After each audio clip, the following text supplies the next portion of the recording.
FMM lead their team to victory and show his previous team of Bleed Esports that Asterisk is here to stay? Let's take a look at what our casters think. Take it away, boys. Hello and welcome to MPL Singapore Season 7, Week 2, Day 2. Let's start off with a blast in the saying, of course, that today's a special day. Yep, today's, of course, Mother's Day. Happy Mother's Day to all of the mothers throughout the world. We're all mother lovers at this table. That said, seeing as it's a bit of a special day, for all you single mothers that are out there, I have, of course, a very special 2 bachelors that are eligible for you today. We have Moment, and who loves to read romance novels, likes long walks on the beach. And the second eligible bachelor is, of course, Jace, who, if my notes read correctly, likes to do it outside. I don't know what that means, but I'm assuming he's talking about Mobile Legends. And of course, we have the first series up for you. Of course, it's going to be Bleed Esports versus Asterisk. Your thoughts on this one? Moment, eligible bachelor number 1. Go! Yeah, so Bleed versus Asterisk, right? Let's just forget that first segment. I mean, we were totally on Dateline just now. We were sold to the crowd. But we talk about I Bleed. didn't sign up for this. Okay, let's just talk about them. Let's go take a look at what Bleed has Team for us. Bleed, EXP lane, so Gitnu, Yon on the jungle, Jay in the mid lane, Gear, the man to watch on the roaming, and Seiji on the gold lane. Yesterday, they kind of faltered, fell a bit short, but I still believe their lineup looks extremely solid. They're extremely good players. And what do you think about it, Jay? Okay, right now it's just about how Bleed perform, because yesterday they kind of lost against Team Evil, which is, well, I know they're the Kingslayers, but this is like not a series that you really want to drop. So it's all about recuperating, recovering right now. And on the other hand, we have Team Asterisk. I mean, little needs to be said about them. FMM on the roaming. So FMM versus Gear, that's going to be the head-to-head to watch. Bear on the EXP lane. JH on the jungle. Kiwi on the mid lane. Chu on the gold lane. Kiwi extremely strong with his Vexana placements. You see him as a mid laner. I feel that he has not been caught in a bad spot in the entire tournament, I feel. Yeah, he's been super strong in terms of his positioning, and people may say that death fears him. He goes into most of these games with very low kill death scores, and it's all about positioning, right, that Kiwi was able to do, and he still outputs a lot of damage, even as a Novara, even as his Comfort, Vexanas, and even to a certain extent, Loi. Yeah, I mean, Vexana's on point, right? It's one of the, what is it, the number 7 picked most in MPL Singapore. It has a 60% win rate. Obviously, it's on the back of, you know, what's going on right here. I mean, he's just completely on another level, I would say. But, I mean, Mo, if we're going to talk about who else from Asterisk, who else do you think kind of sticks out to you? I think Bear is a mechanical monster. I think Jays will agree with me on this. He's so good on the EXP lane, but let's just watch the head-to-head video. No, we're going to go into the stats first. Yeah, stats first, Mo. Oh, yeah. Don't worry. I know. I want to hear what kind of, you know, spies they have to throw at each other, but let's take a look at the stats right now. This is a team where it all revolves around Gear, whether he can do his sets up, right? So Gitnu has also shown that he's on his Paquito because he's really strong side laner and was able to create a lot of space for his team and even opportunities, right?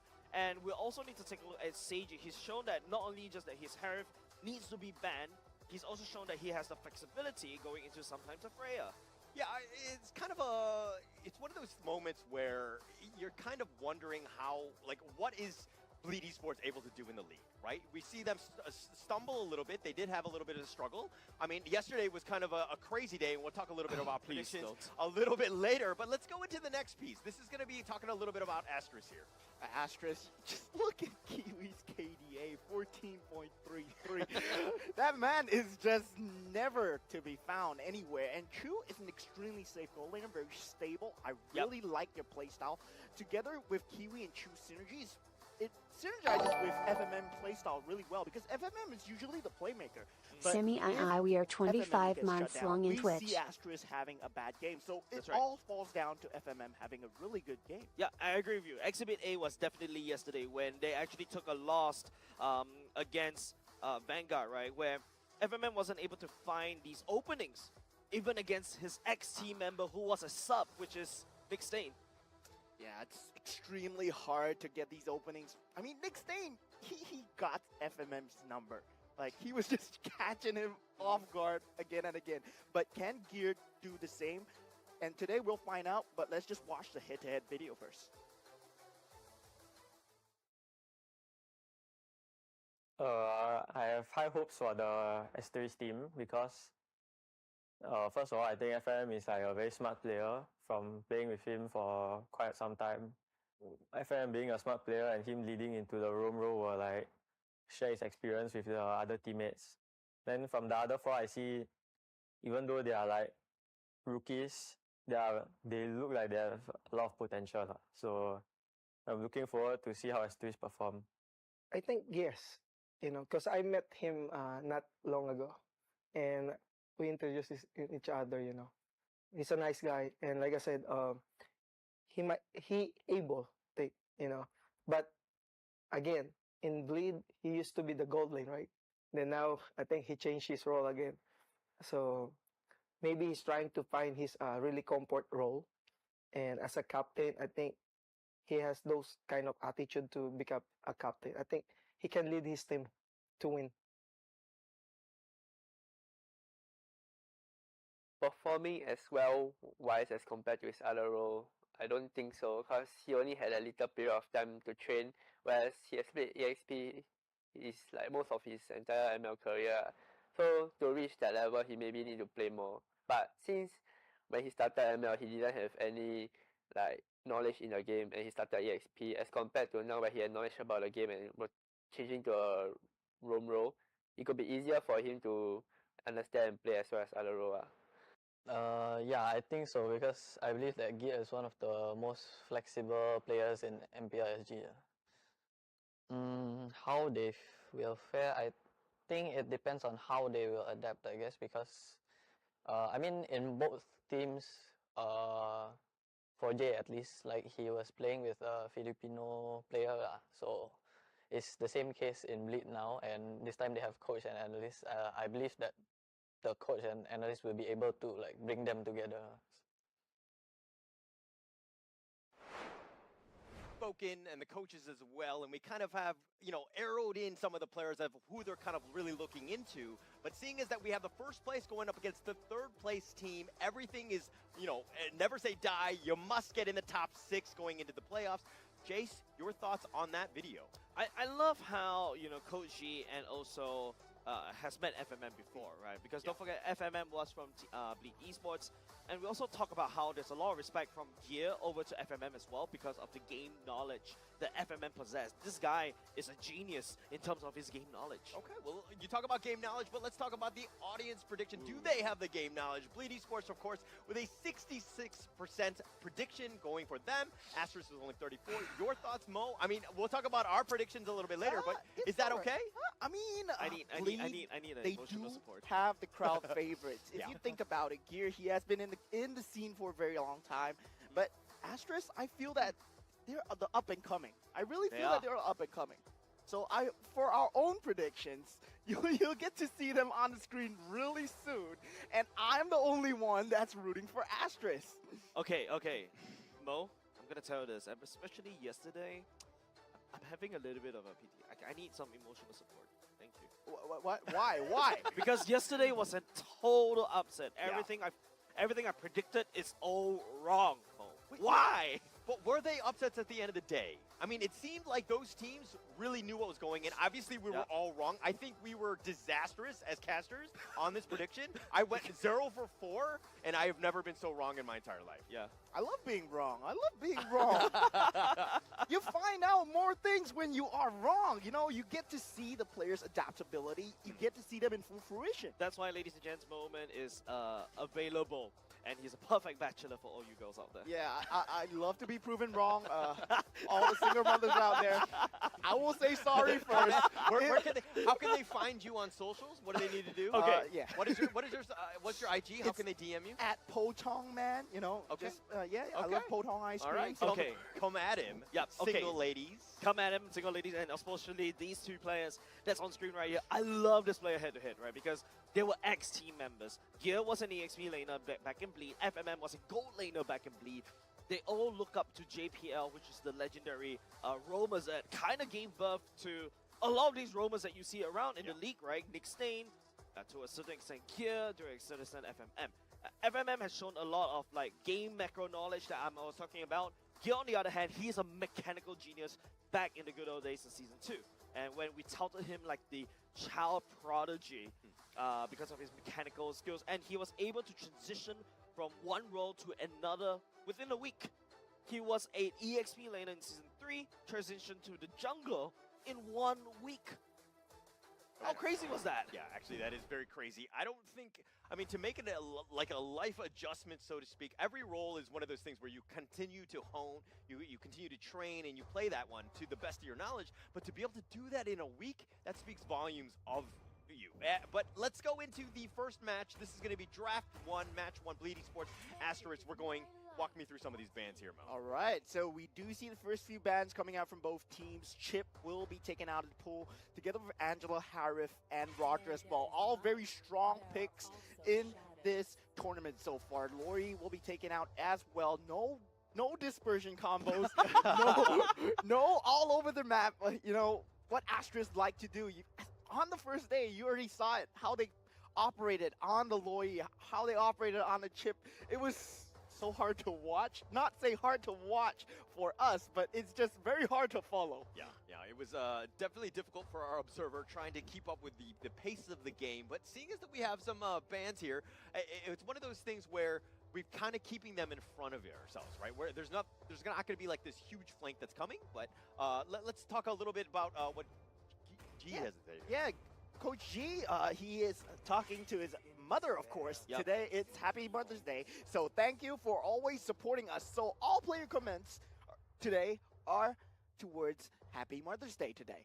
And we do see Nathan getting out of the pool as well. Nathan, of course, in the hands of Seiji, is a mechanical monster. He knows when to take space, when to find farm, and when to fight with the team. Extremely good in terms of micro decision making in the late game that we have seen. And Seiji has proven to have much more in his arsenal. What will he have today? And we do see the Matilda already being picked up by Bleed.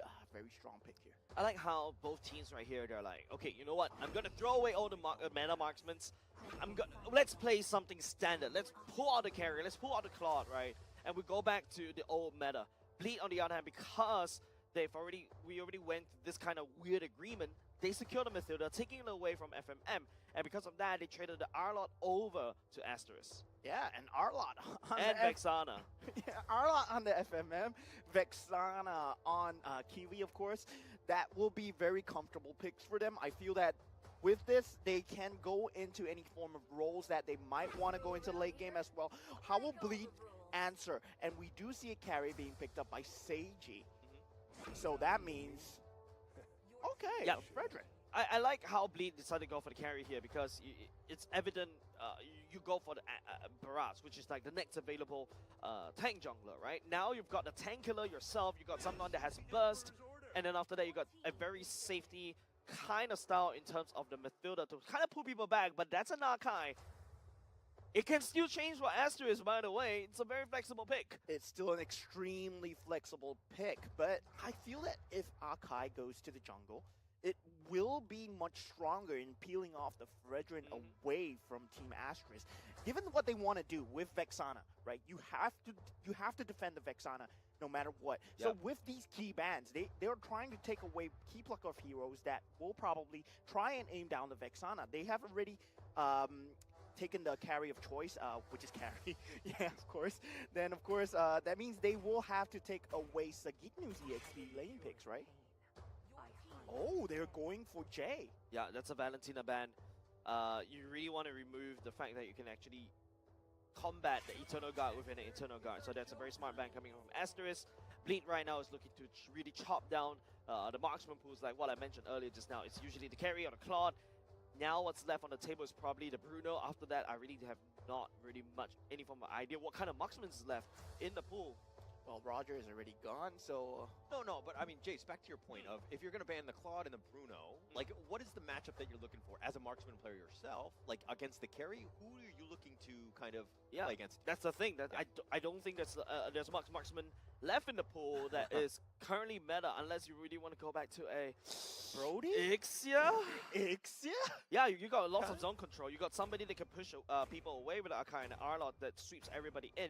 So you have that barrage that kind of works as well, and you can also count on the fact that True has good positioning to make sure that he lands the ultimate safely. Yeah, it's extremely hard call for this side of Team Asterisk to build around the lineup currently. Bleed going for their gold laner might mean that they would have to pull off a Bleed, possibly. Oh no, they're opening up the Bruno. Oh, they're giving it a chance, but then that's Terizla taken away from Bear. That means Bear, I mean, he does play a mean Benedetta as well, so he does have a lot in his hero pool. And if available, I mean, the Paquito is still there on the board. Yep, for Sakitnu, right? So that's something that Bleak can always play with. There we go. Asterisk has to is forced to go into the Bruno. Bruno should be able to. No, it's a skill matchup, right? Against a carry. Yeah, it's really a skill matchup. If carry lands the first skill properly, and then the Bruno is gonna get chunked down, right? But if Bruno plays his cards right and knows his item spikes, Bruno will scale faster as compared to carry, because once Bruno hits his Heart's Claws, he does a lot of damage, has a lot of sustain. Yeah, so much sustain in the lane, so irritating to deal with. How will Bleed respond here? Because they do have the Paquito in the pool, still available for them to take. With the Matilda and the Paquito combo, it's extremely dangerous for Kiwi to even show his face on the map if they do pick it up. And look at that from RL19. Thank you for supporting me, Mom. Happy Mother's Day. Can I request to be one of that talent's comments? Hi, Mom, I'm on TV. I want to be like that too. And we see from the side of Bleed, they do pick up the Faramis, they do pick up the Yuzong. Both extremely good at dealing with the Vexana. Bleed is still on a very much reactive sense. The front foot is still on Asterisk. They have already given away their key strategy with Vexana, and Bleed is trying to make things as hard for them as possible. Yeah, the Faramis is definitely that massive wrench or spanner if you're, depending on where you're from. Throw into the cogs. I really like the draft thus far of Bleed. I mean, the biggest piece is Vexana. How do we get onto the Vexana so she doesn't just like kite us from afar and just like blow us up? So you have the Black Dragon form, you have Matilda, you have ways to kind of get on there. Plus you have the Nether Realm that kind of keeps you that sustain. But talk about this last pick here. All right, I was thinking about a Benedetta, which kind of makes sense as well, because you have a lot of these iframes to really dive and find the Faramis and pick him off.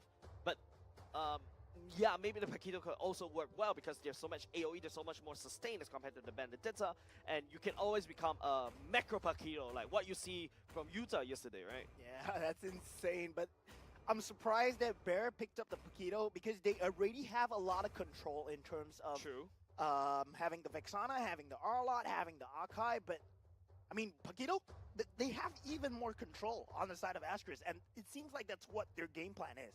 Having all these knockups, having all these disrupt gameplays to go for. And with Bruno on the board, I mean, they will have to protect Bruno and the Vexana as much as possible. Looks like it's going to be match one, game one. The draft is set. We know what's going to happen in terms of going into this one. Bleed Esports, Asterisk. Jace, your thoughts on just the draft alone? Who do you give the edge to in terms of, like, just on paper? On paper-wise, I'm definitely leaning towards Bleed, because it's a very easy to execute kind of draft. Everybody clicks the ultimate, somebody would die, or you get to save somebody. But on the other side, Asterisk, right? There's a lot more coordination needed, because you need to make sure Kiwi stays alive. So there's a lot of win con that for the side Asterisk needs to protect. Can we talk a little bit about this being more of like protect the president, but it's through Kiwi, the Vexana? Just making sure that he's alive throughout the entire game, because, I mean, if he's down for the count, I think you're going to have a hard time trying to burst anybody from Bleed at this point. Kiwi's the only key magic damage coming out from Asterisk at this point. They don't have any other magic damage sources, and if they can find Kiwi, they can find the key to the game. Okay. That's the only... Yeah, Kiwi. Yeah, so are you referring to the bird, the key, or are you talking about the fruit? Talking about the key. All right, so for the EXP lane matchup, it's Yuzong versus Paquito, heavy damage versus heavy sustain. And look at the emblems that they've gone for, both quantum charges on the EXP laners, but... All right, we start to see a lot of this Master Assassin on carries, right? Because if you notice, it's a Master Assassin carry with the common emblem. Make sure she's able to sustain in lane and also do a lot of bully damage against the Bruno. However, Bruno, this is a little bit more standard and meta. The Weapons Master ensures that Chu is relevant in towards the late game. Is Chu on the killing spree? No. Assassin emblem, Yeah, then assassin, the Quantum Charge. Quantum Charge, For more survivability, more chaseability, because you gain that bonus movement damage. I was shocked when I saw that. I thought he was on the killing spree. No. And this matchup between FMM and Gear is extremely important in this early game for this turtle fight here. Right. Now, if you notice, Bear is already position, taking to level 4 already. At the same time, FMM will be finding Gear. Gear will be actually going to level 4 first. Yeah, he's going to go first. He's guiding the circling eagle. That's going to hit on to JH. He's going to be a little bit low, but the turtle is something that you need to look out for. Who gets it? Yawn takes it out. The Nether Realm, that's going to be used, and it looks like the energy eruption locking in JH. He's going to be a little bit low. He's being focused. He's on the run now, but he's been saved, so to speak. The flicker away from Bear, keeping him alive. It looks like everybody's going to disengage at this point. Eternal Guard does make a showing. Man, Bleed, that was a very commanding lead in terms of their how they position their turtle fight, right? If you notice how Yon was already on side. Gear pulled out the circling eagle, and Jay, that dude just literally saved everyone. And now all of a sudden, Esther is running low on damage. You can see Bear immediately giving up.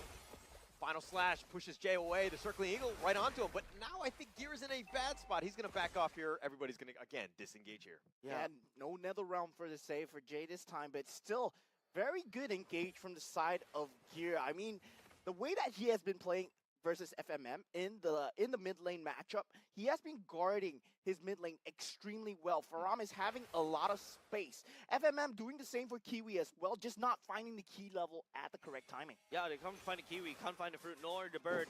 You want to find a bird, you go to New Zealand. But now with the House Claws being founded by the side of Chu, expect more movements around the gold lane. Looks like the Circle Eagle one more time. JH dashes away. He's going to be fine. And again, like they're making rotations. They're making Bleed kind of work for these things, but they're really not capitalizing. Of course, nobody wants to make that first mistake. Yeah, Bleed is a very fluid kind of roster, right? They can basically engage and disengage. Right now, Asterisk may find himself a little bit hard to kind of lock them down, and that's why Asterisk is unable to find a lot of these values from Bleed. Yeah. Definitely. And they're kind of struggling right now. But, I mean, if we're talking about net worth, it's a bit of a wash. It's still very early. Nobody's really made that critical mistake. Again, Gear's just more scouting more than anything else. I don't think anything will happen too much of this. As I say that, Gear gets final slash back in. The Eternal Guard on top, and they do get that, and JH will take first blood. Gear did come out with the very nice Purify on the Eternal Guard.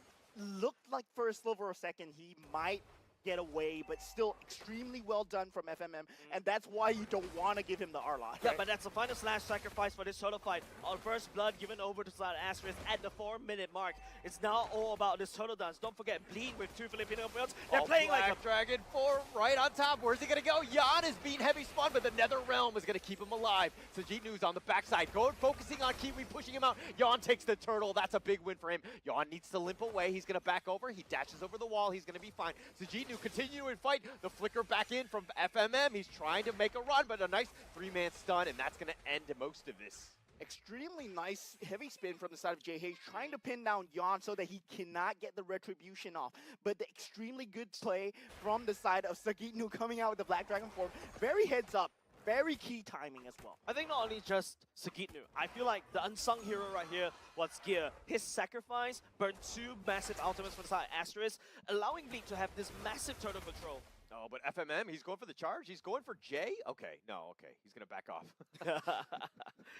Yeah, but look at the damage coming from Kiwi. It's starting to scale. So Bleed, technically speaking, one misstep, 1 pixel, a little bit too close, you're going to get caught, you're going to get bursted down.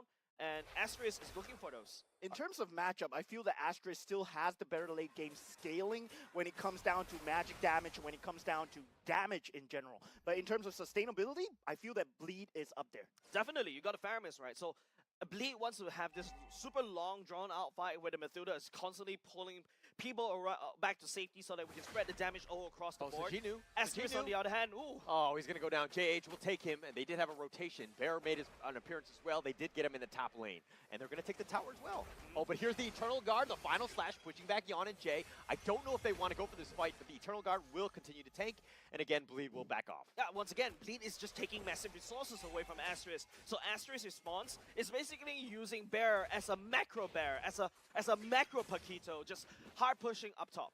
And they will need to scale up the damage onto Bear as much as possible till they can find someone off guard without the help of the Netherrealm. Or whether they have enough damage to burst through the Netherrealm. They need the damage on Kiwi, Bear, and Chu. These three, they need the funnel farm right now. Yep, Asterisk needs to really find Jay, burst him down quickly before he could tap the ultimate button. Once Bleed doesn't really have that safety net, yes, there is a secondary safety net that Asterisk has to go through once again because Gear can always fool people that's out of position. And guess what time it is? It's turtle time. Turtle time, it's about to start. Gear is in the heart of the enemy team. And JH will see him, but Gear will dash over the wall. He's going to be fine. And JH takes that turtle very easily. The heavy spin is on point as well, but they do find Gear. He's been locked in. He's going to be killed. FMM will take him down. Yon is still in the front lines. Black Dragon form. Does he make a stop? I don't think so. And again, they back off here. Oh, Bleed wasn't able to punish Asterisk. Asterisk, that was a perfect turtle. That's exactly what they need to do over and over again. But Bleed decides to go for the macro play this time around. That's something that we saw them doing against Team Evil. But now Asterisk feels like, you know, with this bottom lane crack open, the space that Bleed has to work with is starting to get limited.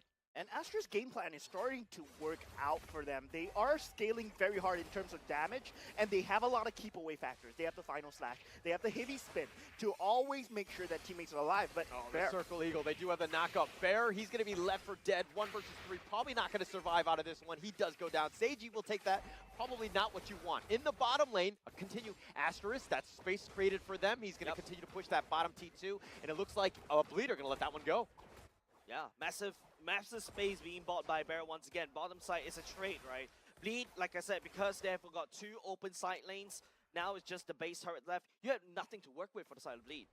And still no dominant ice on the side of Rizong, so that means he will have a hard time jumping in at Final Slash. Final Slash pushes Jay back, but FMM, that doesn't really have the follow-up. Kiwi did take a lot of damage from Gear. He's going to be back and fine, but now here's Yon.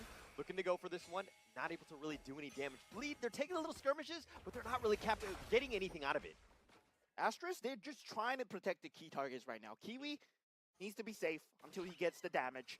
Once he gets the damage, he's going to explode. I feel like he's already have the damage right now. Look, Glowing Wall already secured for him from his side. And now it's all about, you know, like Asterisk following up. Now Gear may be caught in a weird position. Oh, the stomp of the final slash. CC Immune is on point. Energy Eruption, the Brave Assault as well onto FMM. He's going to back off. He's going to be pulled back in with the Shadow Stampede, but now he's a little bit low. This Lord's fight is starting to happen. I got to highlight the point that you just said about Gear wasting their resources. Yep. He just did it again with that Purify. And with this Lord fight that's going to go on, they will not have the Final Slash available. I mean, it's already up, right? Yeah, now you trade a Purify for a Final Slash. You're in a this is not a fair trade, right? This is definitely going to give a lot more profit margins over the side of FMM because that Final Slash, that cooldown so quick. Oh, Sajinu getting bursted there. That's by Bear, mind you. He was kind of waiting in the wings, but now again, the Lord Dance continues. Terry Bogard on the Paquito. That's a nice looking skin, man. And now we do have the Circling Eagle onto Kiwi at this point. Yeah, he's not going to go for this. Yeah, he's going to back off. Not committing. The Lord still just being teased at this point. They're still dancing around the Lord with Paquito not in this position to fight anyone at this moment, not in a key position to catch or flank. He might be just going for a macro play. Yeah, Gear's not really into commitment. Either is Mo. Both of them are single. What? Whoa. Girlfriend's coming. Game. Hold on. Oh, Game. sorry, Mobile Legends. Yeah, Mobile Legends. Bang, bang. Mobile Legends, bang, right? Game. We talk about Game. I know it's Happy Mother's Day, and you know you're super happy about it because you got kids, but you can probably have to bring your wife on. Oh, the Final Slash right onto Yon. He dashes away. He's going to be fine, but the Black Dragon form was committed on this one. Is he going to go? Where is he going to go? JH is in the prowl. He's within the wings. It looks like Gears continue on, but Bear's already been bursted. The Nether Realm, that's going to be used. Jay's back to full life. Who's going to take the Lord? JH. He's heavy spinning them away, but who's going to take this? He's getting so low, and it looks like Yon will take the Lord. JH does survive, though, somehow, and Bleed now with the flexes. They've gotten 3 kills. Oh my lord, Astrus. Bear just not finding the key damage onto Gear in the sidelines as he came for the flank. Yeah, Bleed actually focused on Bear. Bear's flanks, and Bleed is hyper aware about it. That's why they're just basically fighting around there. Kiwi, that was a really nice Eternal Guard trying to zone it away, but Bleed, Jay with the Netherrealm, and Yon and the damage coming off from Seiji onto, you know, JH. That's his natural counter, and that's why Asterisk wasn't able to find any value, and now the side lane's getting destroyed. I really like Jay's discipline with the Netherrealm. He only uses it when he sees the Vexana.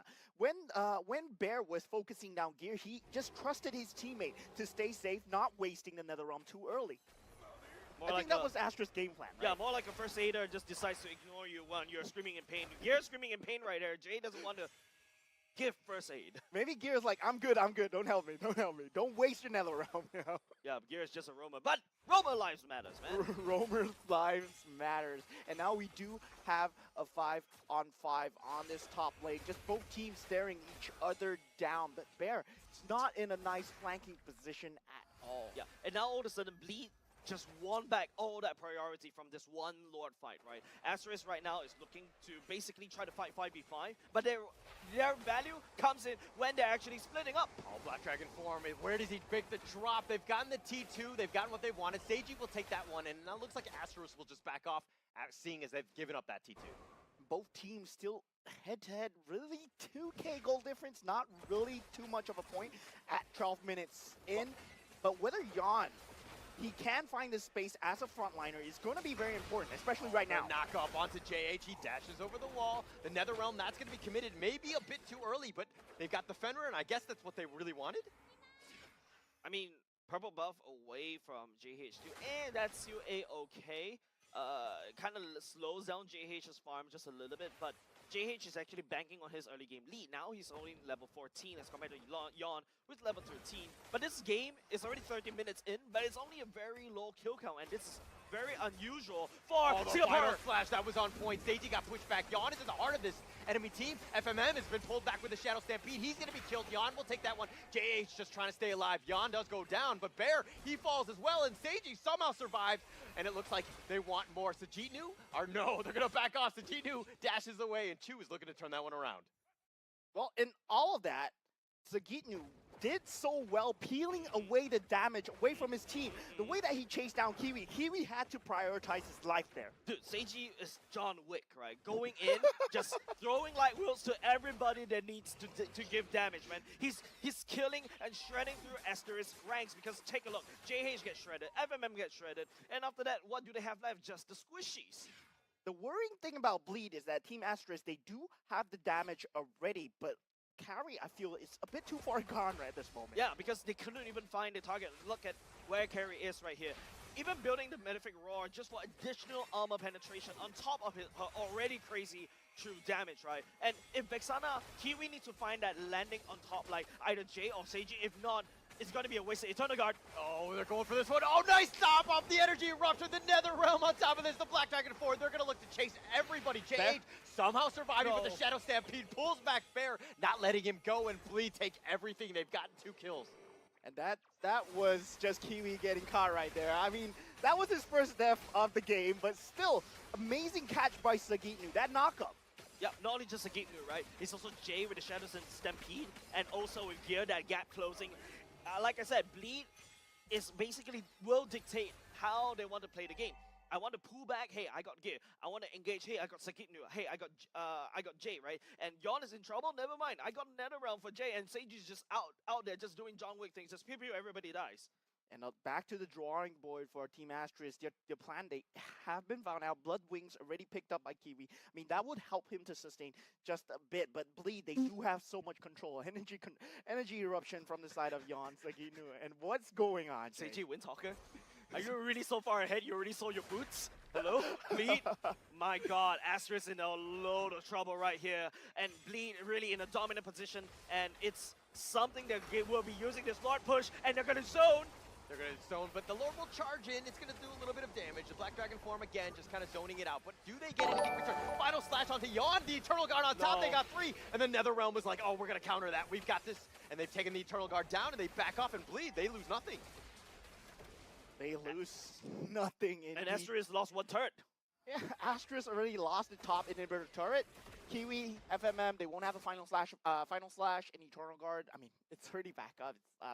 It's he's level 13 at this point. Once Kiwi lands the Eternal Guard onto the frontliners, I knew immediately Asterisk is unable to find Bleed, unable to find either Seiji or Jay.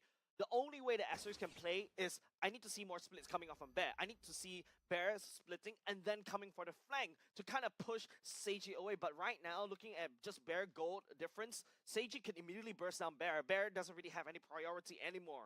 And the thing is, how Seiji plays, he always plays extremely close to his teammates. He lives for these team fights. And even if you can find Seiji, there is going to be a Fredrin, a Mathilda, a Mathilda, a Faramis around him. The Circle Eagle right onto FMM. He charges back. He's going to be fine. But do they get JH? JH just has to heavy spin, maybe make his way back. Is he able to survive? He is. He is tanky enough. He does make it back. The heavy spin is pushing everybody away. He's Beyblade. He saw everybody coming for him. He spins for the win. He goes all the way back. And that's exactly what I wanted to see from Bear. Split pushing, create more space. That's their winning formula for the first 10-minute mark. But when Asterisk decides to go Unga Bunga and try to team fight Bleed, that's where Asterisk just falls a little bit. Imagine if you saw that in real life, right? A spinning panda just spinning away from you while you're trying to chase it down. I felt like that's a scene from Kung Fu Panda. It is. Could it be. is. I don't know. I don't watch Kung Fu Panda. And now what Team Asterisk, they are on the back foot, but at the point where items are going to be capped out really soon. Everybody will be 6 itemized at this point. And with this Lord coming out, Asterisk are banking everything on this team fight. Oh, energy eruption right onto JH. Eternal Guard, that's going to be committed as well. The Black Dragon and a heavy spin pushing back JH. Ooh. He's getting a little bit low, but Jay has gone down. No NetherRealm. Chu has been killed as well. Massive and Seiji, and they've gotten the damage dealer. They've gotten what they've wanted, and now Yawn trying to get away. He gets back to safety with gear, but Sajidu is going to be left for dead. They've turned that around. Massive pickup coming off from Bear. Exactly why I was talking about the win condition. Finding Jay before he could proc the NetherRealm, and immediately what happened? John Wick, turns out he's human. He goes down, and that's not a very good opportunity because the Lord is up, and Asterisk will beeline towards it. And Bear with the amazing fakes. He went for Seiji first, and then Jay was like, yeah, I'm coming in to help, and like, no, you're the target instead. That's extremely good micro decision making by Bear right there just to pull Jay in. Yeah, right now, if Bleed is actually just buying time, Asterisk, they should not hesitate anymore. They really need to go find the Lord because now CG is up, Sagitnu is up. Don't forget, Sagitnu on the Black Dragon form can always immediately gap close. And now Asterisk is revealing that Bear is on the other side of the map, shoving it down, and now Bleed, they bought enough time for themselves to make it an equal Lord fight. Astra is doing extremely well with these cross-map plays. They have been splitting the map extremely well throughout the entire game. I feel that that's the key to finding their farm at this point. But they all already had the items. The only reason why they can still is because of Bear's top lane play, I feel.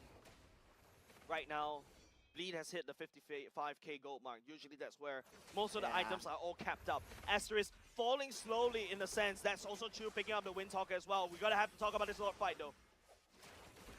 Carry still not joining the fight, trying to shove the waves down. Paquito will be doing the same. But I feel the Asterisk, they will have a slight edge in terms of lane priority. I don't know. I can't tell because, no, I don't think so. Bleed has a slight edge because of the top side that's really open for the side of Asterisk. And now that's why Bear is actually pushing on the shorter side of the map so that he can reinforce very quickly. Sagitnu can always reinforce very quickly with the Black Dragon form as well. This is a Lord dance that Asterisk is not comfortable in dancing around. It's like an unwilling partner, right? Extremely hard to please. Let me talk about someone who is willing. How can they find you on? There's social media. What can they do? Hey, stop it! Oh my god! As I say that, the Lord is about half-life. Asterisks are waiting in the wings. They're probably about to go, but the Black Dragon form is now going to be committed. They spew them out. They scare them away. Who do they get? The Nether Realm is on point, but they've gotten Chu, and that's the damage dealer. FMM is next on that list. He's going to be killed, and Seiji's on point. Kiwi's been killed as well, and it looks like Bleed Esports have gotten everything right now as they've looking to take this. Bear gets something in return. Gear will take that, but Yawn had taken the Lord. Now Bear is on the run. Jay's continuing on. I think he's going to get back to safety. He is fine. Yeah, but the massive opening created by the side of Gear, right? And creating so much space. Sagitnu just flying in a massive dragon. Chu immediately got caught off guard. Members of Asterisk, yes, they've got these displacement. They're not effective against Bleed, especially a big dragon, which is CC immune. It's so hard to play against. As a Vexana, you see this dragonfly towards you with Bear. Immortality. That's life number one. It looks like they're going to rack him up and just take him down yet again. And Seiji will take that. JH is next on the list. He's going to be down, but it looks like they're going to focus the face. Bleed Esports, take game one. And we find the counter for the Vexana, ladies and gentlemen. It's just to play around it. Just, yeah. Why don't you ban for Ramis, man? I really feel like the Faramis ban, I don't think it's a Faramis ban. I feel like if you look back at the draft, Asterisk decided to ban the Valentina and they first picked the Vexana, right? And now you gotta ask yourself, do you trade for the Faramis? Do you pick Faramis or the Valentina? Oh no, in fact, Asterisk has a good opportunity to ban both the Valentina and the Faramis because right now, Bleed Esports is just this undying mob just mowing down Asterisk in no matter what they want to do. Yeah, Asterisk, it seemed like their lineup was really lacking the damage. Yeah, you had the Vexana, but he was playing scared. He had to just kind of hide the entire time, making sure his positioning was on point. And it looked like the Bruno was kind of not really as high impact as I expected this game. I mean, I feel that he did have a lot of damage outputted. It's just not finding the kills in time. But I feel that, you know, with how Team Bleed was playing, how Gear was cycling these cooldowns, just making sure that his team was safe away from the final slash, it was extremely well done by him. Yep, let's take a look at the MVP that will be appearing on your screen very, very soon. I feel like it's just a collective group effort, but we cannot count out Jay. Yeah, Jay. His Nether Realms were on point, kept it alive. The only time he died was the one team fight that they lost, pretty much. I mean, he was very good in terms of the selection. And Mo, you were talking about earlier about when to use it, and he was using it at the perfect time. Yeah, the Nether Realm discipline is extremely important when it comes down to fighting against a Vexana. Knowing when to pop your Nether Realm, especially if she still has the Eternal Guard, if she still has her burst damage, you need the Nether Realm to counteract the effects of that damage. You don't want your teammates falling. Yep, and I really like how, you know, Bleed Esports just plays around Jay, and not only just that, I feel Seiji, on the other hand, this carry, and the whole team itself, they know the item power spikes. If you notice, Bleed was basically playing a very passive. They're always playing disengage in early to the mid part of the game because carry needs to farm, right?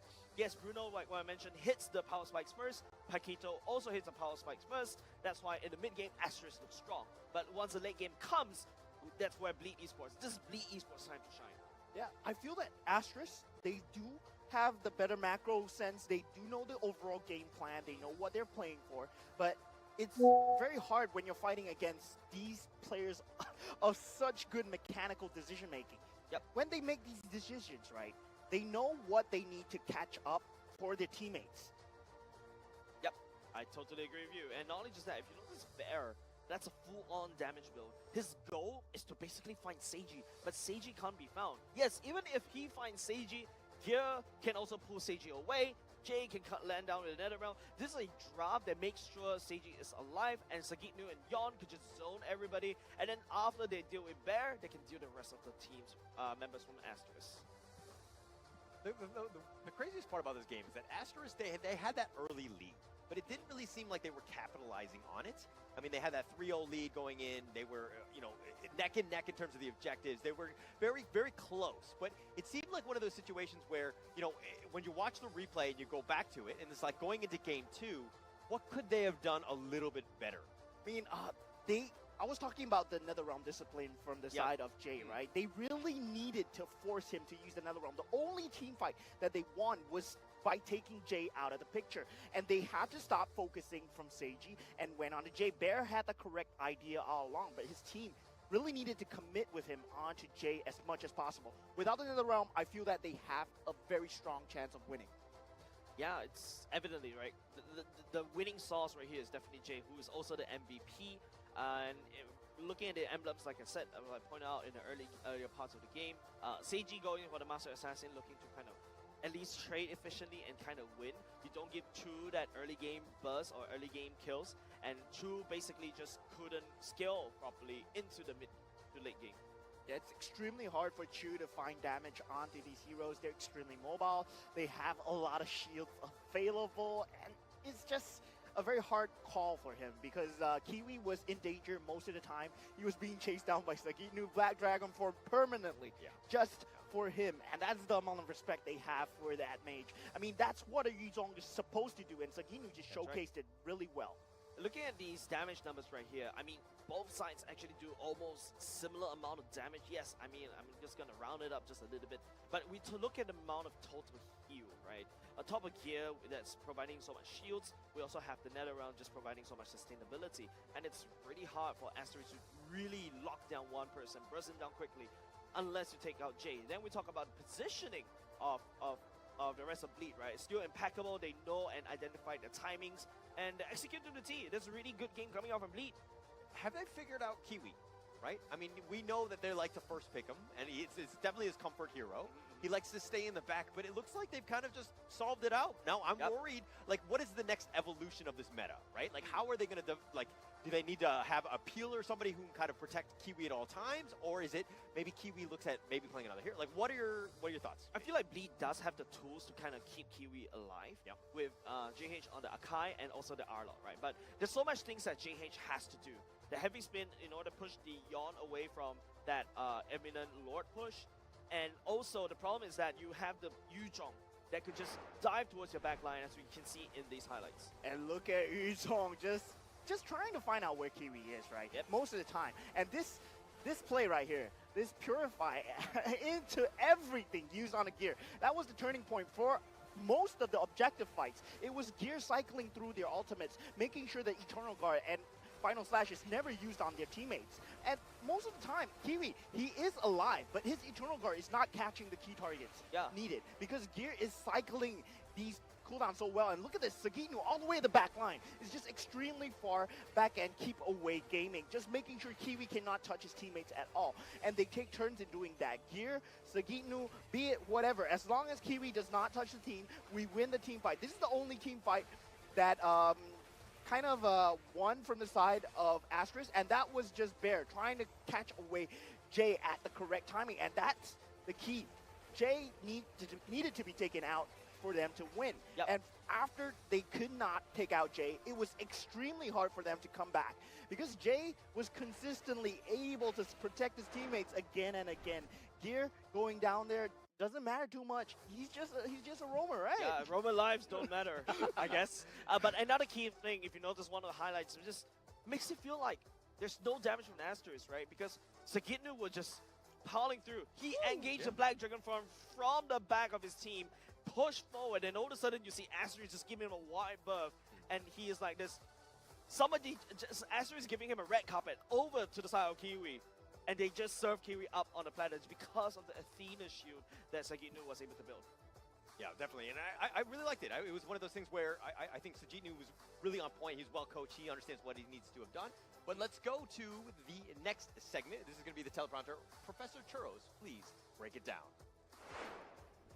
What's going on, guys? And can I say happy Mother's Day to all the mothers and those who want to be mothers or haven't been mothers already. I don't know. It's very cringe that I say that, but let's just get back into the game. Starting with this, Bleed and Asterisk, constant push and pulls. I was on that computer. I was looking at a lot of team fights back and forth. Asterisk had silver linings here and there, finding ambushes, finding nice flanks, and they could have had that game. It was a very, very close one. But first, let's take a look at that draft and take a look at what are the win conditions for the side of Bleed. For Bleed, you have Seiji and Jay. These two cannot die. And the reason I say this is because you need Seiji to dish out that damage, and you need Jay to try to maintain that fight and keep it going for as long as possible. We had that Ube strategy in MPLPH that was, very, very far away, and it was like, instead of the Estes, now you have the Matilda. And once Matilda gets that favor, it's gonna get healed every single time you had that Nether Realm. So Seiji's gonna have second leases of life. He's definitely got that Festival of Blood as well, so the spell vent will come in handy as well. For the side of Asterisk, it's mostly Bear just trying to split push. I've already circled that down. This is the short lane, closer to the Lord, and look how they played around this Lord dance.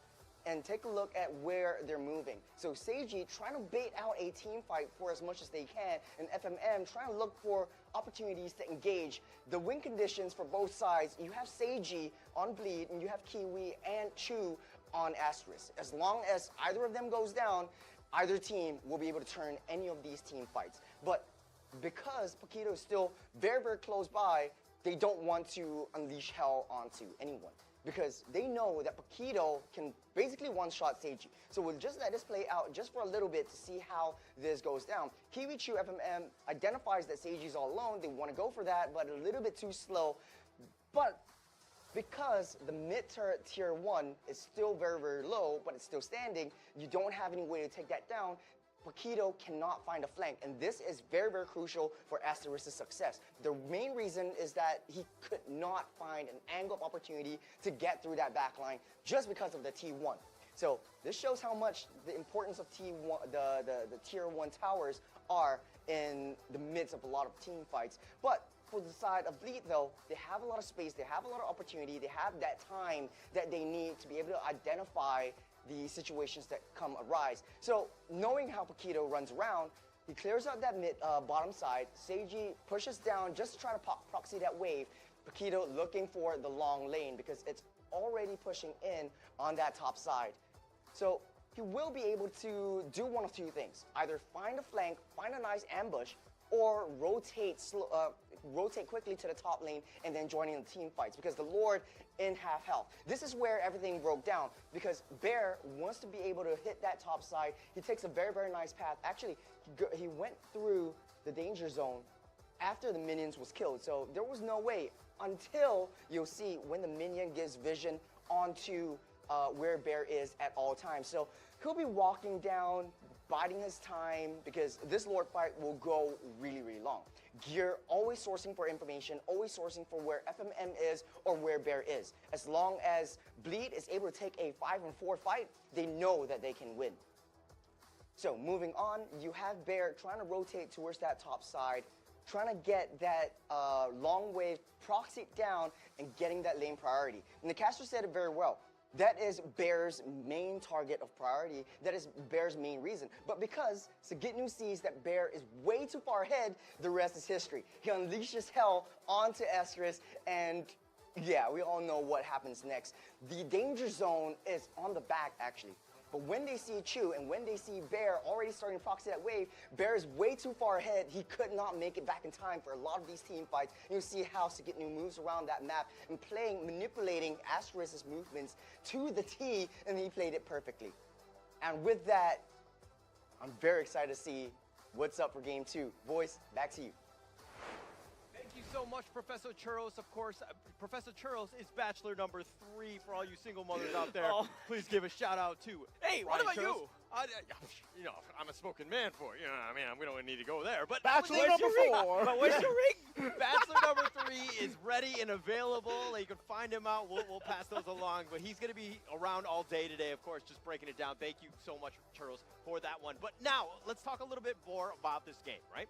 You know what happened and in terms of, how do you bounce back from that loss? I think before we talk about the game, you know what? It's Happy Mother's Day, right? And if you're looking to bring a mother's out, your mom out, you are definitely a very good place that I can recommend you, which is get yourself to a McDonald's. Yeah. It's has that McCrispy that's super spicy and also super hungry, hunger fulfilling as well. Okay. All right. That's a great place to have a date with somebody's mom. That's what I learned. No, from your watching- mom. From my. Okay, from my mom. I For got it. your own mother. Yes, Oh, that's what I was talking ah. about from the start. Don't forget the local glory has never been tastier with Sorry, McDonald's. sorry, I Catch all the MPL Singapore Season 7 action and complete experience with a crispier crunch with the new and improved Chicken McCrispy with McDelivery as well. Not only just you can also bring your mom over to McDonald's, you can also do it at home, right? Bring it to your home, or you can send some Chicken McCrispy over to the customer desk. We'll be more than happy. That's not all. Thousands of in-game diamonds up for grabs for you and your squad as well. Go and smash your hunger, and of course, TNC applies.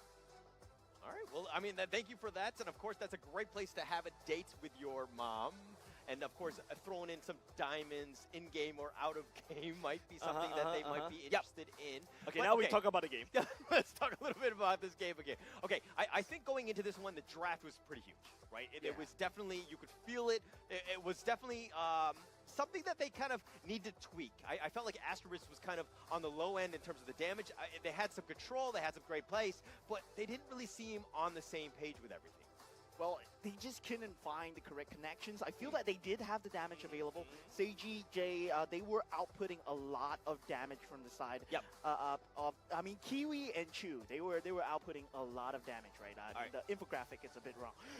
No. Okay, the reason why, even though Asterisk does a lot of damage, but don't forget, Asterisk damage comes in massive bursts, right? For example, the Vexana, once it drops the bursts, the ultimates, and all these skills, there's a long cooldown period, right, where she couldn't do the damage.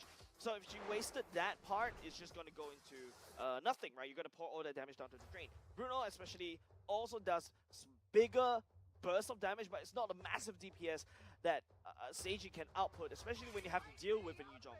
But you know what I'm excited for is the game 2, right? And with game 2, I'm gonna bring you a new section. It's called Rumors from the Toilet. So what I heard... Is that why you're late? What I heard, yes. That was why I was late, because I heard some rumors from the toilet. I was talking to Just RL19. spill the tea.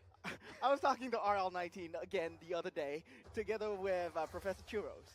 And it seems like Vexana is not the only thing that Kiwi can play. You know, he has much more up his sleeve. And I told him that Vexana is gonna get banned out really soon. So he said he has some few interesting things lined up for us. He's like, yeah, mix good, make it spicy. Cyclops. And I feel that, you know, with this loss right here, they're down 1-0, right?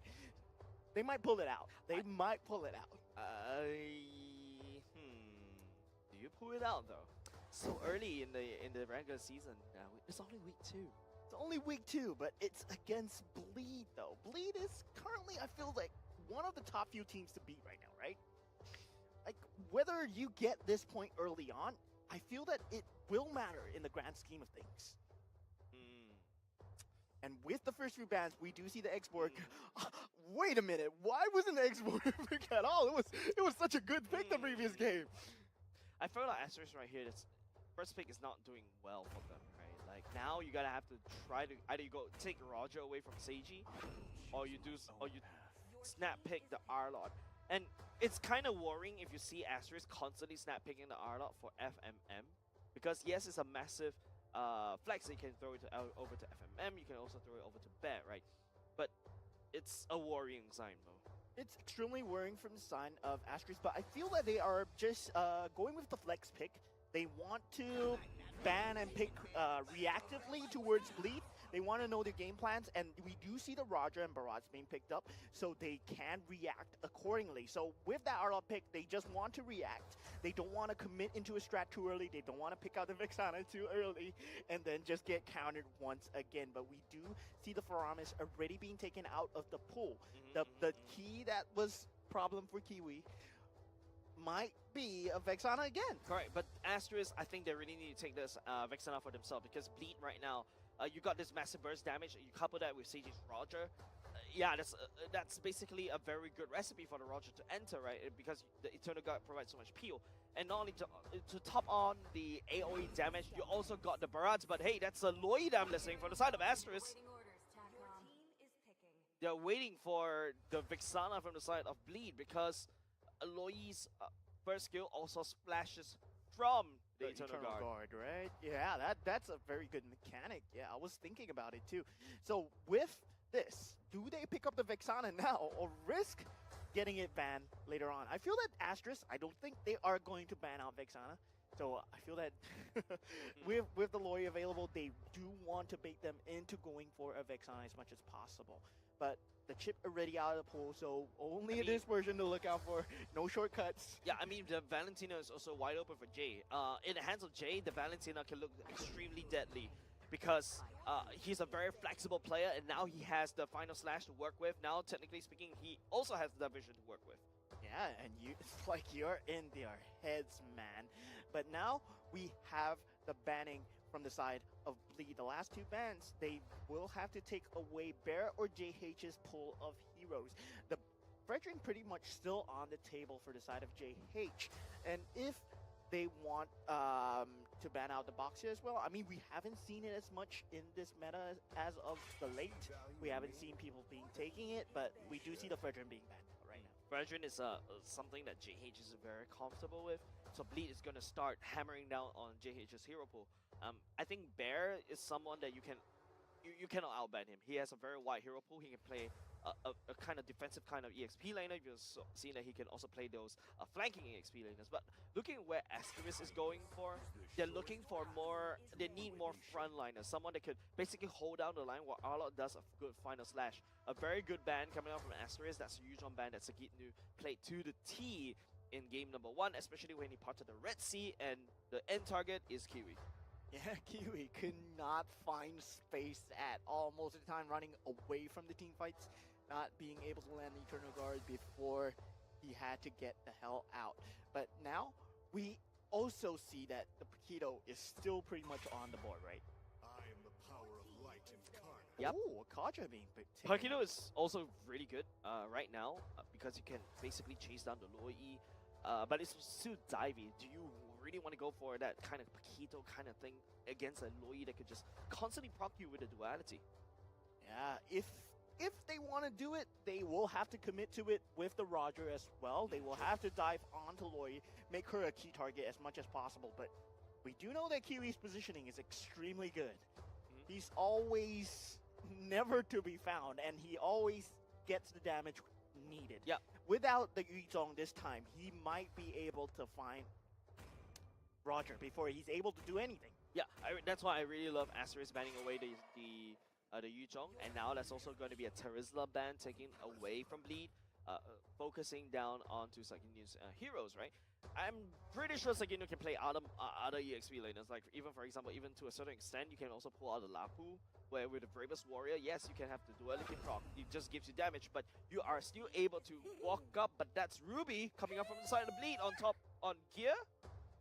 Or it could be flexed. It could be flexed. It could still be an EXP lane Ruby, but we will have to see the matchup here. So I think that they're just playing reactive. They're leaving it as flex to see what Asterisk is going to pick right here. And once they find out the matchup against Bear, they are going for the last pick. For Bear, I mean, there are still a lot of options available, but for JH, it's a bit hard to counter this Barat's pick. You just have to scale up as a tank, or do you want to go for the assassin here? I think Asterisk should go for Boxia, something that could limit the heal. You have to deal with that Ruby somehow and that something. And you also got a... Whoa, Hellcurt! We have a Hellcurt! That's a Hellcurt robe, right? It should be. Like how Beloyski was playing it just a few days ago. Oh, that's the Hellcurt. That's the Hellcurt. So FML on the Hellcurt, perhaps, and then you also have Bear on the Arlot. GH will be on the Boxia. This is new. This is something new, and I'm really glad to be able to see Hellcurt because it's been unlocked this week. Hellcurt mid lane, maybe? on Kiwi. What are you maybe that's what RL19 was highlighting. Yeah, you don't know. Hellcurt is extremely good on the mid lane. Rumors from the toilet ladies. What kind of tea have you been drinking, man? What kind of is it dark tea or yellow tea? Pretty bad tea. Okay, Grog right here, and Grog is definitely going to the side of gear. So Ruby will be played by Sagitnu going up against the Arlot. We talk about lane matchup. This is going to be a very neutral lane for these two. it's all about the roaming, right? Asterisk will have a better roaming capability because the Helker and the Baxia, they're very mobile. You top of that with Loi, and you can see the potential one more combo, right? Helker turns off the lights, Loi disperse.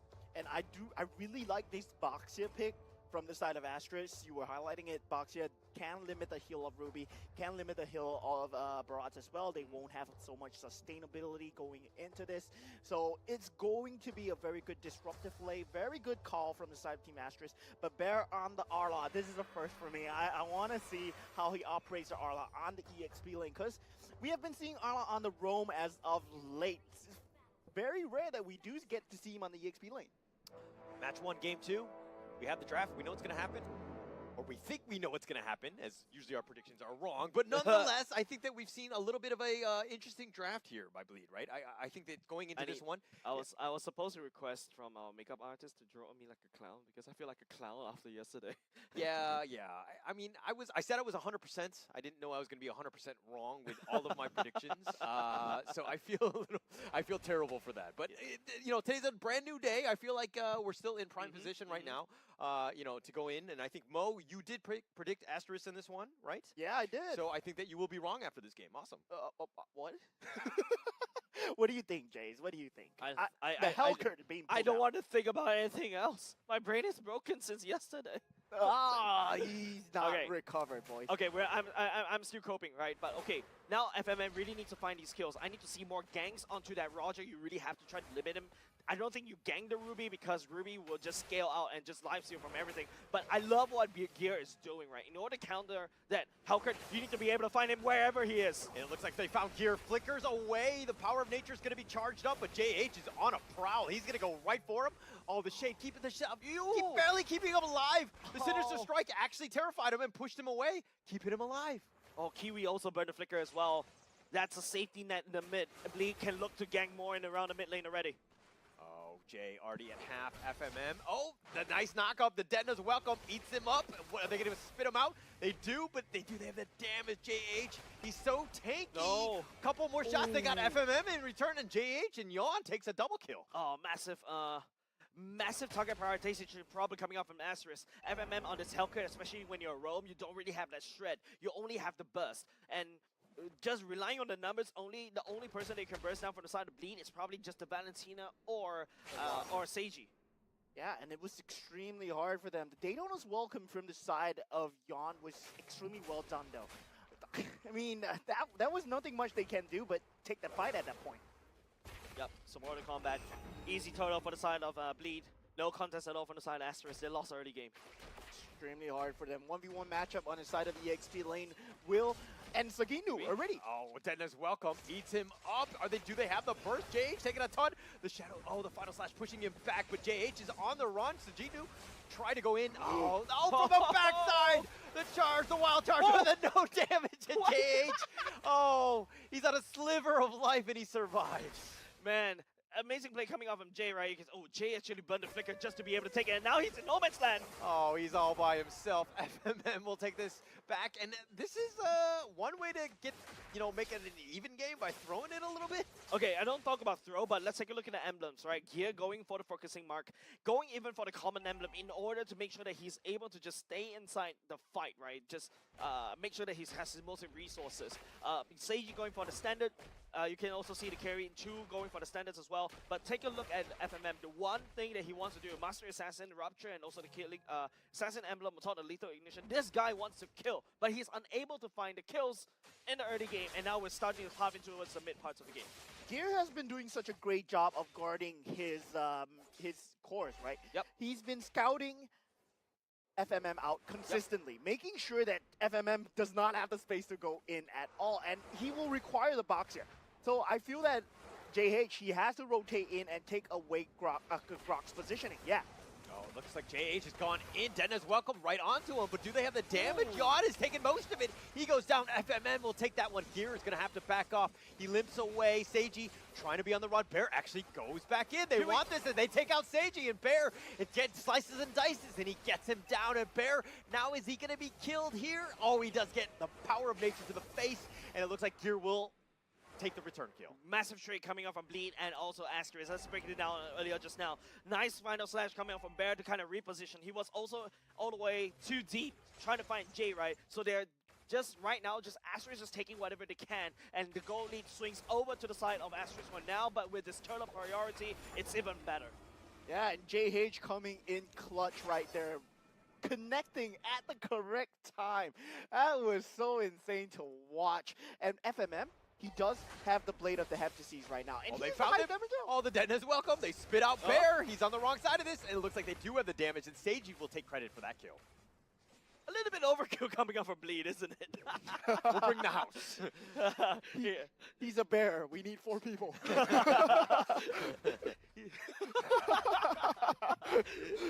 to take down a bear, you need 4 people at least. You know, you gotta have some backup. Yeah, okay, hold on a second. That's also Helker jumping on to Sagitnu, but it's a lot of space being bought by Asterisk in order to take down the topside turret. And FMM, at this point in time, he does have a lot of damage to threaten even Sagitnu. So it's going to be extremely worrying to the mid game coming in from Bleed, but we do have the mid game engage coming right now. They took the T1. They've got him. The Detna's welcome. They spit him out. They don't want to go in for this one. Jan taking a lot of damage. Oh, the final slash pushing him back, not letting him run away. Gear flickers away. He's going to be fine, but the stolen final slash, he pushes him back, and he takes down the Bear, and that's what you wanted, right? You took 4 members. It's going to take another 4 members to kill Bear. I swear to God, Jay is an artist, right? He is so flexible and so creative in these ultimates. He was able to basically land a good final slash to basically slow down the tempo of Asterisk. Yes, I know Bear was the one that set up a nice final slash, but don't forget, there's also the gear wall trying to slow it down. That could have gone so worse for Bleed. Yeah, could have gotten so much more better for Asterisk Definitely. if Jay didn't steal that final slash. I was looking at like, oh, that's gonna be some free kills, man. And now with Chu scaling up, he does have the Corrosive Scythe already available, but Sagitnu, he cannot find any form of space at all. He does need to get his farm and sustain up, but with the Dispersion coming out right now. Oh, John sees it. Oh, I thought it was going to be a fight, but he just, you know, from the trap from the wing, Seiji completely caught off guard. He got to clean up in aisle 2, sir. Oh no. This is crazy coming off from Asterisk. We'll be able to catch Bleed off guard. Seiji should have known that they went that way. Detna's welcome. They've got him a Bear. He's been pushed back. Jay taking a ton of damage. He gets focused. FMM will take that one. He's on a monster kill. FMM backs off, and it looks like Asterisk. All 5 members surviving. Man, FMM is wrecking out a lot of kills. He's done being a roamer. I wanted some kills. I want some action. And Jay stealing the Hellcurt ultimate right there, I don't think that was the play, but we do have a team fight right now. The final slash pushing Sagitnu away. He flickers away. JH will take the turtle, and they've gotten gear as well, and now Bear is on the chase. Yawn getting whittled down. He's going to be killed here. Chu will take credit for that one. Ooh, oh, but they pull back collateral. in. Bear, and they do end up killing him. Sagitnu will take credit for that one. Chu. JH, how did they deal with Seiji? Seiji's looking to focus. JH is taking a lot of damage. They're going to chase this one in. Seiji gives up on the chase. Definitely give up on chase, but do you not see that? Kiwi, wrong place at the wrong time, and that earned his first death. He was basically caught as collateral by the arm offender of Sagitnu. That's really unlucky, bro. Kiwi. I was just talking about him, man. Death fears him. Yeah, death fears him. Lady Luck doesn't smile on him. His time is over, man. That's what it is. Death caught up to him. He has only 9 lives. He used the 10th one. He used the 9th one already. But still, FMM scaling very hard is going to be very, very worrying in terms of damage when it comes to this mid game. And already, you look at his equipment, he's building the Blade of Despair, I feel, right? Yeah, it's going on to BOD. FMM wants to kill. He's done being a roamer. He's done watching his team basically unable to do the damage. And he's like, I'm going to be the damage dealer. I'm the damage roamer. And the thing is, Baratz, he does have the Dreadnought armor, he does have the Silence Robe already, but Valentina, I feel that her farm is not going to be able to catch up because she does not have the space available right now. With Grok doing a very good job of trying to keep away FMM, but FMM, I feel that he has scaled up with the damage of the team fights right now. So Grok, he will not be able to be playing like this anymore. It's an extremely dangerous position. I feel that Gear is just pushing it at this point. We talk about the map control right here. Even though, yes, Astra is taking a lot of wins, Bleed still feel like they have the better map control for some reason. And maybe because they are, whoa, JH, wrong place, wrong time, wrong place! Yeah, he's been pulled back in, but it looks he's going to shield unit. He's going to roll on out. He's going to be fine. But again, I really like how FMM is playing. They realize that Bleed has this team fighting death ball. They don't want to deal with that. We're going to continue to split push, make you, basically spread yourself out and make it very difficult for you to make any sort of push on us. I think the key timing is the power spike that they're looking for with the Blade of Despair that FMM is about to pick up. He has been farming all the lanes. They have been funneling farm on him, and now Lord will kind of just be dancing around. And both teams don't really want to commit. FMM is super far away. You know, every time when we're into this Mexican standoff, I really miss my guitar. I want to play slow dancing in the burning room. Play some Despacito, you know? No! What? That's so overplayed. Ew, disgusting. Okay, we talk about the game right now. It's still Bleed having generally map control. I don't like how Asterisk is just giving up so much map control now, but I'm looking at Jay. He's holding on to the Loy ultimate. He can appear anywhere, anytime. And you can Mac Delivery or Mac Crispy as well. Yeah, happy Mother's Day. What have we become? What has the desk devolved into? Mom Donald's. Alright, Asterisk right here, standing the Lord for now. Yon will be able to scout it out. Nice push coming up from the side of Bleed on the top side. But don't forget, there's also the diversion being held by Jay. Not too sure where he's going to go with it. Yeah, Bleed make a beeline to the Lord right here. And I don't know if they're going to fully commit for this. JH is looking for the flank, but Bear, again, another wasted final slash. FMM still not showing himself. Not only just that, Darkness Fall, Asagi Nu. I like the fact that both EXP laners are using their massive ultimates just to scout. Yeah, JH is going to be scouted out here. Sajinu finds him. The Lord is about half-life. They do need to be careful here. What's the play? Yon is a little bit low. They do have the Zenith's welcome, but Yon will take the Lord. Yon has been killed. Chu will take credit for that one. And it looks like 5 members Asterisk surviving. Man, JH has been losing these rescue battles over and over again, and it's actually starting to hurt Asterisk.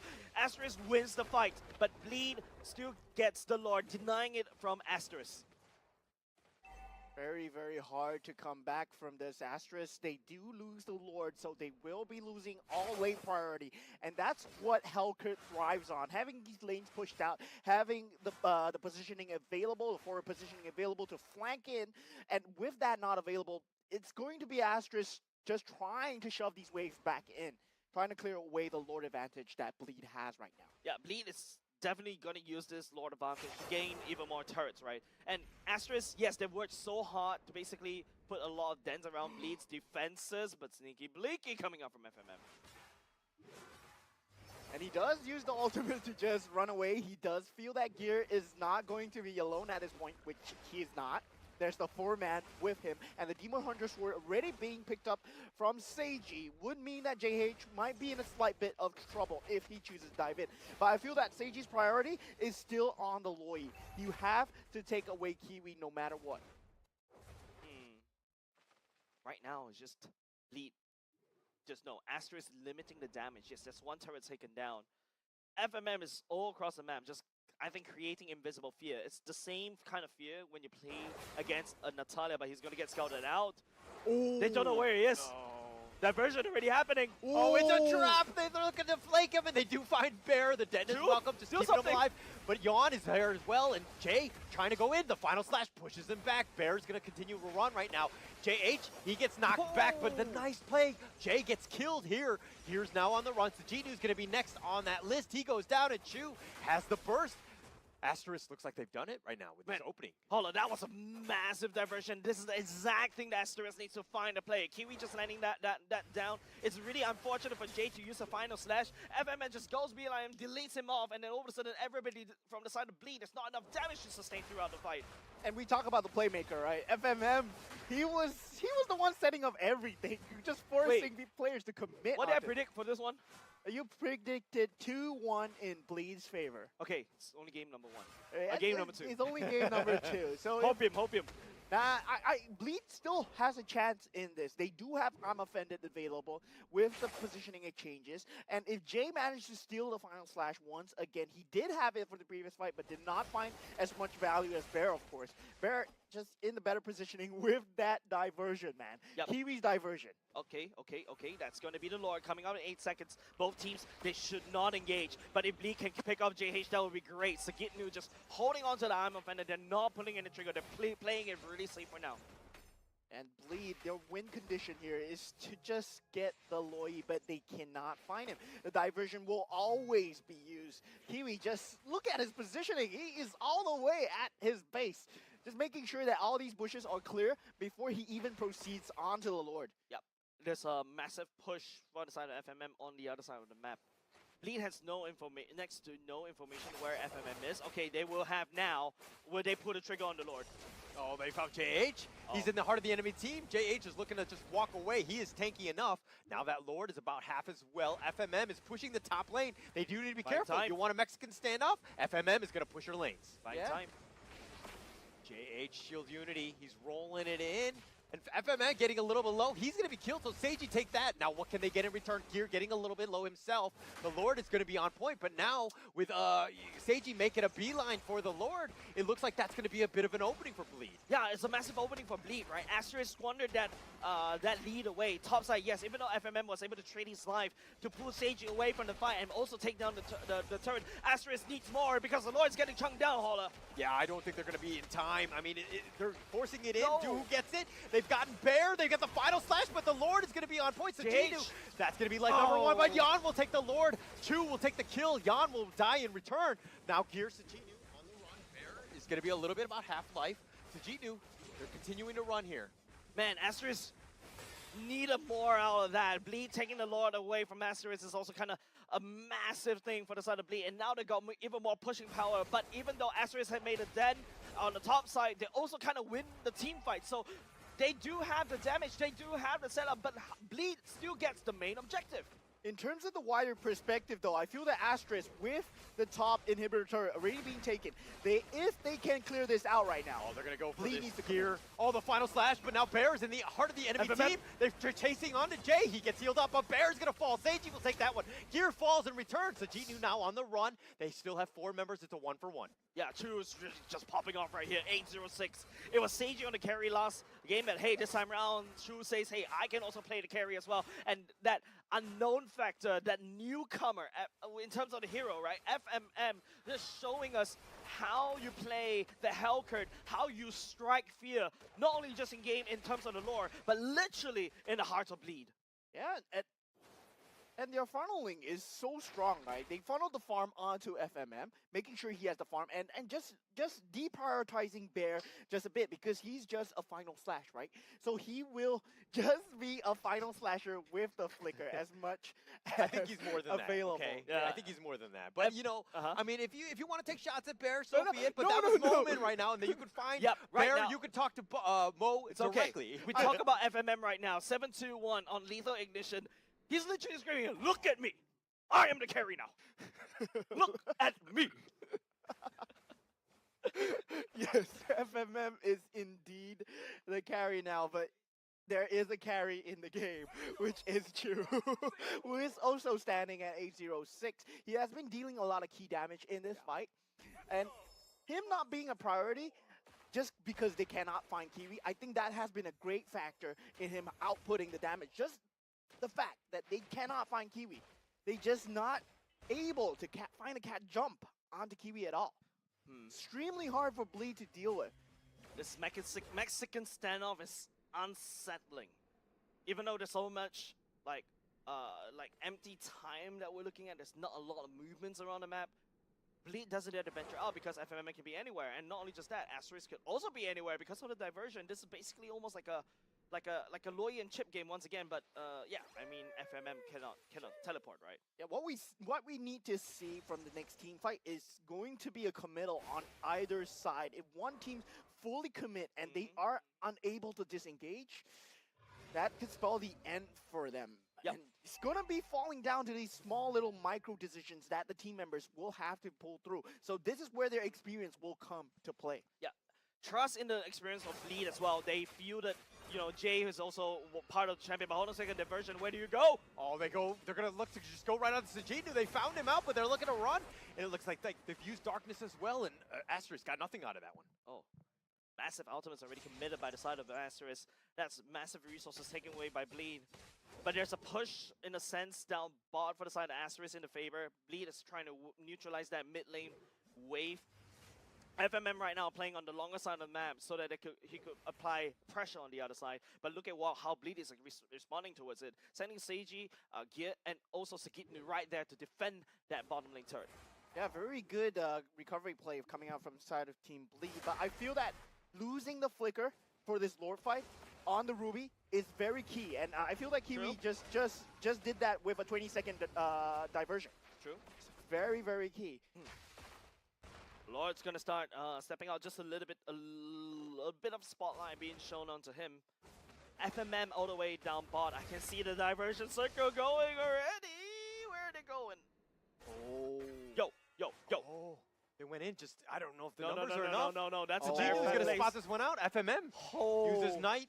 They've got Darkness, and it looks like JH, Bear, they got the final slash onto Seiji. They got Sajidnu as well. But how are they able to get this? Bear's now on the run. Seiji's turning this around. He's got a lot of damage. You got to be careful from them. Sajidnu's a little bit about half-life as well. And ults were used, but really, again, no real deaths. That could have went so bad for Asterisk. I was.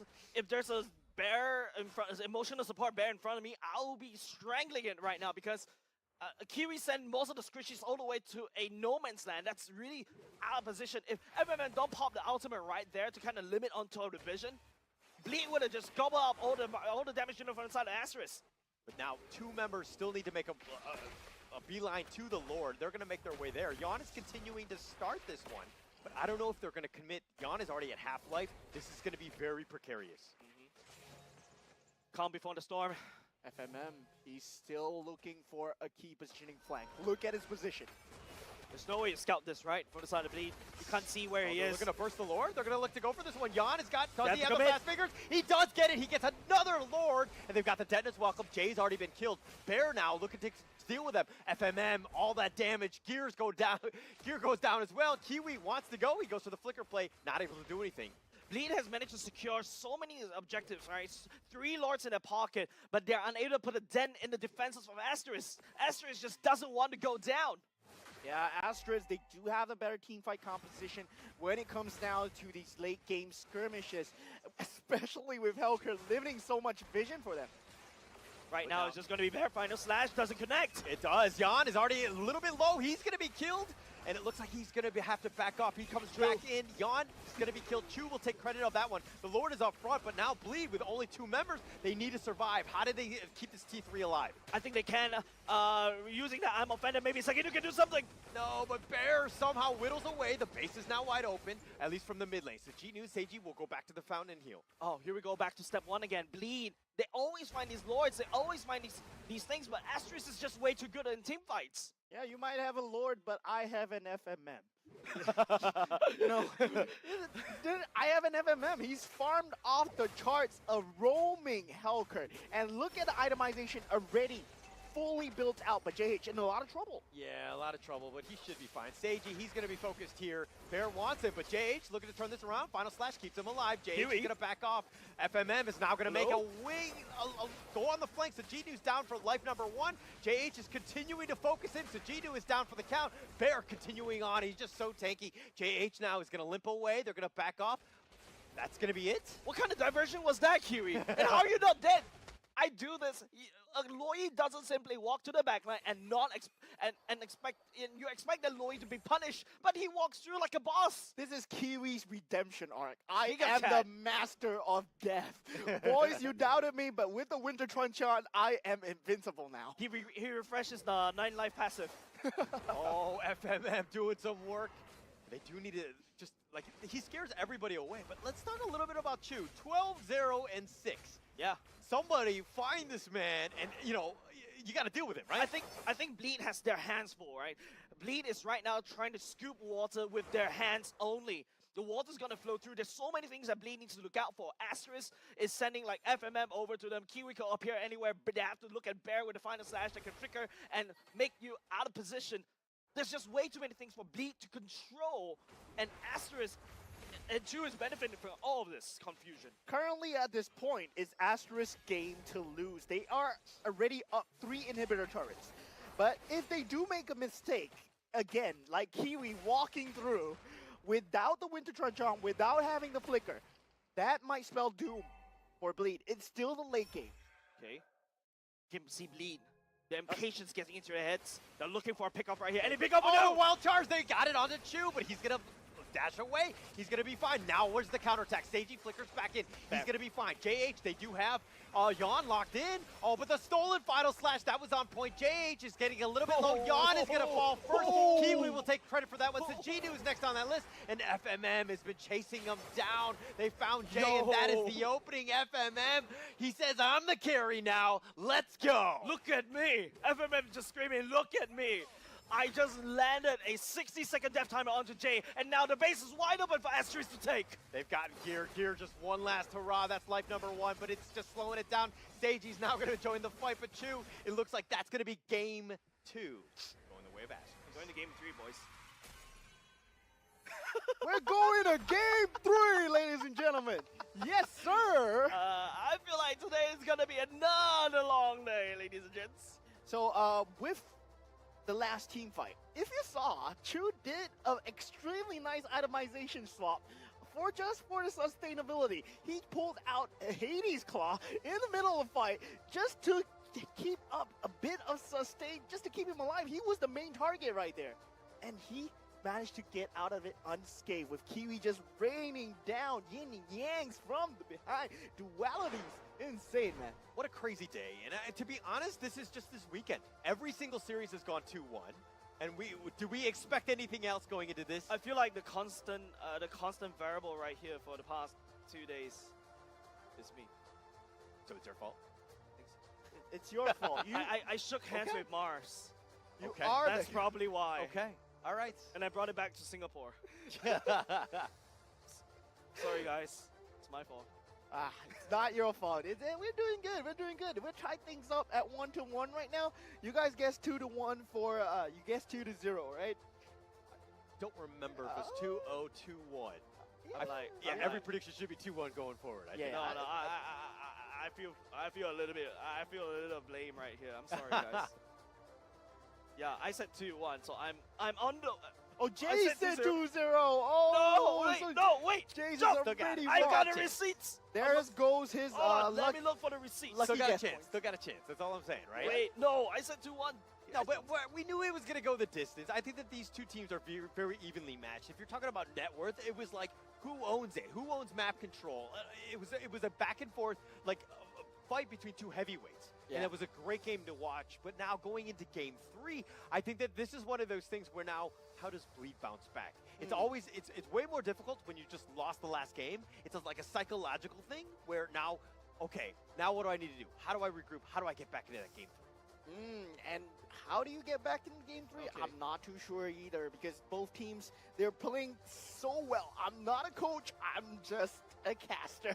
But really, if you want to think about that previous game, game 2, the MVP, I feel was really Kiwi, but Chu was really up there in terms of damage as well. In terms of positioning wise, Chu is literally untouched, no pun intended. I mean, it's not saying no pun, it's evident because you only had 0 deaths, right? And there's a kill participation of 87%. You're right about the half scores, just gaining the additional health and life steal is just so critical, especially when you're so late in the game. You're going to get bursted down, especially when either your immortality is on cooldown, right? And it's just also the fact that the rest of the team of Asterisk has just enabled Chu to become this crazy monster, like what Bleed did in game number 1. Yeah, it was so similar to how the carry was being played in the game number 1 as well. Will we see carry being banned out in game number 3? I mean, that might be the key factor that has been winning them both these games. Carry might be an extremely strong laner at the moment. Gold lane, Carry has always been a stable pick. With the Claude being taken out, Harif already out of the pool. Yep. I mean, carry would be the fallback option. And if you don't have the carry, if the Roger cannot take out the carry, that's going to be extremely big problem in the mid game, in the late game. I love that, Mo. You open up this this question, right? This carry is from the old meta. It's Yeah. an old era, old world marksman, right? You got Roger, that's the new meta in terms of the gold lane, the new world gold lane. We talk about how there's a difference between these two metas. One wants to scale all the way to the late game, has good amount of damage and DPS. And the other one wants to win in the early game skirmishes, win in the early game snowball, and snowball so hard that you can't win, you can't recover. But if the games keep dragging on for this amount of time, you start to feel like these new world marksmen, they're gonna get diminished in terms of their value. Yeah, they're just outscaled at this point. If you think about Harif, you think about Roger as well. In terms of late game damage, they do not have the attack speed. They do not have the damage to make up to just chip through these towers as fast as possible. Just deal the damage consistently in these team fights. And now we have the Hellcurt in play as well. With the Hellcurt in play, it provides so much space for Chu to be able to get map control, to get farm as much as possible. And Bear, he did an extremely good job. And you gotta have to ask yourself this question. Bleed took 3 lords away. Asterisk still wins. It's because of the side lane pressure. It's because of the massive setups that Asterisk was able to find for themselves. And the flanks because FMM was setting it up. So right now Asterisk is playing this 4+1. Bleed needs to be hyper aware. How are they gonna have to deal with this FMM? Or will FMM play this style again? That's also another question going to game number 3. I loved it, right? I thought that that's, if you're going to bring in Hellcurt into MPL Singapore, this is the way you do it, right? You create almost the template of how it should be played, right? I'm more worried about my own ranked games where I'm going to start seeing the Hellcurt kind of go with the carry. That will probably happen, but I think it's still one of those things where going into the rest of the league, you see what can happen, right? The split push and how much pressure it alleviates off of your carry in this game too. Yeah, I mean, like, if my roamer can do damage, I'm happy. It's okay. I mean, I can be the secondary carry, and even though if you lose the Hellcurt in a sense, to sacrifice yourself for the enemy gold laner, hey, I call it a win, right? It's the same idea as a Boloiski Saber roam. It's the same idea as a Masha roam, right? You trade the Masha, you trade the Saber over to the enemy gold laner. All of a sudden, Bleed doesn't really have enough damage anymore, because if you take a look at the roster, the only one that could consistently output damage, technically speaking, is Jay. But of course, you got to think about the long cooldowns, right? You remove the damage dealer from the side of Bleed, the rest doesn't do much damage, Asterisk could just snowball. And I feel that Jay, at that point of time, even though he was on the Valentina, he could not find a lot of value ultimates to steal away. Final Flash being the only option that he could go for in these team fights. He did try to steal away the Hellcurt ultimate at the point, but it did not do much for them, because in terms of Bleed, they are not playing towards a Hellcurt lineup. So it's extremely hard. Barat wants to be in the front of things. Ruby wants to pull people in as much as possible. So they are still playing this same Death Ball lineup that is not suited to take away the Hellcurt's ultimate. And if you just take a look at his stats, I mean, Seiji still on the board with the GPM at the highest. Yeah, I mean, that's what you need to do as a Roger, right? Snowball in the early game, quickly just farm up, and then after that start farming heroes. But now, if you take a look, the carry is, no offense, no pun intended, carry as well, 198k damage. That's a lot of damage, and if you compare that to the amount of damage that taken by the side of Bleed, that's a lot of damage that they are able to absorb. But in the stats here, I feel like doesn't really show you what happened throughout the game. It was Bleed that's taking objectives, but Asterisk winning the team fights. Yeah, Asterisk consistently wanting to take these team fights because they do have the superior mobility in terms of engagement and disengagement. With the dispersion plays, I mean, Kiwi, come on.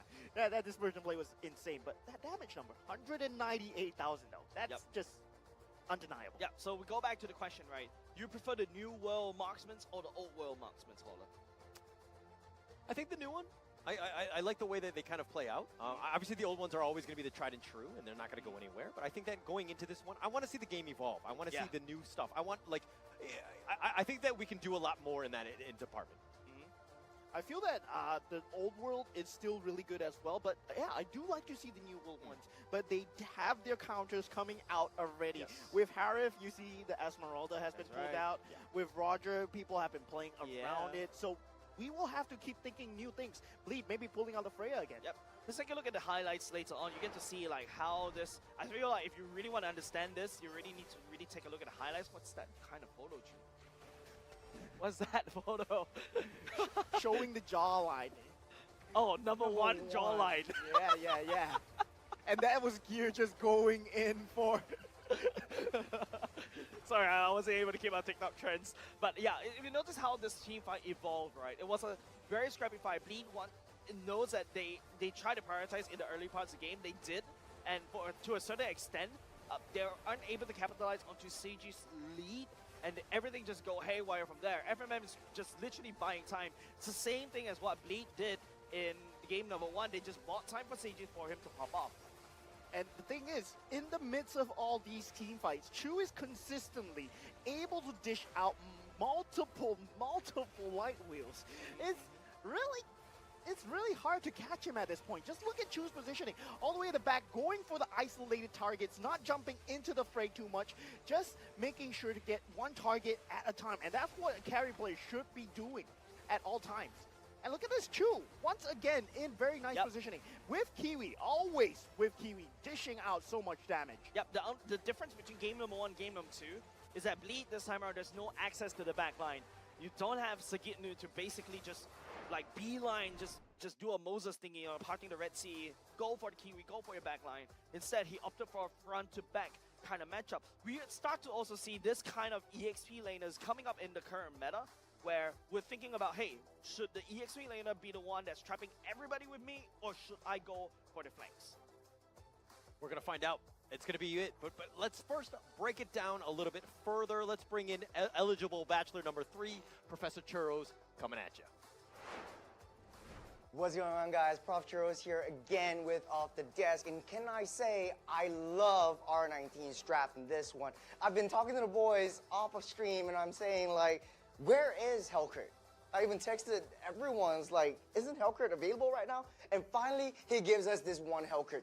I want to break it down just a little bit with how R19 actually successfully drafted against Bleed, knowing how Bleed has a very, very tanky lineup. I talked a little bit yesterday about having a team identity, and for Bleed, though, it's more of like, let's just protect Seiji and let's bring him to success. But for the side of Asterisk, though, you have Chu, you have FMM trying to set up these plays and trying to change that win condition. So a lot of shifting win conditions. Yeah, you can go for Chu, but let's shift the win condition to FMM. Try to get that split push down. So going back into this particular moment where everything just goes ham, and I just really want to highlight how impeccable Chu is with his fast fingers. So in this case, Jay said it best. Bleed was a little bit impatient. The time is ticking, and they know that they're on a timer. So they want to go straight and directly for Chu, knowing that he's directly in the middle. And I'll just let this play out just for a little bit to see where the vision is at all times. They don't see Hellcurt. They don't see Baxia. So no Hellcurt, no Baxia. They know where Arlott is. They don't know where Loi is. They only have in mind the tunnel vision onto this carry. So look at how they approach this carry, and knowing how Loi is able to use the diversion to change the perspective, to change the way the team fight goes around, it's going to be very significant in this clash. So going straight, got the conceal play, going straight for Chu, but hyper focus on what Chu does. Knowing that he got that wall charge in, pops that Purify, you have Bear and JH trying to separate that line between the two main damage dealers, because if they go down, that's it. That's over for Asterisk. But you still have Hellcurt or FMM down at that top side, trying to get that split push down. Now, knowing that Bear and JH is coming, they try to back off. Knowing that Hellcurt's pushing down that top side, they try to go back. In this case, they lock down onto Chu, but Chu popped in that immortality. I'd say this was a split-second decision in fast fingers, going to the hands of Chu, so props to him, man. Played a heck of his mind, and in this one, they have to get that forced retreat to protect their base. So really, foundations are the keys to victory for Asterisk right here, and whether or not Bleed is able to really dissect how Asterisk thinks, really dissect how R19 thinks, is really up to them. It's another game 3. I think it's a 5 streak of game 3s, and I'm really excited to see how this this the conclusion of this story go. So back to you, boys. Thank you so much, Professor Churros, for that breakdown. That was great going into it. We know what needs to happen in terms of game 2, but now we're going to go into game 3, right?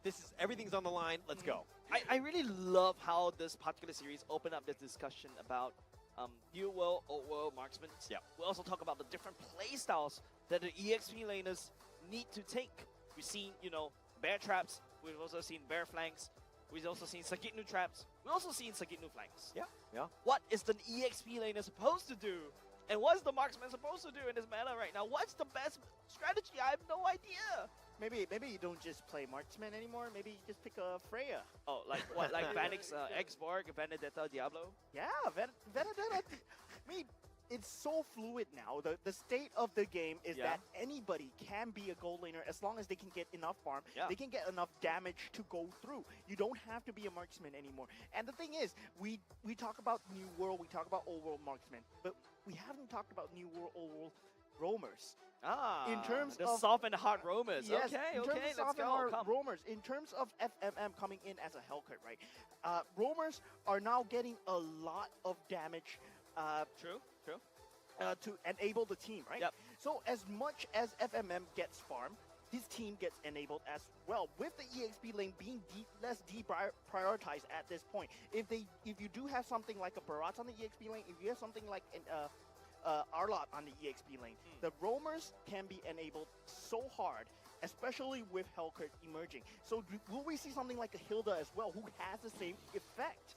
Yeah, I mean, it's really exciting to watch, right? Like how the state of the game is constantly evolving, and it's really refreshing. And I guess that's what keeps the meta fun to watch, right? Yeah. I don't know what's going to happen in the next season.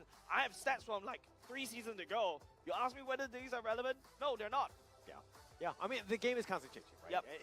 Yep. Picks are going to happen, new heroes are going to come out, and all of that. Now, we've seen what happened with FMM Hellcat, right? Yep. How does that take it forward? Now, is it the insta-ban, or is it, like, let's look at just like, okay, Asterisk, this is what they've drafted, okay? In an isolation, Bleed, how do you counter-draft this, knowing that they're going to pick this exact lineup? The thing is, Asterisk, if you ban out the Hellcat, if you look at the ban pool, there's a Matilda still available. Yeah. There's a Chip still available. Yeah. Right. So you're just opening up different variations for Easy. FMM. You can't ban out FMM. Okay, I have a solution for Bleed. Request Moonton to open up 10 bans per team. Okay, without format changes and things like that. No, No, but I understand. serious, Yeah. because there's too many heroes that you really need to ban out in terms of, making sure that you have a good game, right? There's like heroes that you really have to ban due to the meta.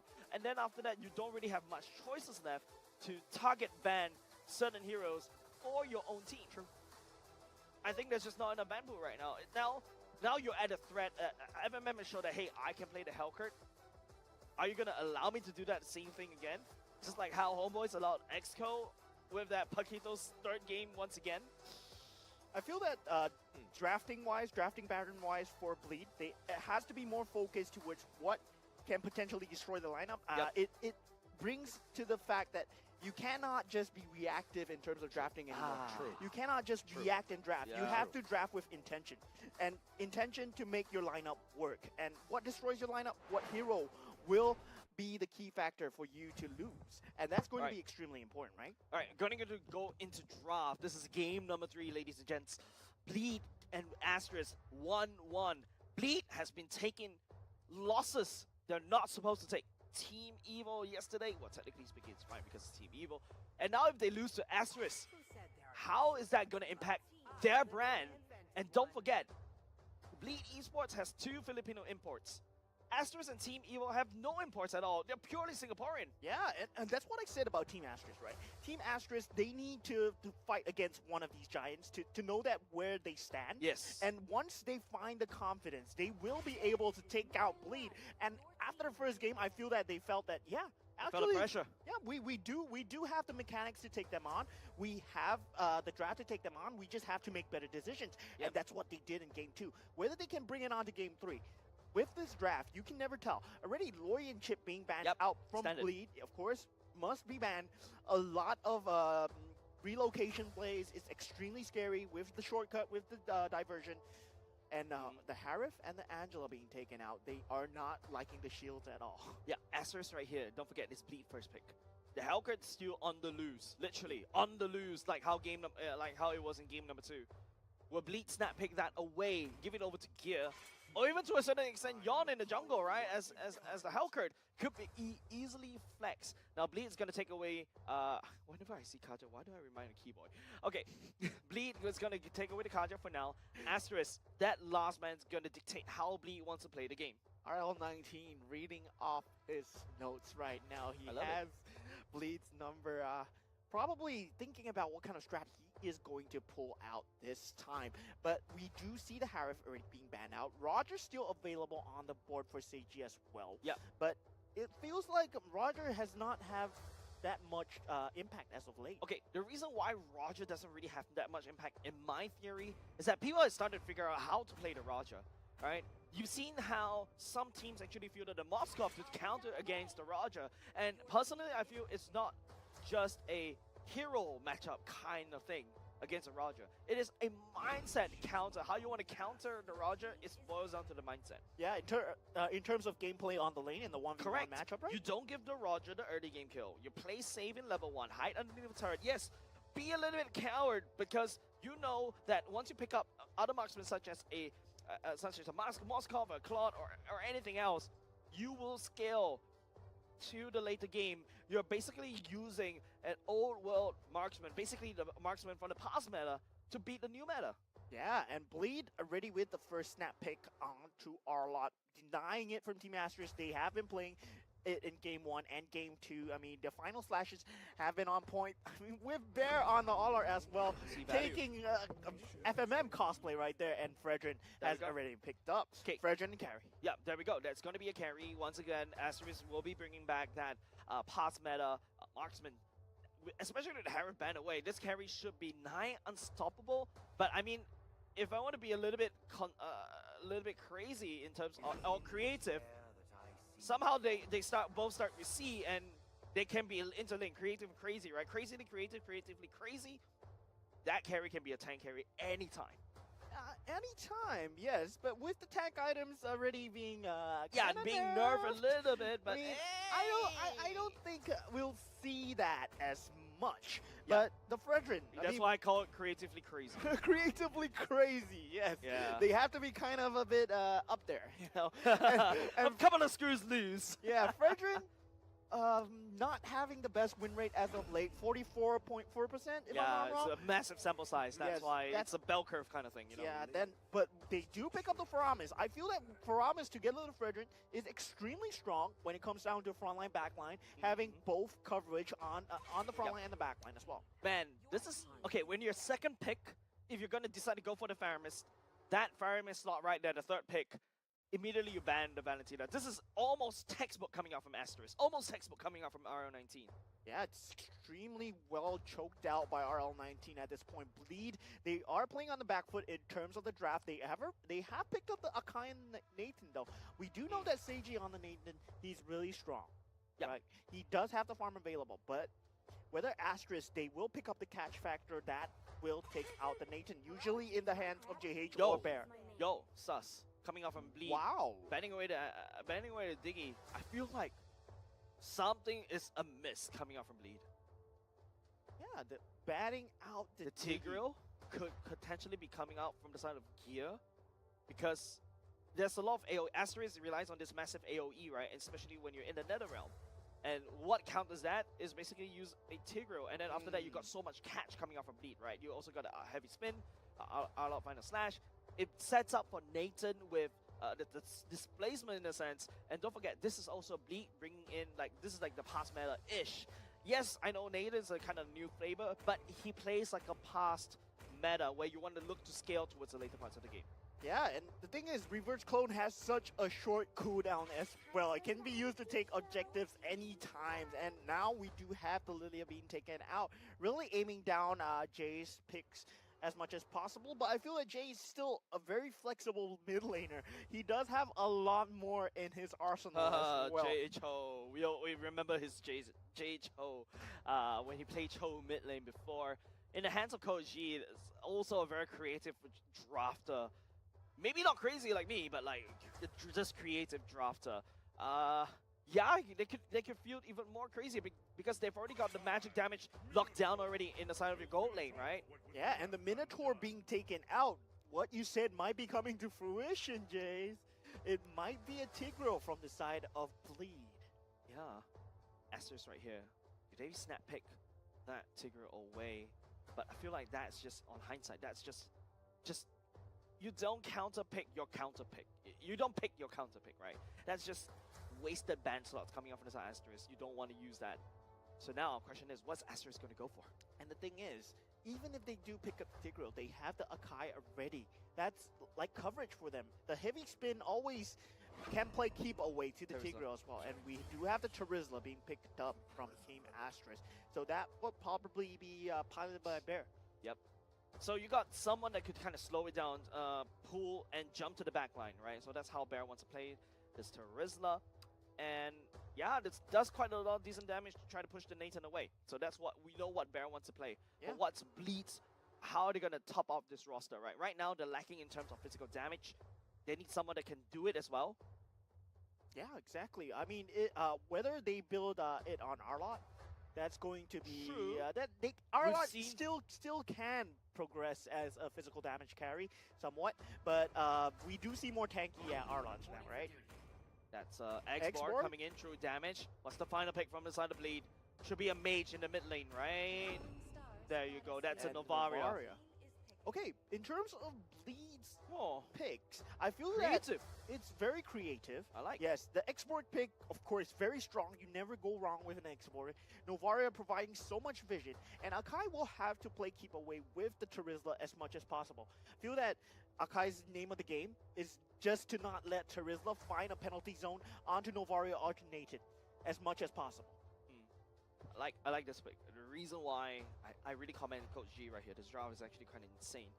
You can use the Astro Echo, enlarges your hitbox, easier final slash, easier happy spin, easier last ascending tag, and also easier damage coming out from Nathan as well. So it's really big brain coming up from Coach G.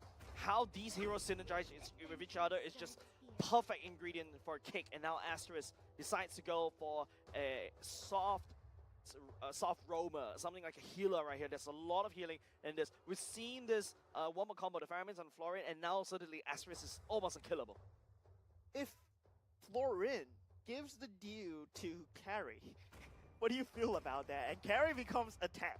That might be too much. I think you're going to the crazy part. I think you're going too much to the crazy part. Come back. I drank too much tea. Come back, Mo. Stay with me.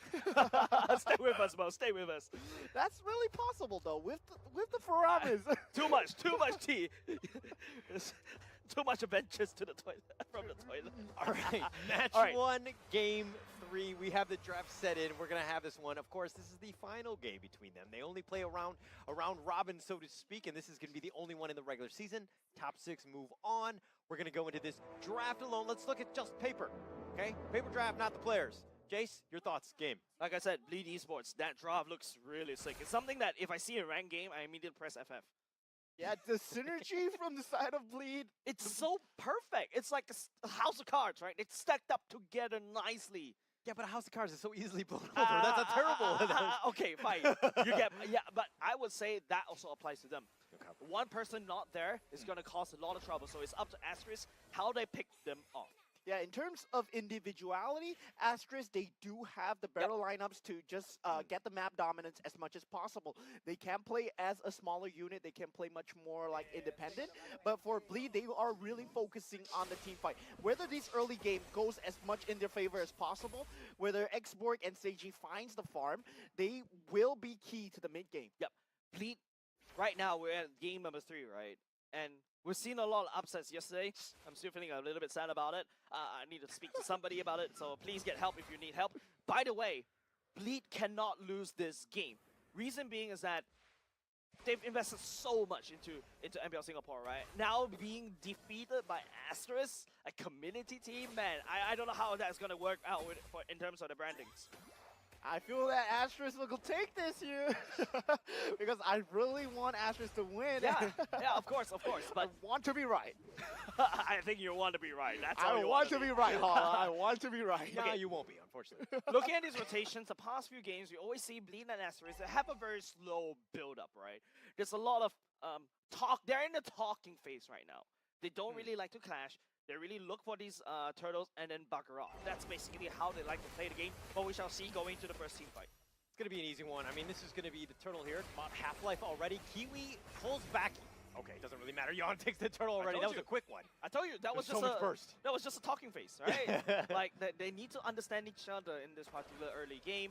But you can start to see that Yon, the retreat buttons has never failed him. Yeah, and FMM, I mean, him on the Impure Rage at this point, I mean, very good on the Florid, but we do have a team fight coming in. No way. Jake, you should be able to slip that away easily. Oh. Astro Echo tags, no follow-up. Okay, right. but All the final slash? All the flicker used by Chu already? yeah, like I said, talking phase, right? They're just feeling out each other, knowing each other's what they like, what they dislike. Yeah, talking face. Speaking of talking, how about talking with your mom at McDonald's over a McCrispy? Happy It's Mother's initial talking phase, get to know each other, and then it kind of, then some in-game diamonds or out-game Yeah, I don't know. definitely. Those come In-game right? diamonds, right? TNC supplies, ladies and gents. But don't forget, right now it's just Bleed really want to feel out what Asterisk wants to do, right? Like, right now Bleed is just, they're looking to fight as 5, but they're not there yet. And the way that FMM, he has been protecting the jungle is extremely nice of making sure that Jay cannot take control of the purple buff. There's no invasions as well. This Florin has been played to a T at this point. And Gear, with that final slash onto the creep as well. Both roamers, they are just trying to play keep away with the jungler as much as possible. Okay, JH will be tagged, heavy spin. Oh, heavy spin. Yon, Look the at Echo. Chu. Yon just walks away from this one. Chu takes a lot of damage, but he's going to back off. The final slash gets on the JH. They do have it, but they do have the heal as well. And Kiwi trying to pull Yoink. back Gear. He does, but there's no follow-up. Man, FMM was just holding on to the ultimate, and just in case Chu needed it. Chu evidently doesn't need it. He's basically healing all the way up, tip-top, with just one skill from FMM. Oh, Jay now, he's going to be knocked up here. Jay's probably going to fall on this one, and Bear will take first blood. And now they're going to start the turtle. Bear continuing to be in. The stakes is going to be a little off the mark. Sajinu all the way in the front. He does have a flamethrower. He's going to push him back in. The turtle, about half-life. They're going to go for this one. The energy eruption, the final slash is going to miss on this one. Gear now is about half-life. He's on the run. Bear's doing a lot of work, but he doesn't really have the mana. JH, oh, the Nether Realm keeps him alive. And it looks like they've got the turtle. Yep, talking phase is over. They managed to pick one up from the side of Asterisk, and apart from that, Bear is low mana. Asterisk has no reason, but they're still forcing that fight. Yeah, Yon's retribution has been on point, but what I have to highlight is how they cycled through Yon's heavy spin. They made sure that the heavy spin was used onto Chu. Then the penalty zone from Bear was committed onto Jay. Just making sure that Bear can get the key damage onto Jay or onto Seiji. Either target will be good for him. Right now, just Bleed, just doing common suspect things, right? It's exactly how we expected coming off of Bleed. They're very hyper-focused on objectives, but Bear? I'm getting a lot of deja vu looking at Yeah. this. Why is everybody kicking Bear? Previous game vibes, you need 4 people to kill Bear. Oh! G2's going to get run on. The Faraga armor's going to be blown. He's going to back off. He should be fine. Yeah, everybody, it's all fine. Like I said, yeah, they're still in the same talking phase, right? But Kiwi. Oh, he dove for this one. He took a little damage, but they're just going to trade at the end of the day. Nice snipe coming out from Jay. Like I said, Bleed does have a lot more tools to work with, right? But until they could fight as 5, Asterisk should be able to take all these turret fights. Yeah, objectives-wise, as long as you have 5 people, Bleed should be able to win it. In fact, in the past Turtle, it was Seiji joining the fight as well. And Seiji joining the fight, I mean, with the reverse clone available, it's extremely hard to fight, but Jay going down, that's not something that we see every day, and I feel that Bear just really good on that play. Yeah, Kiwi had the 9 lives cooldown already. Yeah. So Kiwi, 9 untouchable for now, especially with the Nether Realm, is going to make it even harder for him to be killed. Bleed right here, stepping up, looking at the turtle within 5 seconds. It's going to be extremely hard for Asterisk to fight this next team fight, but they do have the heavy spin available. And we have the mid lane fight. The Echo, Oh, the pull back in. They've got two. Gear and Seiji. Gear gets a little. He flickers back to safety. The penalty zone is going to win. Bear now on the run. JH is taking a lot of damage. Bear's all the way in the front with the Sprout. Keeps the heal on. Seiji, the energy eruption, knocks him up. Raven's make sure they get Seiji. And they've gotten 1 for 2, apparently. Yeah, 1 for 2. And the turtle is up for Bleed. This is normal for Bleed. And look at them. Like what I mentioned, they are strong as 5. Asterisk is faltering. They need to stop taking this massive 5v5 kind of fights. I feel that the only reason why they lost that fight is because they lost FMM too early. FMM was picked off by Sagitnu on the back line. And not only just that, they took the turtle, and that's kind of common suspect from the side of Bleed. That's how they like to play the game. But if you notice how Kiwi this time around, not only just he's the Reaper, he is the Reaper himself this time around with the net around, spreading that 9 lives passive over to the rest of the people, trying to save them as much as they can. But unfortunately, Bleed does a lot of damage, especially right now when the items that to come into Seiji. Oh, and Gear. He finds Bear, the final slash. Bear's going to continue to play with them. The penalty zone is on point, but Yon is going to flank. Bear's all by himself, 1 versus 3. Nice Sprout, keeping him alive just a little bit longer. Oh, the Nether Realm keeps him alive. The energy eruption locking in Gear. And they want more. They're going to go for Yon. They're forcing him back, not letting him go. The Appraiser's Wrath on top. The pullback from the Shadow Stampede. And Yon goes down as well. And what a play by Asterisk. Once again, the Bear Trap strikes again. Bleed. 4-man gang onto Bear, but he's unkillable. Bear. You need 4 people to kill him, man. That wasn't just 4 people there. That was just only 3 people there. So, I mean, Bear, with that penalty zone, he did pull away the heavy spin as well, so they did not have the disengage. I think Nether Realm. I think Mo, ganking Bear is a bad idea now. Ganking Bear is a bad idea. Like, no matter what he plays, ganking Bear is a bad idea. But in terms of farm, I mean, Nathan is still very much up there. Yep. Got your Feather Heavens already, the Starlium Side. These are your 2 core items going forwards to the Holy Crystal. By the way, Holy Crystal increasing pricing, unfortunately. It's like, kind of like oil prices, you see. A lot more golds required for Bleed to hit that, but Bleed slowly inching out. These standing gold that they're able to take away in terms of turrets is going to be helpful to get Seiji where he needs to be. Yeah, and Export will be able to deal out the damage. He does have the immortality up, but Radiant Armor already picked up from the side of JH. He will not have to worry about Seiji or Jay as much right now. And we do see a catch on the Export. Energy Eruption locking in Sajitnu. Oh, they've got the pullback, the final slash onto JH, but he's just so tanky. He's continuing to fight through this. The Appraiser's Wrath as well, Chu. Now the Nether Realm's going to be committed on this one. And Sajitnu's going to back off. The Lord is about half-life. They do need to be careful. Bear continue to deal with the mid-wave. Good push coming out from Asterisk.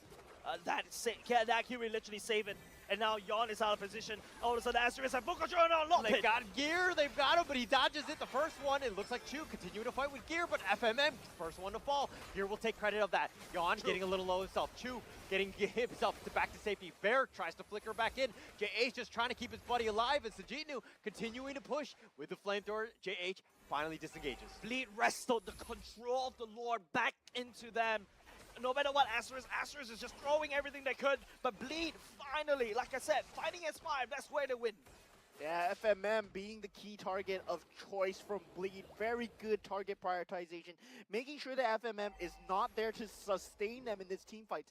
That's where the sustain of Asterisk comes from this floor in. Without the Nether Realm available, with Kiwi already expanding that. Very good cycling by Bleed. Yeah, right now it's the battle of the, not only just the roamers, right? FMM versus Gear used to be from the same team. Now it's True stepping up against a Filipino import. True, by the way, was from Stellar last season. They got relegated, but now...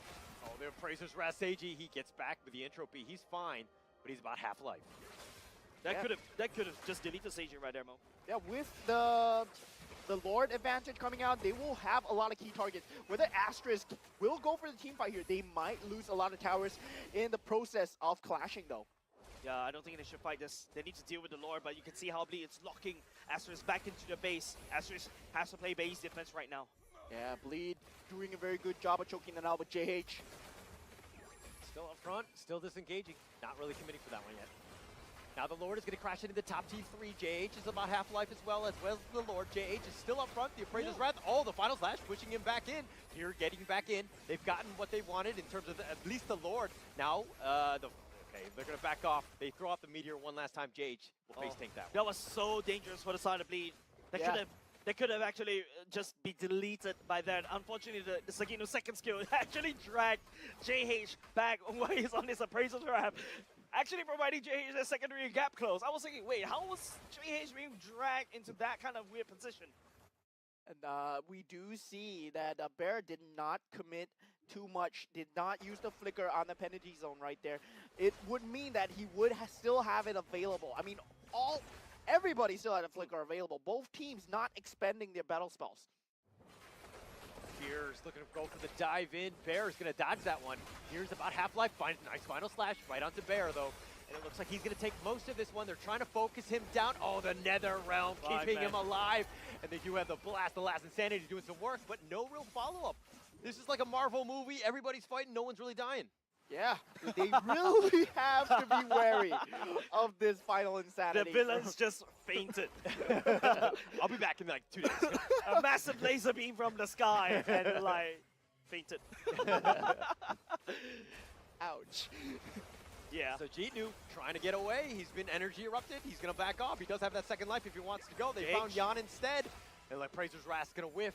And now Asterisk are going to look to retreat. All right, at the very least, Bleed is playing on Asterisk side of the map. Look at Bleed in terms of the turrets. They have the 3 turrets in the mid standing, so which means that Bleed should have total map control in terms of that, which also equates to Lord Pit control as well.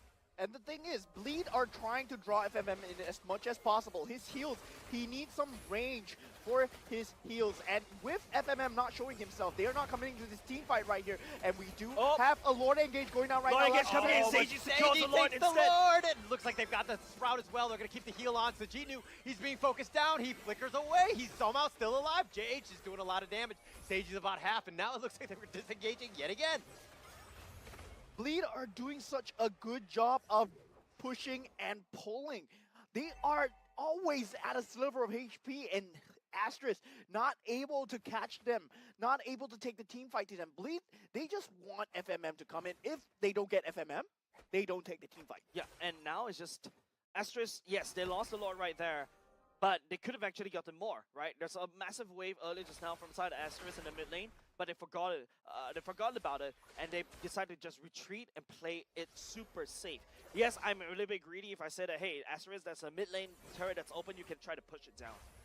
And the amount of farm on Nathan at this point, he can basically chunk down JH if he wishes to do so.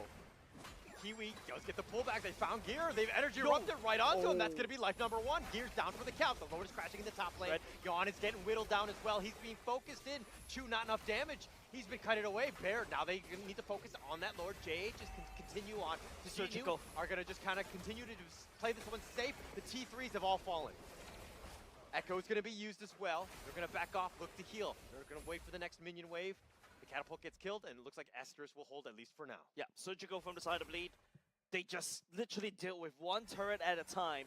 You can see how Asterisk dragged the Lord over to the mid lane as well. There's a massive pull coming off from Bear. If not, they're just Asterisk just playing on pure damage control right now, Mo. Yeah, and very good itemization choice from Gear, going for the immortality during that period of time. He just recently got it and already being used to force out the objectives. Oh, Yawn, energy eruption, but they do have the Echo, they do have it, and the cavalry are here. They're all going to come and look to turn this around. They focus their attention onto JH, who's taking most of the damage. Yawn getting so low. Heavy spins, he's going to be back. The Beyblade survives. Sometimes I'm not really happy to see JH getting a lot of damage. Sometimes I'm happy as well, because he knows he can return it with the Appraiser's Wrath. Yeah.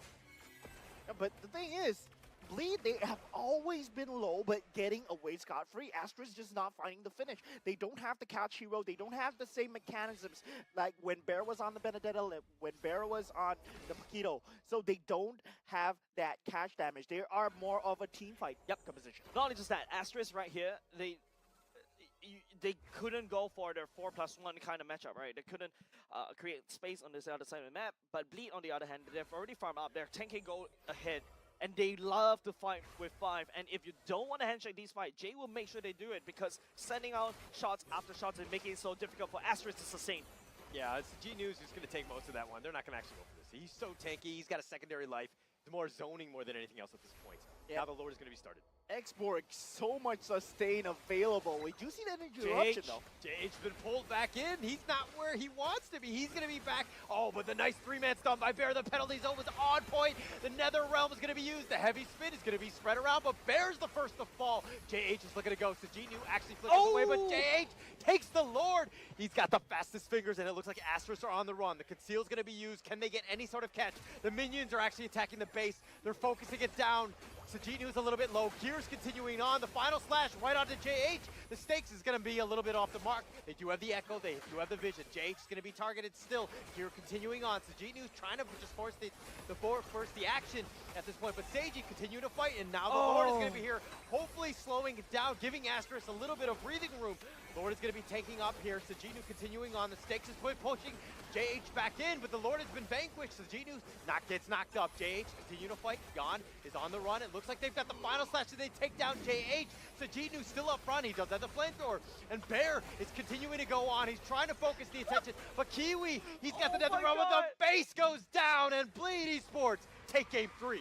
Man, that was the longest base fight I've ever seen. I'm sorry, Holly, you had to tank through all of that. You're just taking one for the desk right here. But man, how Bleed, even though JH finally landed Reggie onto the Lord, snatching it away from Bleed, but the decisiveness of Bleed to just hammer through because they know they got a goalie. There was 7K goalie during that point of time, and they relied on that to push through and take that win away from Asterisk.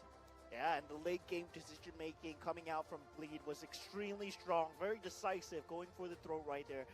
Just won them the game. If they held out just a bit longer, if Asterisk could hold on a bit longer. I'm wrong today, boys. Yeah.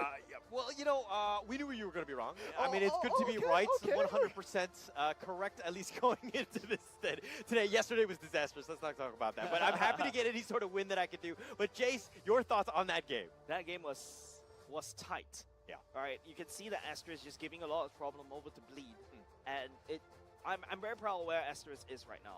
I'm probably copium right now, but I'm really glad. But also, Bleed has started to show that, hey, after that loss from yesterday, there's a lot more push, there's a lot more passion that they have to put in order to end the game. Yeah. And they're playing it really well. You can start to see like Jay just popping off in terms of the creativity with Valentina in the second game, and now with this, man, it's just refreshing to watch coming off from Bleed. And the final flashes that Gear has been landing, catching them again and again. I feel that Gear was really key to catching most of these team members off guard, especially JH being in a bad position, was all due to Gear. Yeah, Gear had a great game, but let's look at the MVP of that game 3. Who is it going to be? Sajinu with his export, completely on point. I mean, the KDA, you're like, really? MVP? 002? But he was on point. I mean, skill participation doesn't speak too highly, but I think it comes back to the tanking and just how he was everywhere, right? Yeah, and not just that, right? Like the fact that this is a very low kill score kind of game. So maybe 2 kills, 2 assists is actually massive, very massive, right? And it's also how he was able to just burn everybody. He's just committing war crimes right there, just to flush out the enemies. And apart from that, it's just, you know, there's this firewall. Yeah. You don't cross here. This is your no-go zone, right? You don't cross here because I'm gonna do a lot of true damage to you. Yeah, and Exborg, if you looked at the itemization for Export, right, he only needs to build 1 damage item, then afterwards, just build tank all the way, and he's still relevant in the late game. The scaling is so good. He has the Faraga armor just for that sustain as well as second lease of life, and with that immortality, it just makes him way harder of a target to catch. Yeah, he has 3 lives, right? I know Kiwi has 9 lives, but he hasn't died, even though in this game. But like, look at Sagitner, right? Like, actually, I think that's pathing towards an Ice Queen 1. Usually you really want to go for the Ice Queen 1 earlier on in the game, but decides not to go for that. Goes for the War Axe, goes straight into Immortality because he realized that he needs a tank for this team, right? Then after that, Brute Force Breastplate, and that's where he comes online, right? All the damage that, you know, potentially the Kiwi can output, it will just get denied by the Radiant Armor. That's really very good itemization from Sagitnu, knowing that they were going for objectives at the start, just going for the tankiness. And Yon, I have to say that even though they did lose out a bit on the top lane with his heavy spin being committed a bit too early. He did pull out a lot in the mid game, in the later stages of the game. He was extremely pivotal in taking damage away from his team as well. Jay, he was only caught once. Yep. I mean, Novara could just slip through walls, right? So that's why it's actually very hard. Can't go out of the map, man. He can. Yuzo can also follow as well. Paramis too? Yeah. Wow, whoa, hold on a second. Those mid laners can actually go through walls. What's this? Anyways, take a look at the emblems. Focusing mark from the side of Kia is going to make sure that there's a lot. Maybe that's the deciding factor, right? We pointed out last week where focusing mark provided so much additional damage, especially when Bleed wants to fight S5. Asterisk wasn't able to kind of slowly pick people off. Even if they need to pick people off, it's going to rely on Bear. It's going to rely on Kiwi. But it doesn't drag. I mean, well, yeah, Shadow Stampede drags. Yeah. But Bear wants to fight, wants to lock you down in that one spot, and then everybody go. And that's also the signal for the side of Bleed to just fight right there. And you were, sorry. you were talking about the synergy between the teams, right? Synergy between the heroes that they had. The Novaria Astral Echo was extremely good in making sure that Gear would always get his final slashes, but focusing mark would be very key as well, because all he needs to do is put a lick of damage in, then Seiji can output the damage, right? I like the fact he said lick of damage. now all I'm imagining is Gear going to lick everybody from the side of Asterisk. I mean, and you have focusing mark applied to you, 6% additional damage. I call that a massive win. That's extremely good mind games coming out from both coaches today. We saw both sides trying their best with their available lineup, but just I feel that Team Asterisk, in terms of the late game decision making, just falling a bit through. I feel that they had the matchup to counteract what Bleed was going for. They had the late game scaling as well. They just couldn't find the proper objectives. They couldn't find the proper team fights. Bleed were always extremely low at all times, right? Yep. They were always 3 men to 4 men, 1 dot of HP left. Asterisk, no finish. I always say that, yes, I mean, everybody's 1 dot HP and they gave away. Yes, I think that's a good thing. Personally, I feel like it's either you get it or not. Unfortunately, in this kind of situation, there's only 1 or 0. There's only black and white. There's no gray area. True. Because if you want to get a PlayStation 5, if you only have and it costs $1,000, you don't have that $1 or 1 cent. You don't get a PS5. Alright? Unfortunately, I'm gonna have to say that out loud. Like, for example, yes, everybody from Bleed is 1 dot, but if you don't get a kill, you don't get the win. Yeah. You get nothing out of that. And I mean, I think it comes back to the coaching. They were in sync. They understood the target prioritization. Playing their heroes to, like, the maximum, right? They knew exactly what they needed to have done. But we're gonna find out exactly what they were thinking as we go into the mic check right now. Yeah, okay. Nice, yo. Hey, no dash. No dash, no dash, no dash. Pick out deep. Go, go, go, go, go, go, go, go, go. Pick out deep, pick out deep. Go, just go, guys. Just go, guys. Pakito. Hero fight, hero fight. Stop, Stand to. Hey, hero. Dolo, guys. Hero. Okay, guys. The Bruno on me, I got it. Nice one. Go. Come, guys. These two, guys. Go. Okay. All the way. Sagi, the MM, the mate. Hey, no dash. Hey, no purify, Bruno, guys. Okay. Let's go for okay. Come back. Nice try, guys. We back. We still got time for a lot. Hey, heal out. I think. I got it. Yeah, I'm there. Go back now. We got alert. No flick. Hey, can run. Trying. Nice. Okay. Hey, just go. We can, guys. Just fast in. The car no flick. Go. I think we can. They got no lot. 10 seconds. See, guys. I spin it away. Go. Nice. Great mic check and just trying to get the internal comms going in and just how they're very, very positive, I think, at the end of the day, right? They're all like talking about, hey, even if we didn't get the kill, they were like, oh, nice try, let's back up, like, let's regroup kind of thing, and they were just very positive overall. The decisive last moment coming through, we can end. But I doubted them. I doubted that. We can end. I mean, that was that call right there. And as a team, aligned going in. But let's just find out what more Professor Churros has to say in his Off the Desk segment. What's going on, guys? Welcome back to Off the Desk with Prof Churros. I have to say, what a series we got today. And first game of the day, already 3 matches, in last match though, we haven't seen a kill score that went into double digits for a very, very long time. And everyone was just playing a push and pull. To quote Holler, it was basically like a Marvel movie, a lot of fighting, but no one's dying.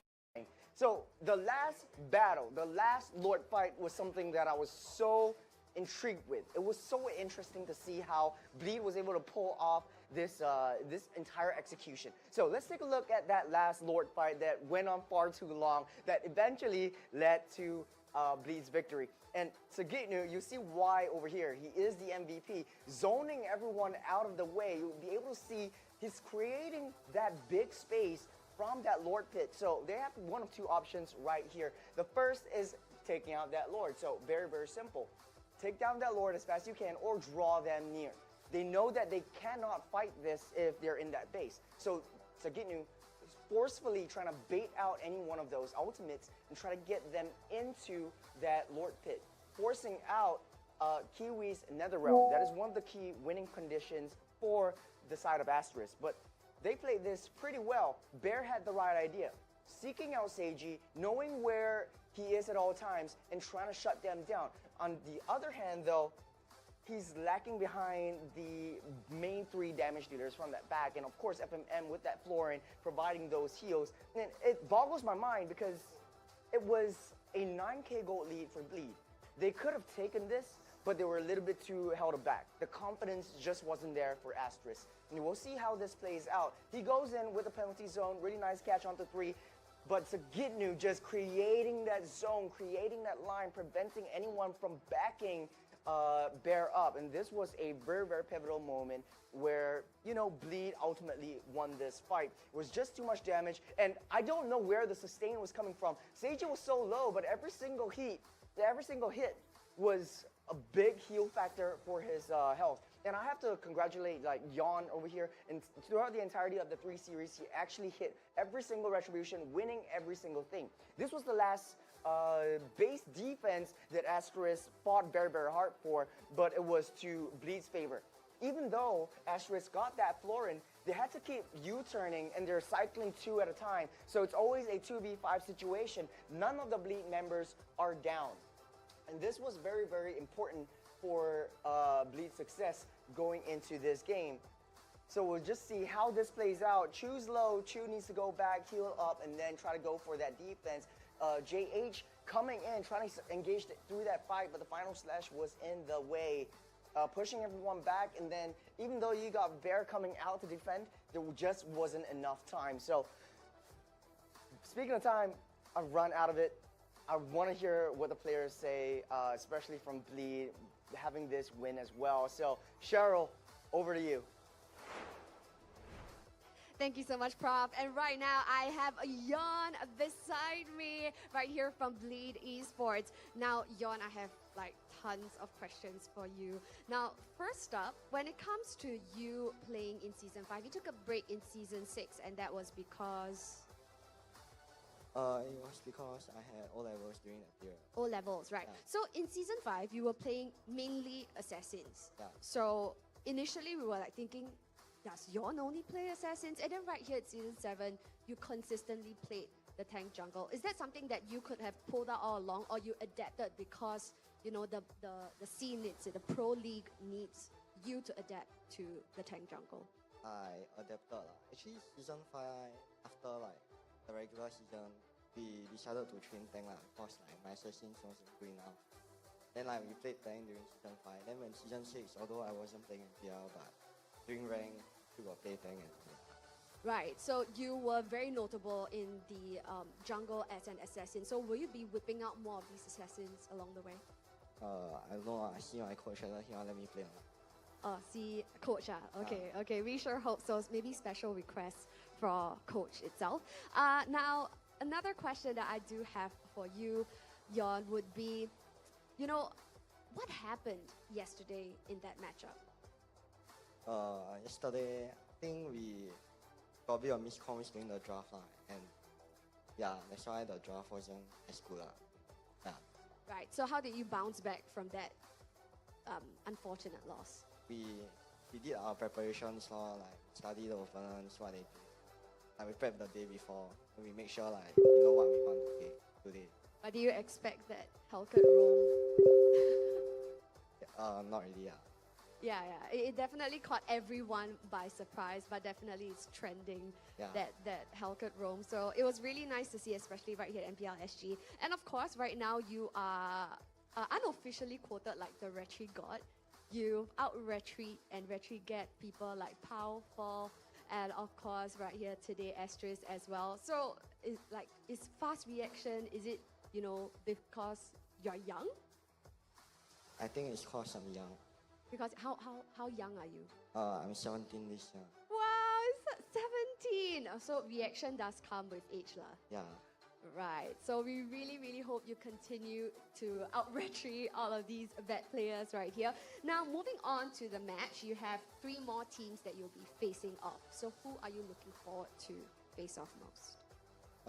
Probably Flash, my ex team, and on people have the best team, so be looking forward to face them. Right, and this time Bleed is looking really good, I must say, this season. Really decked out, prepared, and you guys have a different rapport compared to previous seasons. Do you think you guys are prepared, and what preparations have you done to take on the defending champion right now with also an extremely decked lineup? I mean, we have training every day, and I think with our coaches, I think they are really good, and I think I can trust them in the draft. And with what they have been teaching us over the past few months, I think we are ready to face them. Right, and speaking of coaches, definitely it changes dynamics as to your draft. So how much do you think your coach has impacted you guys as players? I think for me personally, the coaches have impacted me a lot. They taught me a lot, and I would say they are really good at drafting. Yeah. Right. So how has your coach helped you personally then? Like, since when I joined Bleed, I think I was missing out a lot. Like, there was a lot of things I wasn't good at, or like I didn't know about. And during training, they pointed it out to me one by one, and I started studying more and more. Yeah. Fantastic. So thank you so much for joining us here today, Yon, and congratulations on your win. Thank you. So yes, we just got the latest updates. Next match of match 2 will be coming up at 1:15 p.m. Now this is a BO3 that we're not expecting to see, making it a back-to-back 5 matches of BO3s. So definitely do stick around and join us for the next one coming up at 1:15 p.m.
OSIM.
Fishing confirm import ah.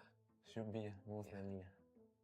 应该就是看在那个 I don't know who is this, bro. Huh? Oh, no way, bro. MPL champion so like that. This one. I know Bro, holding fish who else can eat? Yeah. You like fishing, bro? Oh yeah, the face on the face there already.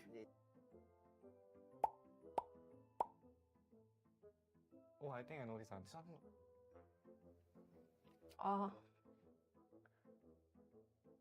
Okay, the answer is J. Oh my goodness. 2-1. Correct. J is correct. It's J? Oh my hell, man. No way. Oh my god.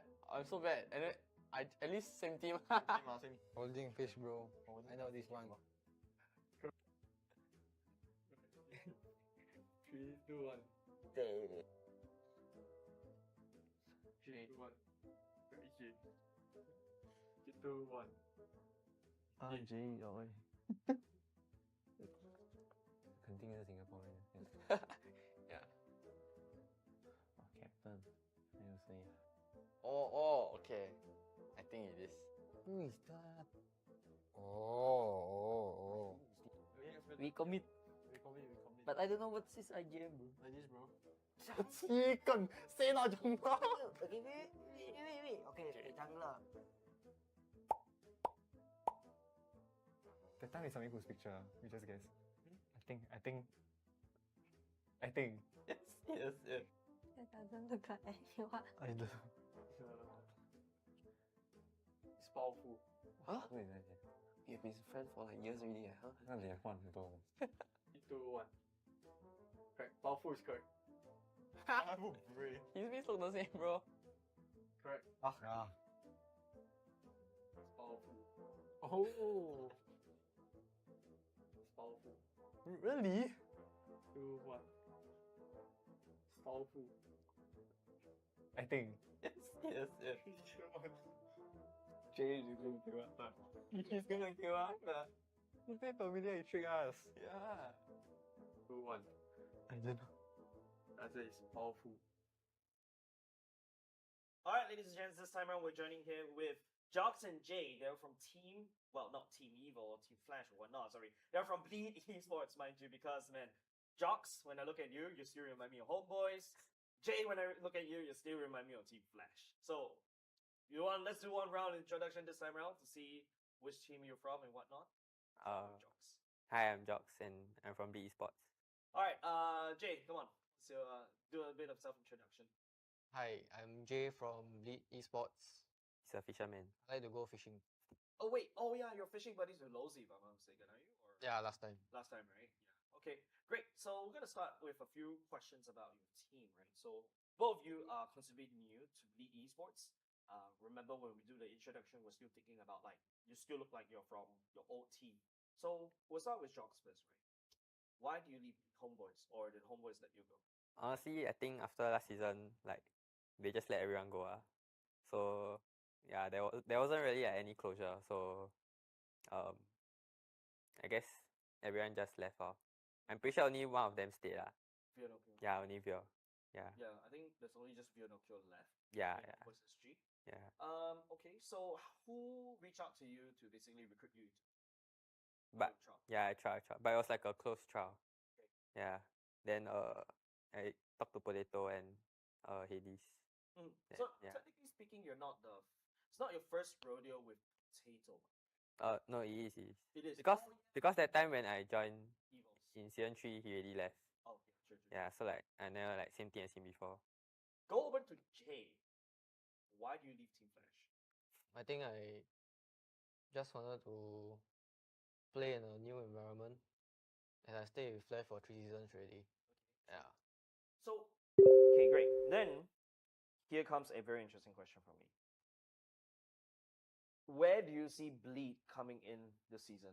Which position that you think Bleed with this current roster will end up in this season? I'm pretty sure that we can secure top 2 at least. Top 2.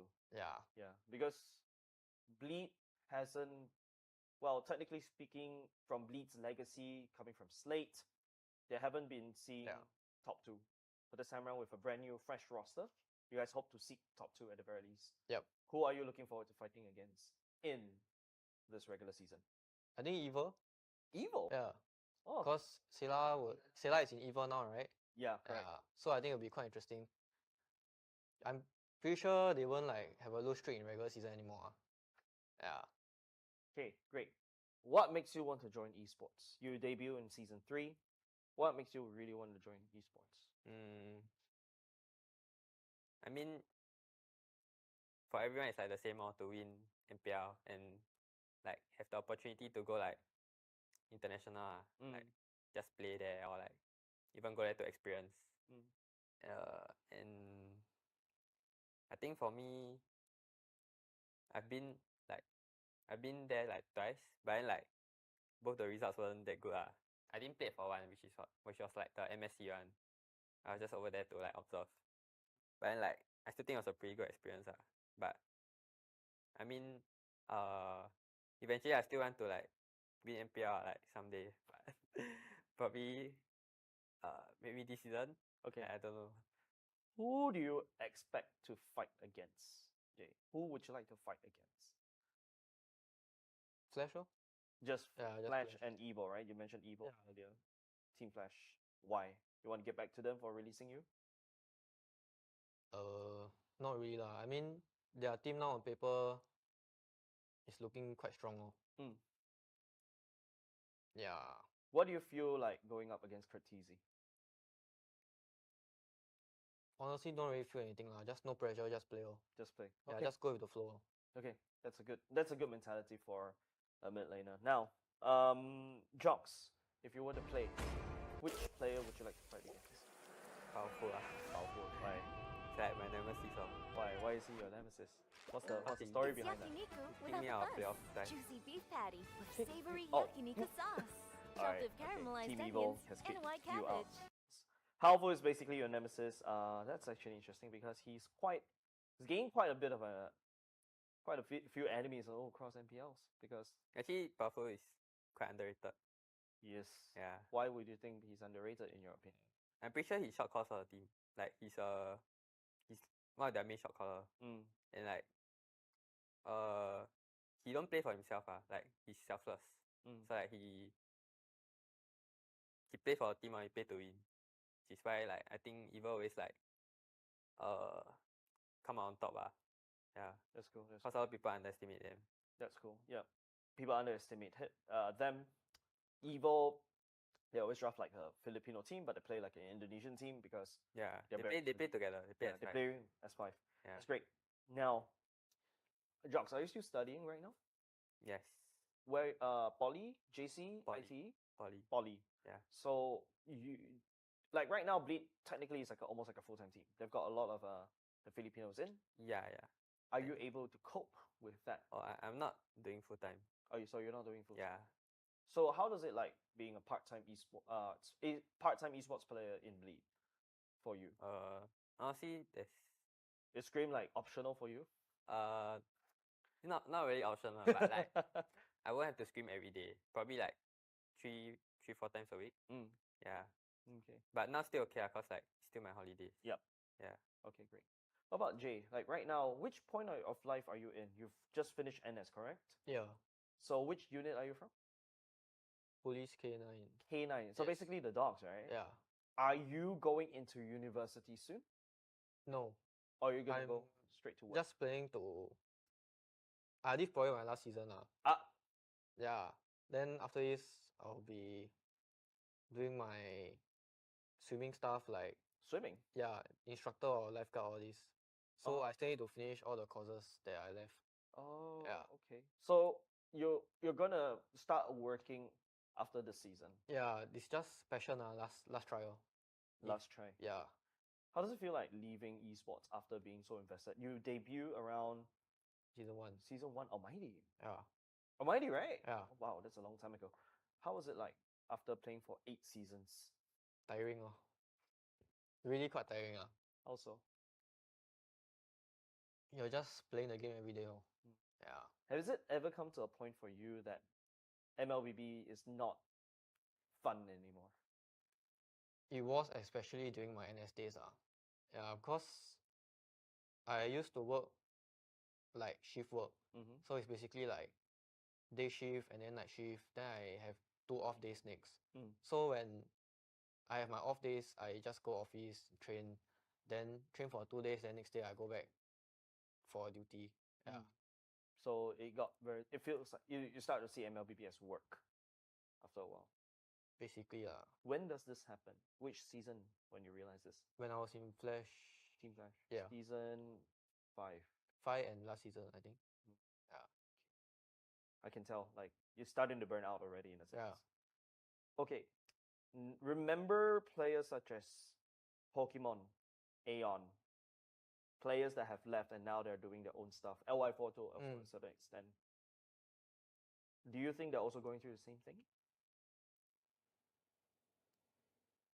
Probably Like KCP also he has work and his daughter all this. Yeah. So he just quit esports Yeah. So it's just life catching up. Yeah, correct. Jox, when's your last season? Probably this season also. This season as well? Why? You're younger than Jay. Cause I'm starting intern next season. Okay. Yeah, then after intern I have to go NS. Okay. Do you? I think I asked this question a lot of times when people want to go NS. Do you think you will play during NS? Not sure, but definitely won't be able to commit full time. So like, even if to play, I have to find some teams that are willing to do part time or community or part time. Yeah, yeah. Okay. To the fans that you probably gain from the world stage on as Team Flash mid laner, what do you have to say to them? Like people who cheered for you and then now you say, "Oh, this is my last season already." Thanks for supporting me Short We'll and try sweet. and win this season Short and sweet. Yeah. So now you talk about you expect Bleed to be a top 2. Where is that confidence coming from? Do you have a backing of it, or it's just pure instinct? I will get top 2. I will. It's just we really train very hard Yeah, every day screaming, every day reviewing. I guess hard work will pay off That Yeah. it will definitely do. Yeah. Jay, top 3 teams of MPL Singapore right now. Flash. Of course. Still got who? No, I don't want to put yourself. Skip yourself. Excluding yourself. Yeah. Flash. Evil. One more. RSG. RSG. Yeah. Knowing them. Why? Why RSG? I mean, they have a full roster change, right? Yeah, but I still think they are quite strong lah. Who do you think is the strongest in RSG right now in this current roster? Bray. Bray is not playing, right? Bray is a coach. Based on this list I'm getting, I'm pretty sure he's probably gonna play. He's gonna play. He's probably gonna play. Bray is gonna play. Yeah. Okay. Bray is gonna play this time around. But he lost a lot of his teammates. For example, Diablo, Lozy to a certain extent. Yeah. What do you think? Still think Bray is gonna be quite strong? Honestly, as us players' perspective, I think he's the one carrying RSG. Yeah. Okay. So this time around is definitely a different player. Okay, great. Then top 3 teams is gonna be what you mentioned: Flash, Evil, and RSG. What about you, Jocks? Same Is for it the me, same? yeah. Okay. No difference? No. Have you played against Brave before? Yeah. How Quite a was he few like? times. Aggressive. Aggressive. Yeah. Do you feel overwhelmed when you fight against him? Not really. Not really. Yeah. So he's just aggressive. Yeah. Okay, great. Next will be the other way. Bottom 2 teams that are going to be relegated this season. Jocks. Honestly, I think one of the qualifier teams. No, just say the team name. Is that you said that as the asterisk or X? Which one would go? Exco will go. Exco. One more. Go and probably. Just say it out loud. It's okay. Homeboys maybe. Homeboys. That's your old team, by the way. Yeah. What? Why? Why do you think Homeboys will get relegated this season? No, I'm not saying Homeboys is bad. I'm just like comparing, cause like I'm saying the other teams won't get relegated, so I just put Homeboys as the team that's gonna be relegated. Jay, is it the same answer? Yeah. Really? Oh my god. Both of you share the same brain cell, man. I asked one, the other one will already reply. Okay. Like right now, we talk about teams. What about players? Top 3 players in MPL. Hades. Hades and JPL if he's still playing. JPL is playing. Yeah. He's playing, right? JPL. Hades, JPL, and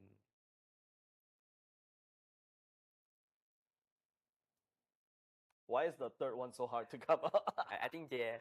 J? Yeah. Okay. You're putting your teammate in. Okay, not bad. Jay, what do you feel when you put your name in? Don't put me lah. Put other team lah. Hey, it's okay. That one I accept. Alright, Jay, come on. What about you? Top 3 players in MPL Singapore. Jocks. Glazing each other. I love it. Alright. Bray. Bray. And I think Vanix. Yeah. Of course, your ex teammate, right? I remember when during the interview I was doing with Hades, right? Immediately they said that he's the best gold. Vanix is the best gold laner. Even before the season started. Do you think that who is the next gold laner in Singapore right now that can fight him? Seiji, our team Seiji. Seiji. Yeah. A lot of trust in him. Yeah. Why do you start going pro, Jay? It's actually during the lockdown period for COVID. Then people approached me to try, then I just play. Yeah. Why would you decide to just play? Just try. Just try? Yeah. Is it the best time of your life being a pro player? Best time of my life. Best time of your life, is it? When I win, it's the best time of my life. When you go to M5. Yeah. It's the best time. Yeah. I always see you as an emotionless guy. And then when you won last season, wow, that's emotions. I mean, I tried again. Yeah. And I finally won. Yeah. Especially Jocks. Why do you start going pro? I just wanted to try play with my friends cause that time I just finished O levels. After that, that time Sela was in Evos. Then I was quite close to him. So I think he approached me and asked me if I want to try, cause he said Potato is leaving also. Then just nice I can try jungle. Then I just try out. Okay. So who inspires you among MPL people? Like, is there a player that you look up to? think just LI4. Everybody's talking about LI4. Why? Okay. Jay, come on. They're good. What about you? Who inspires you? Inspires me. I think KCP. KCP. Yeah, cause last time he streamed in RSG also. Yeah. Yeah. I always thought his stream very funny. Yeah, he's a joker. I have a very interesting history with KCP. I think everybody know on stream already.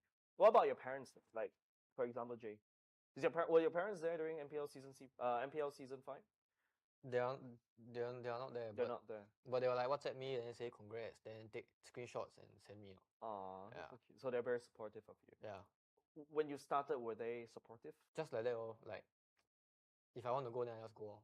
Like parents like son. It is. That's your life motto. Jocks, what about you? Does your parents support this? Initially, no. Initially, no. Yeah. But what got them to say yes? I would say my academics is very good, but I won't let like esports bring my grades down.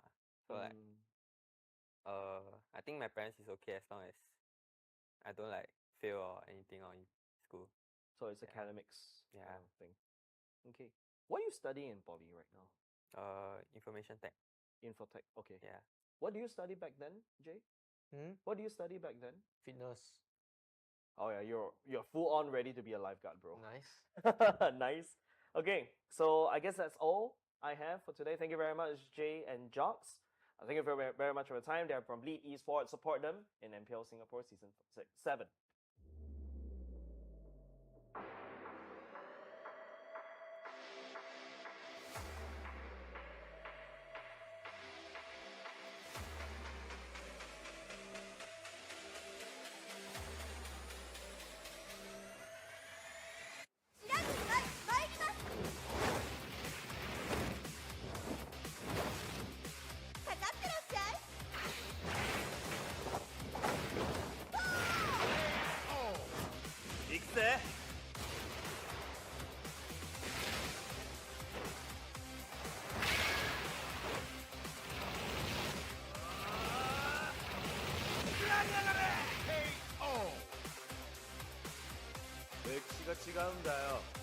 Hey, come on, come on.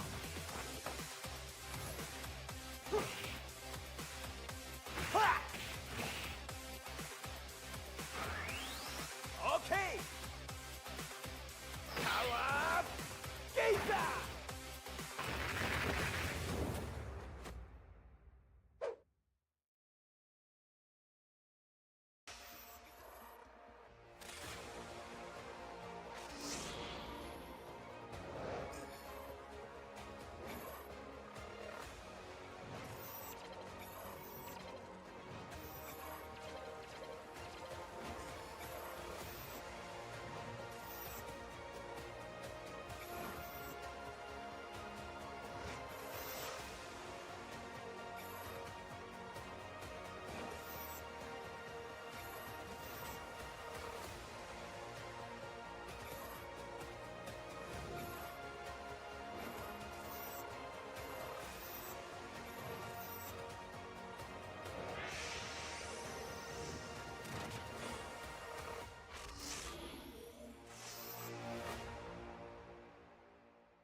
OSIM.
Fishing confirm important. Should be most likely. 应该就是看在那个 I don't know who is this, bro. Huh? Oh, no way, bro. MPL champion look like that. This one. I know Bro, holding fish who else can he be? Yeah. You like fishing, bro? Oh yeah, the face the face there already.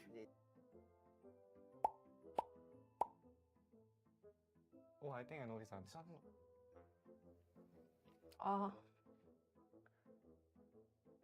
Okay, the correct answer is J. Oh my goodness. 2-1. Correct. J is correct. It's J? Oh my hell, man. No way. Oh my god. I'm so bad. And then I at least same team. Holding fish, bro. I know this one. 3, 2, 1. David. 3, 2, 1. Correct, J. 2, 1. J rồi. 肯定是新加坡人。Yeah. Captain. I will say.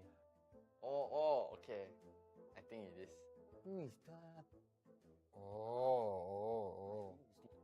We commit. But I don't know what's this idea, bro. Like this, bro. Chicken. Say not Jung. Okay, wait. Okay, jungler. That time is something whose picture? We just guess. I think. Yes. It doesn't look like anyone. I don't. It's powerful. Huh? You've been friends for like years already, huh? 那脸换很多。 3, 2, 1. Correct. Powerful is correct. His face look the same, bro. Correct. Ah. It's powerful. Oh.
Earlier in match 1, we have seen the likes of Bleed Esports going up against Asterisk. Now, despite Asterisk making and taking a game from Bleed Esports with that surprise Hellcut roam, you know, despite that, they still lost to Bleed Esports. With that, Bleed Esports stays at the top of the table for now.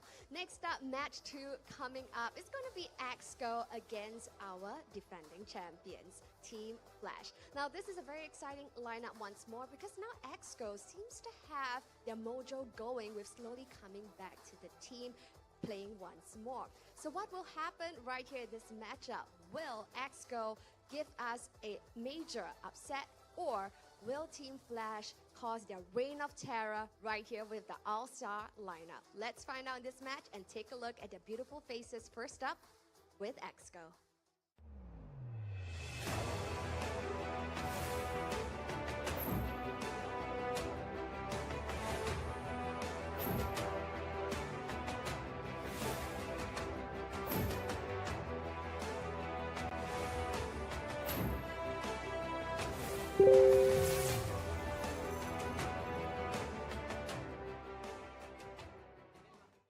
The boys are looking super pumped up, perhaps from their win yesterday. But of course, they are looking better than ever. But this is their biggest challenge yet because they are facing off none other than our defending champions. And with that, let's present Team Flash.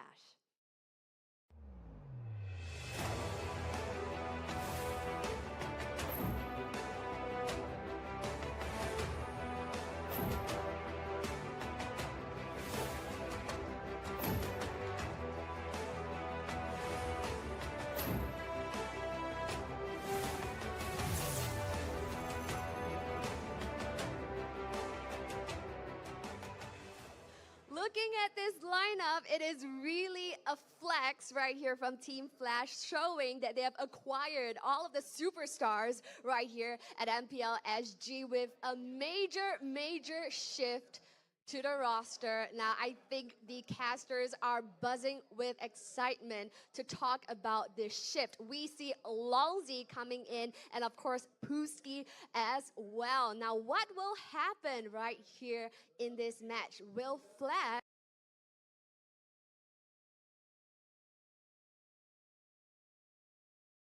perhaps regret not placing their major roster, giving, you know, our wonderful Exco taking the win yesterday? What will happen? No one can be complacent right here. So let's take a look at what the casters have to say. Hello and welcome to MPL Singapore Season 7, Week 2, Day 2. My name is Holler, and with me is, of course, eligible bachelor number 1, Oh, Mo, here you go again. and eligible bachelor number 2, No, Jace. I'm not eligible. They are out there to make your Mother's Day a very, well, actually, they're going to make your mother very happy. How's that? I need to make my own mother happy. Yeah, Did you call her? No. I haven't. Haven't. I haven't. Okay, well, we need to do that before the break because that's definitely something that you need to do. But of course, if you're watching at home, make your day a very happy day, if you know what I mean. Okay, can we not give him the start out of Mo, can you please be the anchor for the next one, please? I beg you. This is making it very uncomfortably dangerous, right? My girlfriend may be tuning in anytime soon. No, but you have a girlfriend? No, you don't. No, you not now. Not now. Not now. Why have her when you can have... Anyways, let's go to the Exco lineup. This one's going to be here. Mo, how about you walk us through this? Yeah, we have Utah on the EXP lane, slowly on the jungle. Jet on the mid lane, Bertizi on the roam, and Gira on the gold lane. I mean, Utah, yesterday, stellar performance from him, MVP a few times. I mean, he was the star of the show. With slowly back, he can fulfill his EXP lane, and I think he has been crushing it so far. Yeah, not only just crushing it, right? He's been really making waves for Exco Esports, right? Like, yes, slowly coming back actually kind of puts him back into the EXP lane, but don't forget, his week 1 performance as a jungler is not too shabby either. Yeah, it's not too shabby either. Given that they were up against the Giants, I mean, we do see that Asterisk is already on the top few, and they were up against them as well. But let's take a look at Team Flash. Alright, so Team Flash this time around. We'll be in a roam, and then we're going to be the gold lane. Just now, I was bumping into Lozy, and he's like, oh, I'm going to go into the gold lane. I'm like, no way, you're going to be in a roam, right? But something also I'd like to mention is Pooski coming back into Team Flash roster. When I heard that Puski is going to go to Team Flash from, Alchemy SG, who unfortunately got relegated last season, and I'm like, okay, you're going to be forever sub. But no, I'm so glad that Team Flash decided to put him up at least one game to showcase, like, he was the win condition of Alchemy SG. Yeah, and I think it's great to see them here. I mean, it's an opportunity. I think this is a great time to do that. This is one of those moments where can they really shine, right? Yes, you're stepping in as a sub, but let's get into this one. I mean, let's talk about the stats going into this game. Game 2, excuse me. This is, of course, match 2, but going into that one. But, your thoughts on this one? They had a bit of a tumble yesterday. Let's walk through the Exco stats here. All right, so for Exco, I mean, Utah, I feel that on the EXP lane, he has been doing stellarly so far. Slowly has not yet found his objectives timing. I mean, it still feels a bit slow. Yeah. No pun intended. No pun intended. No pun intended. But he does shine in the mid game in terms of decision making, and Jet is a very solid mid laner as well. Giro on the gold lane has been doing extremely well, but I feel that he still needs to synergize more with his team. Oh, and now I remembered why Team Flash decides to field Puski. Remember when I talked about Puski was from Alchemy SG? He's going up against one of his old teammates. Jet was actually also from Alchemy SG. And look at that, we don't have any stats from Lawsy, we don't have any stats from Puski, because they have not played in this tournament so far. Adamir, Curtizi, and Hades, we do have the stats available, but this is a completely new synergy from what we've seen out of Team Flash. Will they bring something new to the table? Will they go for that same crazy lineup that we've been seeing, like Team Flash with Diablo and Vanix pulling out different hero picks? Okay, I'm already sad today. Team Flash, we're not going to have Diablo today. So yeah, I'm pretty sad. Of course, Jays is sad, but it's alright, it's alright. Diablo is here in our hearts, right? At least it's in yours, at least it's in yours. Yes, definitely. But okay, this is a very new, flashy lineup that Team Flash decides to put out for themselves. We need to see how they perform in terms of their synergy. Yeah, in terms of synergy, it will be very important. But let's just find out what happens in the head-to-head video that we will be seeing shortly. Their roster, they have imports from like Echo.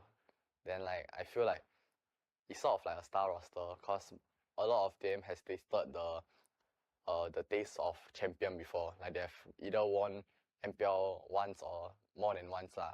So I feel like their thirst for the MPL champion is there and they're gonna aim for it again. I still think Flash is like the best team now because they got like the best player for each role, or Vanix on gold lane, Diablo on EXP. And they got Hades also. Hades so strong. Then they also got JPL, a very experienced player. For Curtis, I heard he was from Echo, right? Yeah. They are very strong. It's scary. For me, fighting things like that, usually just play our bad, like play our comfort, and then don't have to think much. Maybe it takes time to get into the MPL system, like the setting here. But definitely, I was a high rank player before, so I understand that coming to MPL is a whole different experience, and it will take a while for them. But I do think they have potential to reach far in the future. Yeah. Rank is nothing, honest. You can see, quote unquote, alchemy. You see, so many stars. Every 2 seasons, 7, 8. Maybe they are the next alchemy. No coach also. I think that's quite funny, right? Both Yeah. of them very humble and almost like complimentary. It's like it's weird when you're going into like a head-to-head. You want to see some trash talking on all that, but I feel that interview, by the way, ladies and gents, those head-to-head videos were shot before week 1.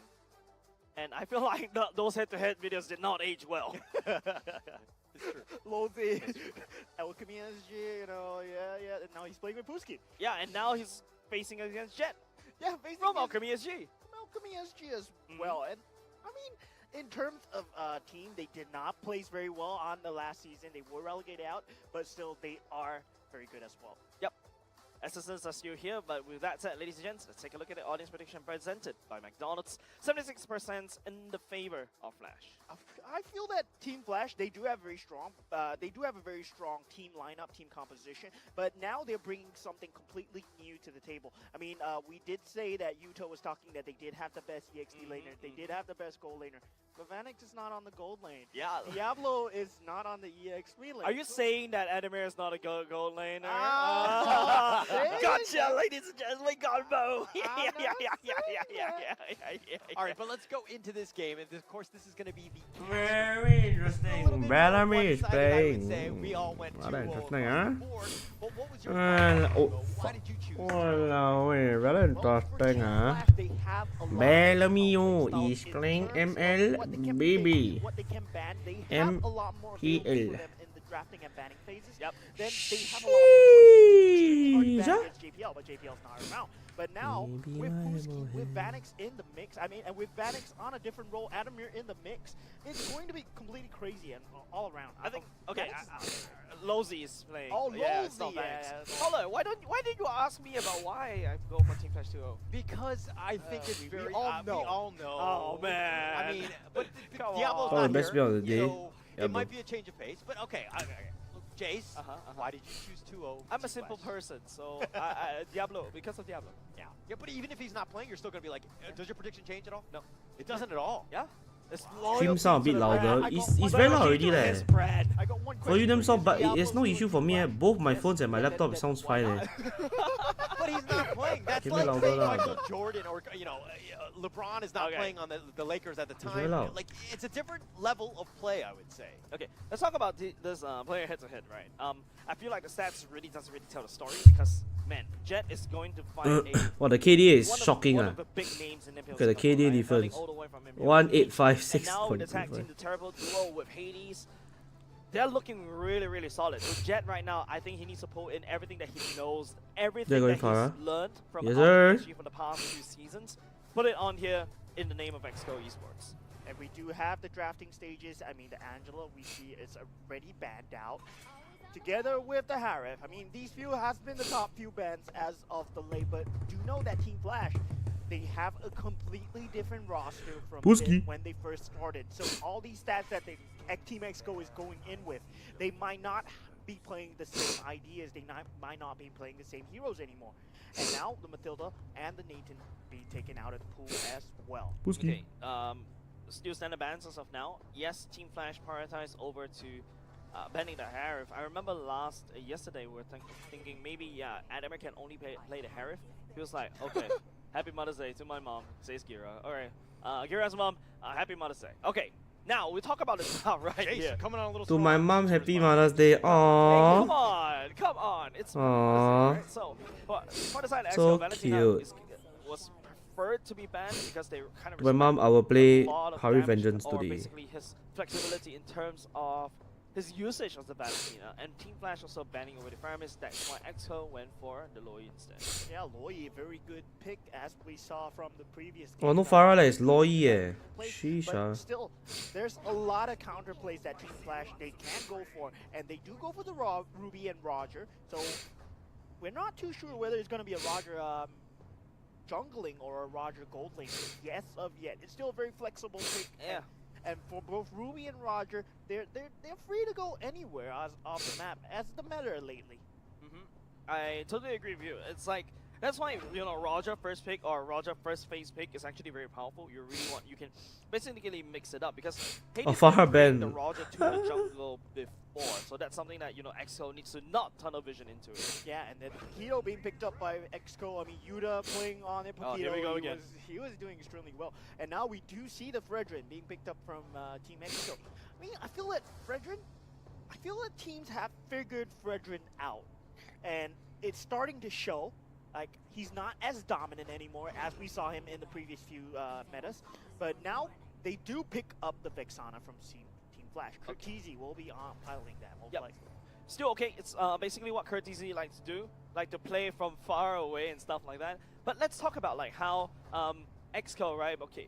Lozy. Thank you, Auntie Helen, for letting Vanix play in MPOSG. Aww. For context, Vanix's mom is called Helen, so shout out to you, Auntie Helen. Thank you very much for letting Vanix play, and he became the best gold laner in MPL Singapore. If only my mom lets me Thank play you, in Auntie Helen, for letting Vanix play MPLSG. Sheesh. Disappointed in me if I was playing in MPL Singapore. Why?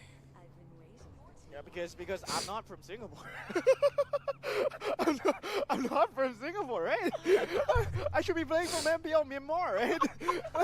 Yeah, we do get some comments from the Burmese fans actually just now. I think it was in the comments. I kind of missed it. I forgot to show you. I need some translation.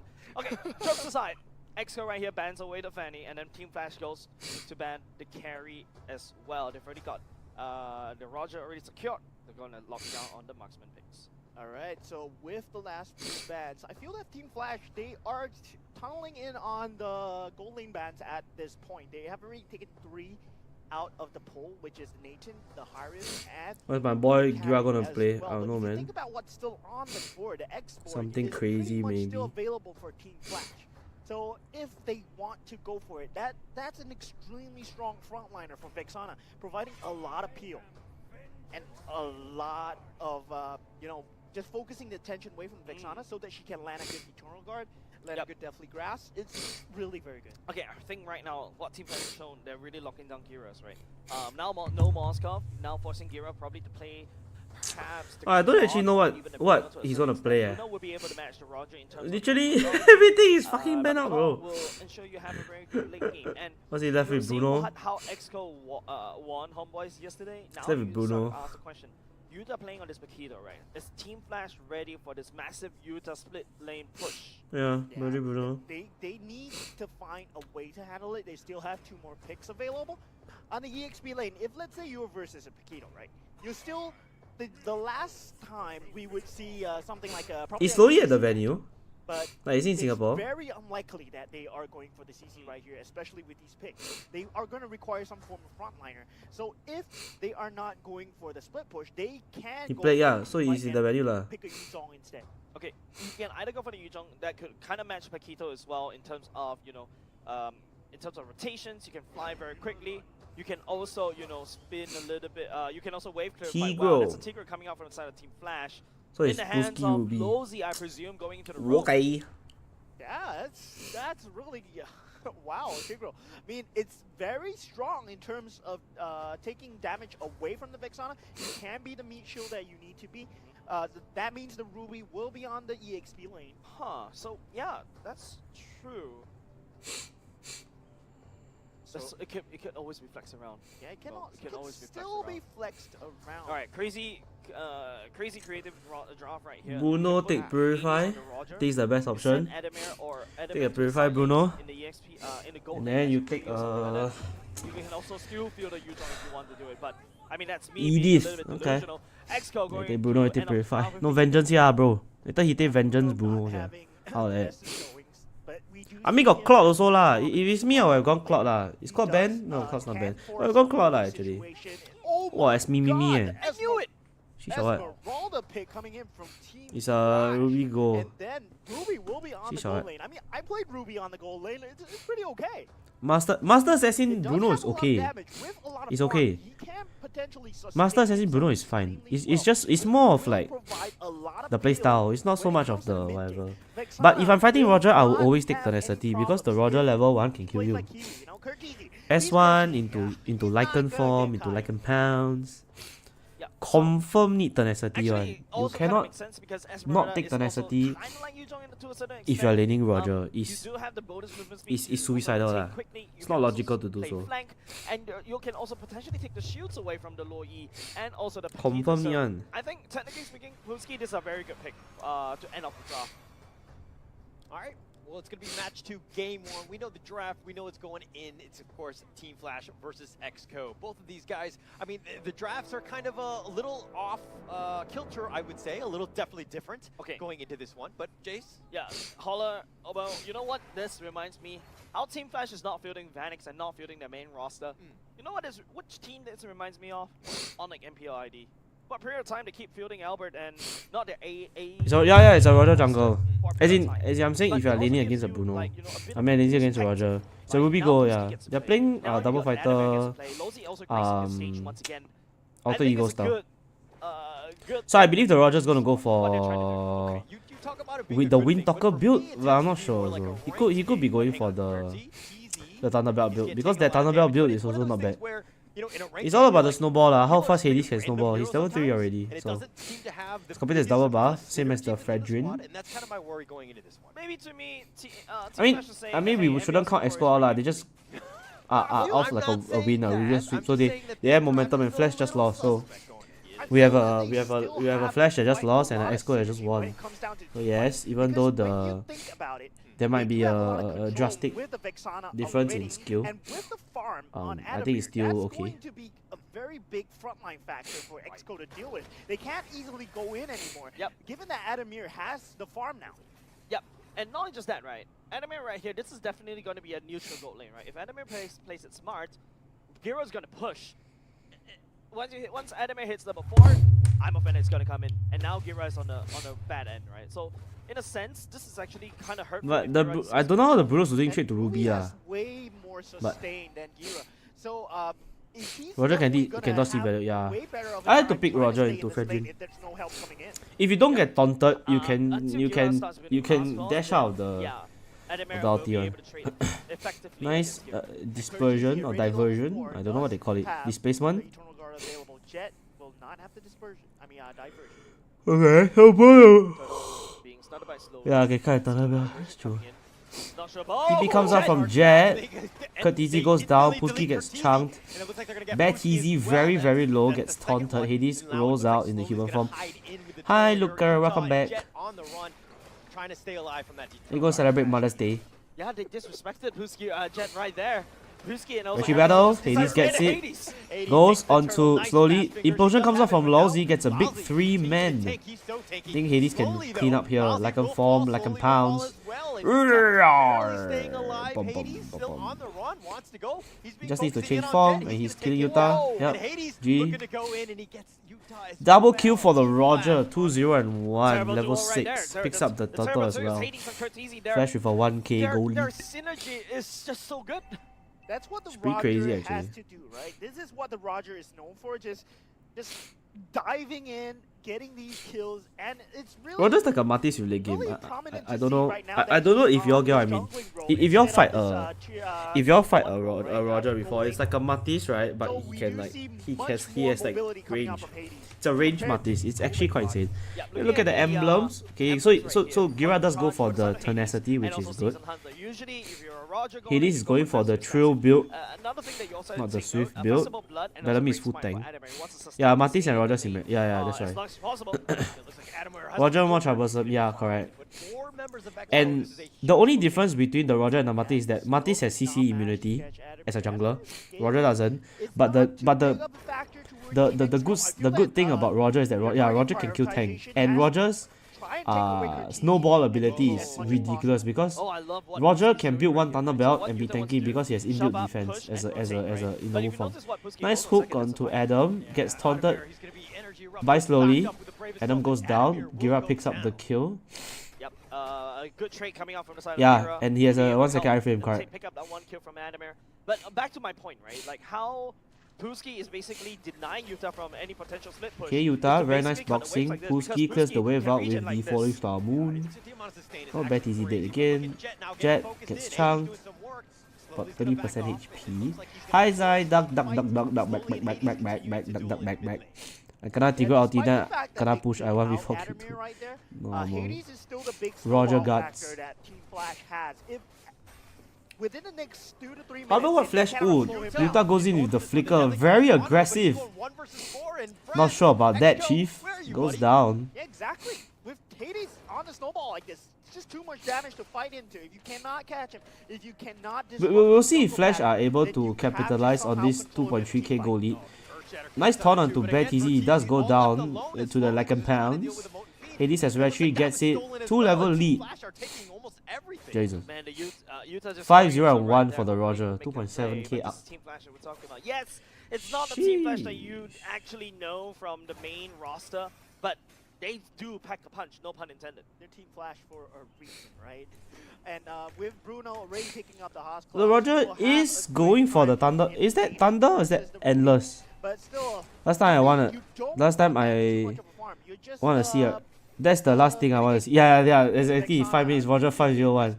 War X. You know the Rogers I hate when he gets War X in 3 minutes. But if your Roger gets War X within 3 minutes, your Roger is a hit. 4 minutes is about the right time when the Roger gets hit. So if he gets the War X in 3 or under 3, he is really a hit. Gira needs to be careful here. Only has Purify. Walks up too close, gets chunked, but gets out. Diversion comes in from Exco. Clear the wave out. Here comes Bellamy. Oh, nice implosion. Oh, sheesh. Like a bounce. Goes in. Gets one, gets out. Gira picks up the return kill. Slides in. Oh, I don't know about that, Chief. Oh, shit. Sheesh. Gira gets a big double. Okay. What a madman. Nice Purify. Bruno 3-0. Gira Demon. So you play the Bruno, ladies and gentlemen. Mr. C.R. Gira. He has so much damage now. He's the Oh, what a fucking kill. Nice shutdown as well. He gets a big juicy payday. He's going to output damage if you Flash feels like they are in practice game. Sorry to say that. I don't think they are like very serious. Yeah, I think they're just giving them game time. Gira MM over my MM. Of course! As the great LY4 once said, the youngsters are always better. Oh, the guy is so much potential. What a fucking outplay, man.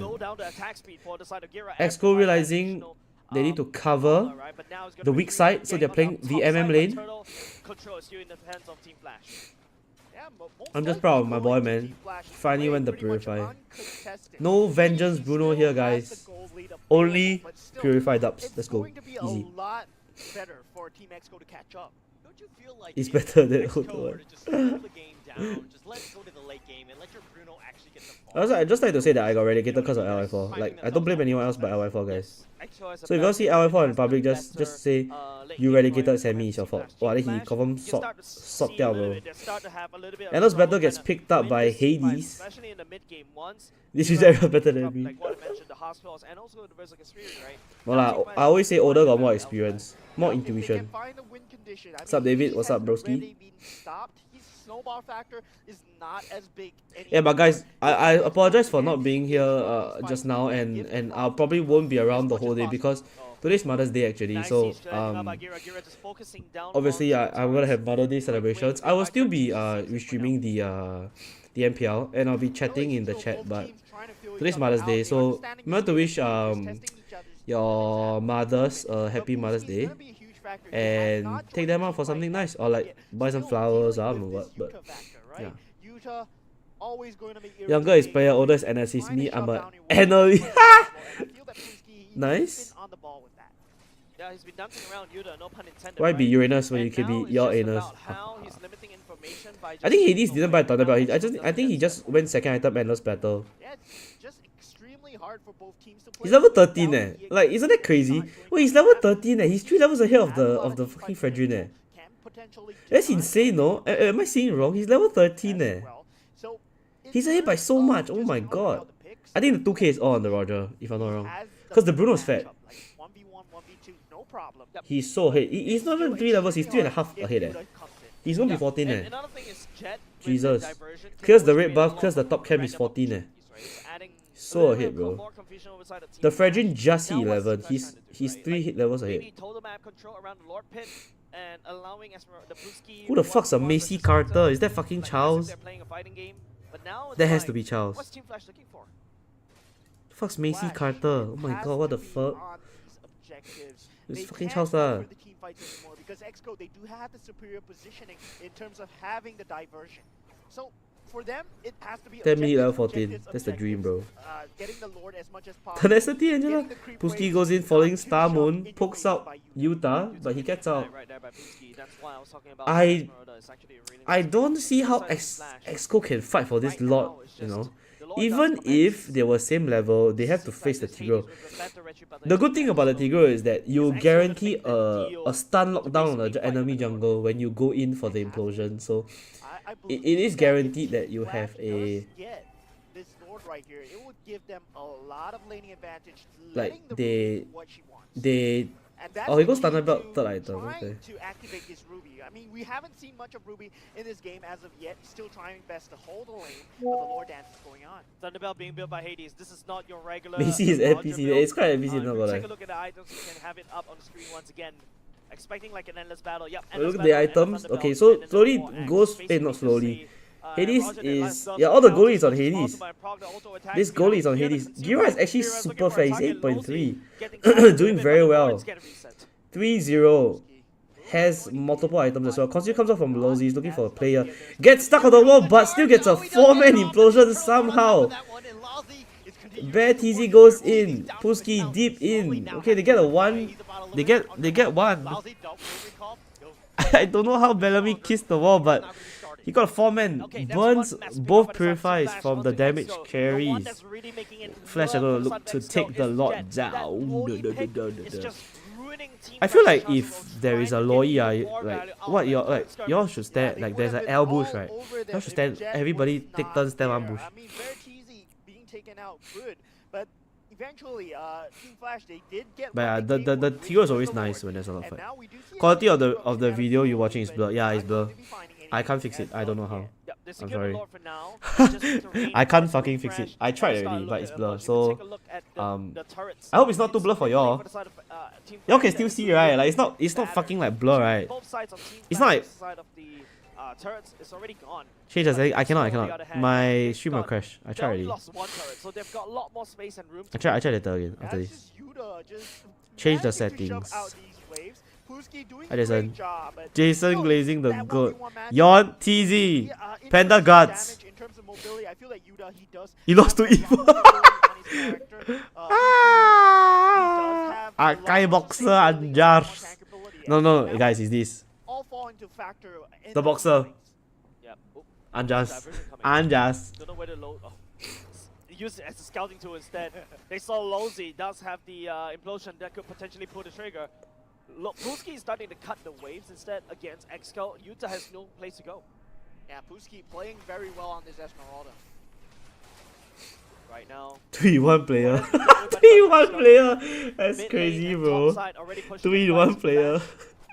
Hey, you fucking pros, yeah. Hey, can we make a pack for Yon to stop playing alpha? He's not me. He doesn't know how to play alpha. Your alpha fucking sucks. It blows. It blows horns, bro. Your alpha blows. Oh shit! Implosion comes out to slowly gets knocked up. 25% HP. Hades going in. Takes down Utah. Adamir deep in. Oh, double kill comes up from. Oh my god, Hades fucking wants everything. He wants everything. Hey! Ah! Oh! Oh! Oh my fucking god! A maniac comes up from Hades.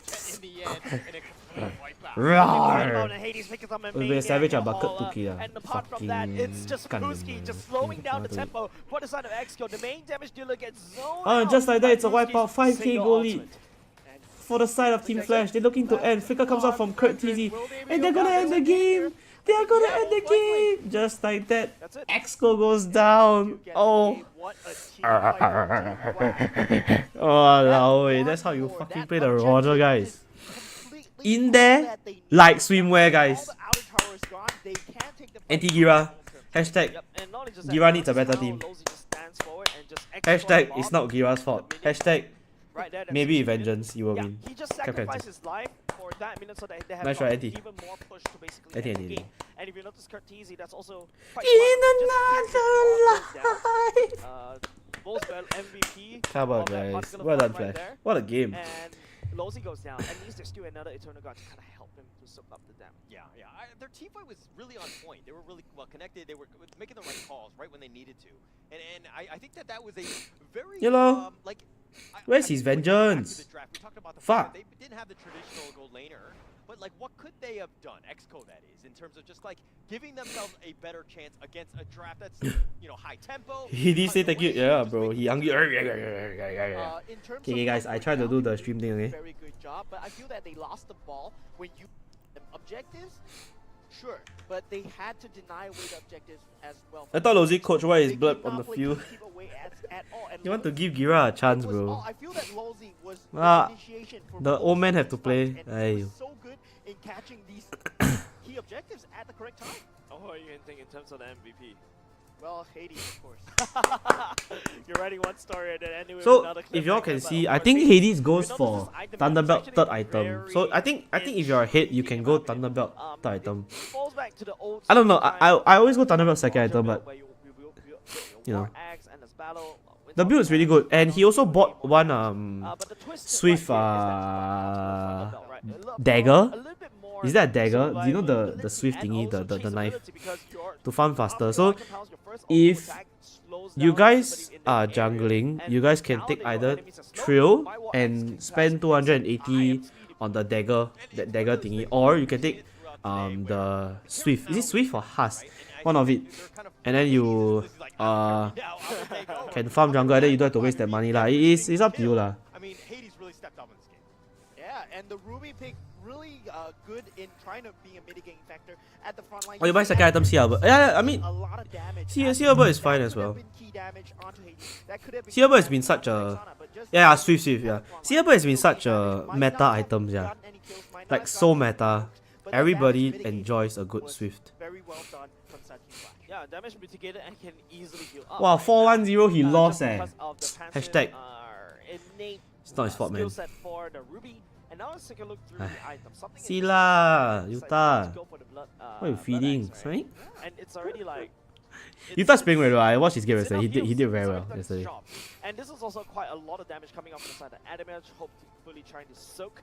To a certain point, that Gira has to go for the Sea Helmet himself because Gira Sans! so many heals on the side of Team Flash. Not only just him, even like Wow. Dom Eyes for the side of Baratizi, and also Yuta going for the Sea Helmet. That had enough. It was on Homeboy. Yeah, Yeah. done with handling the heals coming out from Team Flash. Yep, Adamir, we saw that he was chunked down quite a bit.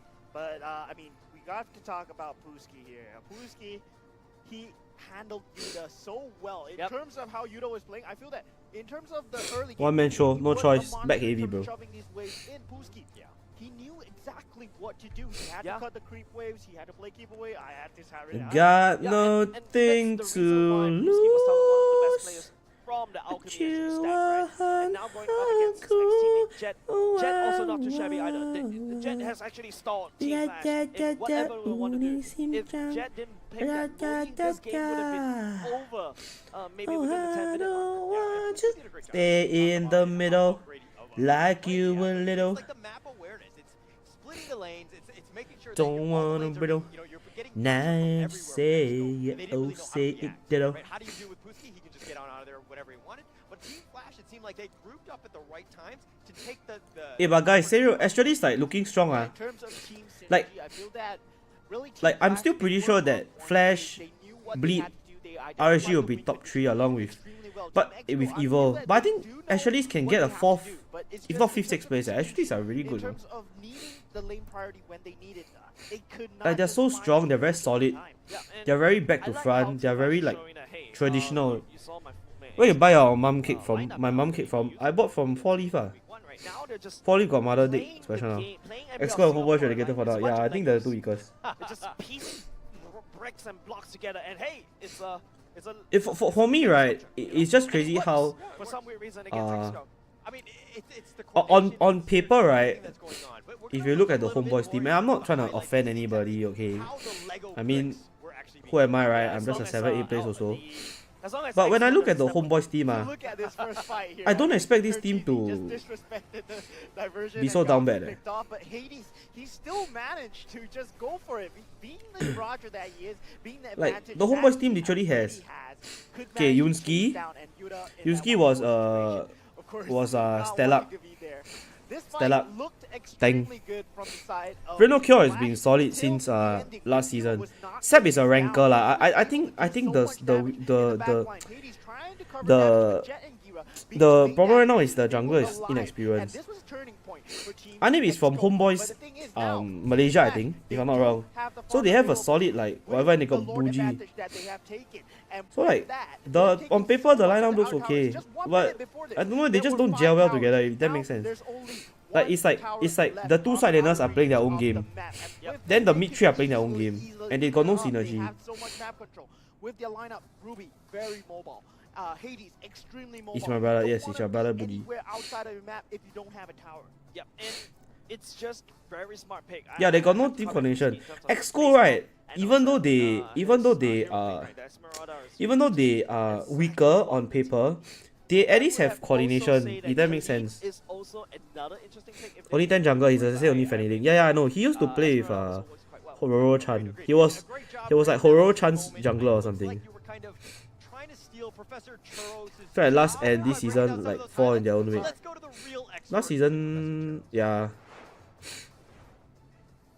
Again, Professor Churros here with Off the Desk. Can I say what a draft that And was? ultimately, I would say based on the standings, I mean based on the game so far that I watched, I think Flash was champion. I think Bleed, RSG and Evo are all question marks. Genius on Team Flash. Yeah, He's playing with the all new lineup.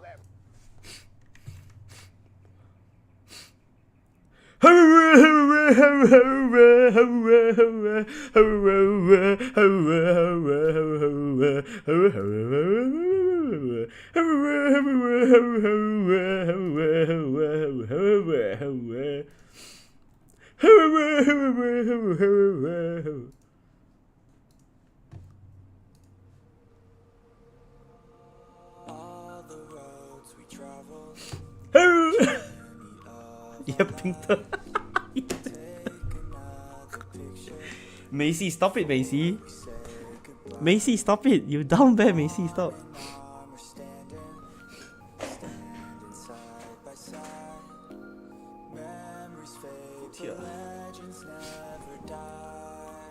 You hurry.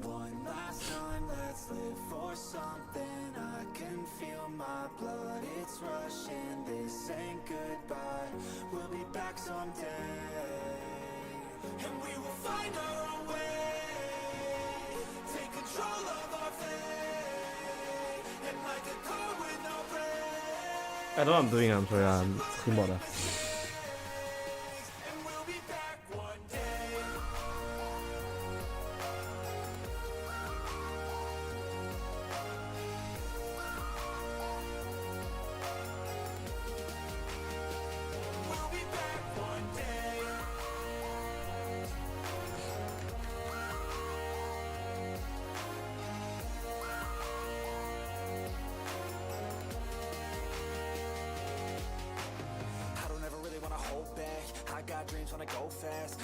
Energy's here to last, not a glass half full overflow that gotta keep your eyes up on the prize. Only got one life, so it's worth a try to find what makes you feel alive. That's the only way to live it right. And now we're all doing our own things, but I'll never forget our glory days. My mind is full of the memories, yeah. And I'll never forget what they meant to me. Don't worry, we'll be back one day to celebrate our glory days.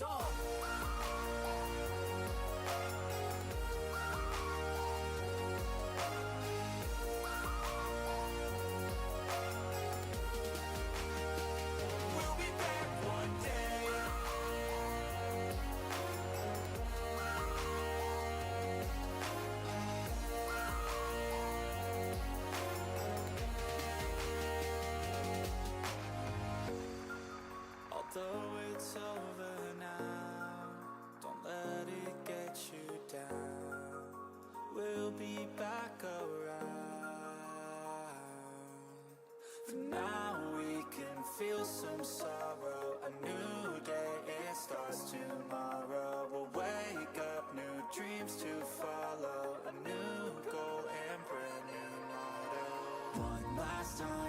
live for something.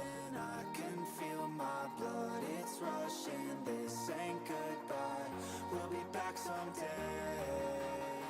And we will find our own way, take control of our fate. And like a car with no brakes, crash and learn, make mistakes. And we'll be back one day.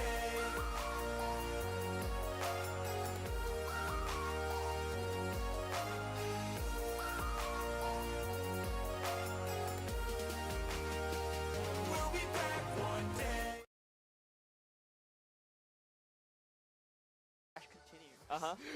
And that's what happened. Yeah, right. It was all, of course, everything was planned, but you know, it's one of those things where going into this one, let's talk a little bit about this King of Fighters collaboration, of course. And it's going to be about, you know, here come the new challengers, the highly anticipated new characters of the mlbb slash the King of Fighters 97 Club. And we've seen just how much they impact the game because they are quite nice. I like the fact that you're still, okay, I still got that one because yesterday we basically tested all these character names with Churros, and oh my god, that was hilarious. That was hilarious. He's shaking his head off the camera. Okay, pick a band recap, right? I feel like personally, this is a very interesting draft coming out from Team Flash. If you notice how they show, okay, the Roger goes in first. Then all of a sudden they can flex it all the way into a jungle, Hades, Roger, and that I think caught Exco off guard. Yeah, I feel that Team Flash, all they needed was the tower advantage to have that space available. If you look at your lineup, you mean Adamir, Puski, Hades, they can come in from all directions. Lozy will always be guarding Curtizi no matter what. So even if you can find Curtizi, there will be an implosion waiting for your face. He can't just use it on a single target because there's so much initiation available from the other side. Right? Yeah, I mean, Puski, just extremely scary. Okay. Esmeralda, so far, how do you deal with it? I feel like it's just about how, I think it's not about dealing with Esmeralda. I personally feel like it's just, Puski was just manhandling Yuta. Yeah. In terms of how he wants to play.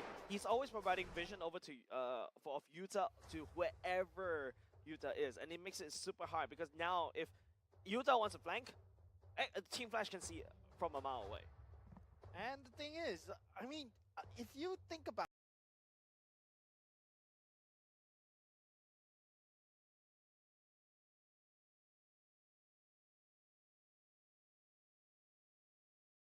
sustainability, he won't have the tankiness, he won't have the shields, but you do have a lot of vision advantage. Yeah, but I think that could be a little bit tunnel vision into the Hellcat pick, right? Usually, if you want to go for a Hellcat, it's just only 2 roles. Does it work now? Go for the Beloyski Hellcat rogue, or if not, you go for the jungle Hellcat by slowly. Now, Team Flash, okay, this is something that we should normally see, but don't forget Nathan was once a jungler. Wait, y'all can't hear anything. Whole lane, Nathan for the side of Team Flash first pick. That's an extremely good call out by you, Jace. Nathan No way. I'm just being crazily creative. Once a jungler, so Team Flash, well, I mean, they have been throwing all expectations. YouTube is working. You know?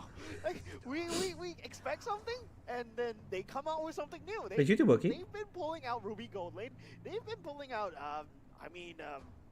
so many different things. Esmeralda was them as well. And now Roger will be the pick of choice from the side of Team Exco. Yeah, YouTube works. Okay, and go YouTube. have the Faramis picked up as well. Extremely strong pick. We have seen Faramis on Jet as well. Yeah, wait, then let me fix it. It works but not Twitch. Oh, welcome. Bless. Hi guys. My audio on Twitch. So the factor is Valentine is already bad, so they can go for the Faramis, no problem. They can still go for the, they're going for the Florence and the Martes from the side of Team Flash. I mean, we have seen EXP lane Marches, but I'm not exactly a big fan of that. Can someone send the YouTube link? Whoever's on YouTube, can y'all send the link in the chat, on the Twitch chat? I can copy. It's the same idea as you facing Roger in the Yeah, goal, wait. right? And now immediately you can see it. Lozy just laughing at everybody. Is like, okay, oh no. There's a Faramis. We have to find a way to deal with it. Thanks. Team Flash, the only way that I can see that can deal with it is the AoE splash coming out from Nathan. If not, it would be the Florent heal. Yeah, and Minotaur, I mean, it's extremely good pick from the side of Exco, but it will not stop the control immunity from the side of Martis as he goes in. And I feel that okay, in great. terms It of works. handling the Netherrealm, Okay. Martis is extremely good. In terms of trying to force out the Netherrealm as much as possible. And that will be the name of the game for, I think, most likely Hades. We'll be back one day. And for Team Exco, with the next two bands, they have already taken out the Harem and the Matilda. Looking like as well, I know, but the right? chip is still pretty much available. I mean, Wait, let me Florida, let me try to unlikely fix. they'll play I don't the think I game, can though, but I can try. Huh. What if I Chip, make it worse? I don't think has. Okay, wait. It's played once. Those on Twitch, can y'all hear me? If y'all on Twitch can hear me, say I. Team Flash fans, Hanzo. Wait, A nod let me to the hear through games my. yesterday. I think Twitch cannot. banning out Fuck you lah. Hanzo, alright. Okay. I mean, that's a big respect ban for Slowly right there. I think it's a waste of ban slot. They may not even want to play the Hanzo at all. The Vexana gets banned as well, now limiting. It'll work, fuck. In terms of Okay, the wait. mid lane a little bit more, unless How do I revive my audio? TC goes for the Yi. Yeah. You put up a box inside the Nether realm. Box is extremely and then strong after they as well. slow everybody down. And I mean, really I easy mean, to I'm start. a massive fan of Eve back then, and I just hope to see Eve coming back into the meta. However, it's really just unfortunate. The items are not just the items, but like the meta has gone beyond. And already. now we will find out whether it is a gold lane Roger or it's the jungling Roger that we saw in the previous game. I mean, these teams, most likely, they play the gold lane Roger more often than not, right? Exco has been playing more of a gold lane Roger. Slowly, I feel that him on the Roger will be strong as well. And we do have Terizla picked. Okay, I actually, now that I've seen what Team Flash has drafted for themselves in the game number 1, now I don't know what to expect. Oh, it's a thing. Okay, wait. Team Flash at this point. Yep. They pick up the Lapu Okay. Lapu for the EXP lane. Okay, alright. So Lapu Lapu going up against Terizla as a mechanical matchup, and that's going to be a Camilla coming up from Team Flash. Oh, Camilla Into the ne. hands of TZ. What is going on? I told you. Okay, I need to take a break for a bit. Let me get some water. What on the YouTube? No choice my whatever crash No, Florin. Okay, Florin, Rome, Carmilla in the mid lane. All right, let me explain how this kind of matchup will work. And now Exco goes. No choice my audio crash Ladies and gents. Welcome back to the good old days. No choice, my audio crash. I cannot fix. I cannot fix. If you land it properly, you stun everybody, and not only just that, right? The Nathan's got to do a lot of splash damage all across the board. Yeah, you were talking about. Huh? Martis. Hey guys, like the stream, ma. Wait, what? Thanks. Carmilla is Those that are in the I don't Twitch, know what those are in MLB is YT. anymore. Like the I'm stream, sorry. please. I'm not a good analyst. I have failed the test. And talk in the I chat. don't know what's going on. But it's not Team Flash anymore. It's not your fault. It's Team Flash. It's just Team Flash. When it comes to I'm Team a Flash, clown. we see Hades. Hades on the Carmilla on jungle? The Carmilla, yes. It's gonna be a Thanks, guys. courtesy mid on the Martis. Hades on the Carmilla jungle. Oh, Camilla jungle leh. It's just throwing all expectations Very cool. at the wall. I want to throw my notebook. But my There is a notebook dislike button on actually- YouTube. my No more, they notebook removed actually it in my already, I tablet, so I can't throw it away. But ladies and gentlemen, going to land of the dawn game number 2. What am I watching? Okay, let's go. So we got I think Evoz plays this. Unconventional. Camilla jungle. And we got Kurt TZ on Marty's mid. Bro, this is a lot of trolling This is a lot of fucking trolling Creativity. Yes. I did not ask for This crazy. is a lot of fucking trolling They're taking the mic Watching what is the future. Fucking Marty's Marty's This mid. might change They are onto everything. something. Oh my god, Gira on the goal lane. Sheesh. Team Flash are gonna Rather show us demon, how. bro. When I was in the Mekong region, right, it was very popular to have a fight. Creaming. Usually it's something very strong like a potato. Man's but for leaking, mobile, But now that it's a Martis, Dripping, I feel that Martis can work somehow. But how's he gonna get the levels though? I'm sorry, Mo. I don't have the answers for you. I don't have the answers that you seek. You have to go elsewhere because the only thing I can do as an analyst right here, Marty's mid, ladies yeah. and gents, is sit back and relax and see how this game unfolds. Yeah, and Adamir going for the tough boots. First item as a Nathan. Who Who let Team Flash cook? I'm sorry, I'm lost.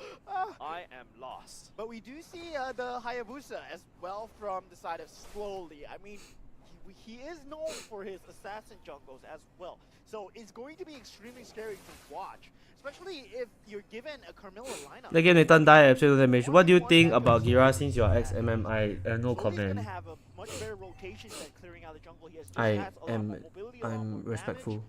But whether he can find these ganks, You can't multi mid Joe, that's the diff. Okay. Right now, Turtle is gonna be spawned right here. Exco, yes, you got your level check, level 4 for both of the jungle, but slowly goes in. Oh, the shade away, slowly. He timed that perfectly. He got out of there. A lot of respect going in. Yeah, slowly still ahead of level, so which means that his Rechi is gonna do a lot more damage. Hades is a little bit slow. Oh, but as I said, Oh, Camila, nice. Rechi comes up from Utah. Here, and Utah now is getting chunked in. He does need to be careful. He's gonna be giving up first blood to Kirksey. Yeah, Curtizi actually doing extremely well on the Martis so far. I don't know how he found levels. He's currently the highest level in the game right now, level 5 as a mid lane Martis. Yeah, and this mid lane Martis is gonna be What a combo king. This no Evo plays this. Evo plays this Camila jungle also. Camila roam and Camila jungle. Evo's Glory plays it in ID. I don't know much about PH. I didn't really watch PH. But you would expect Jet Evo's whatever they did. He would be doing better against Curtizi, but Curtizi is just putting on a show right now. He's like schooling them. Yeah. This is how the mid lane is played. You don't need a proper hero to play it. You can do it on any hero actually. Oh, look at the yo. How to cast this? Adamir with the reverse clone, just playing keep away, trying to get as much farm as possible. Slowly still has not found anything so far. I mean, if Slowly cannot find anything into Team Flash's lineup, they do scale harder in late game as well. Yeah! Okay, yes, Team Flash definitely has a bit to make. Just ask how to cast this game. game. Try to play this out, but it all boils down to two conditions. Cast Hades needs Paloma. to land a good stun all across the I don't really like weakness finder on Roger, but secondly, it's the fact that LY told me himself, that's why he brought in Purify with against Bertizzi, Minua's Fury. Now Exco, this is a very strong mid-game kind of roster. As we're gonna approach to the second turtle fight, Exco needs to win that turtle. If not, they're just gonna fall off hard in the late game.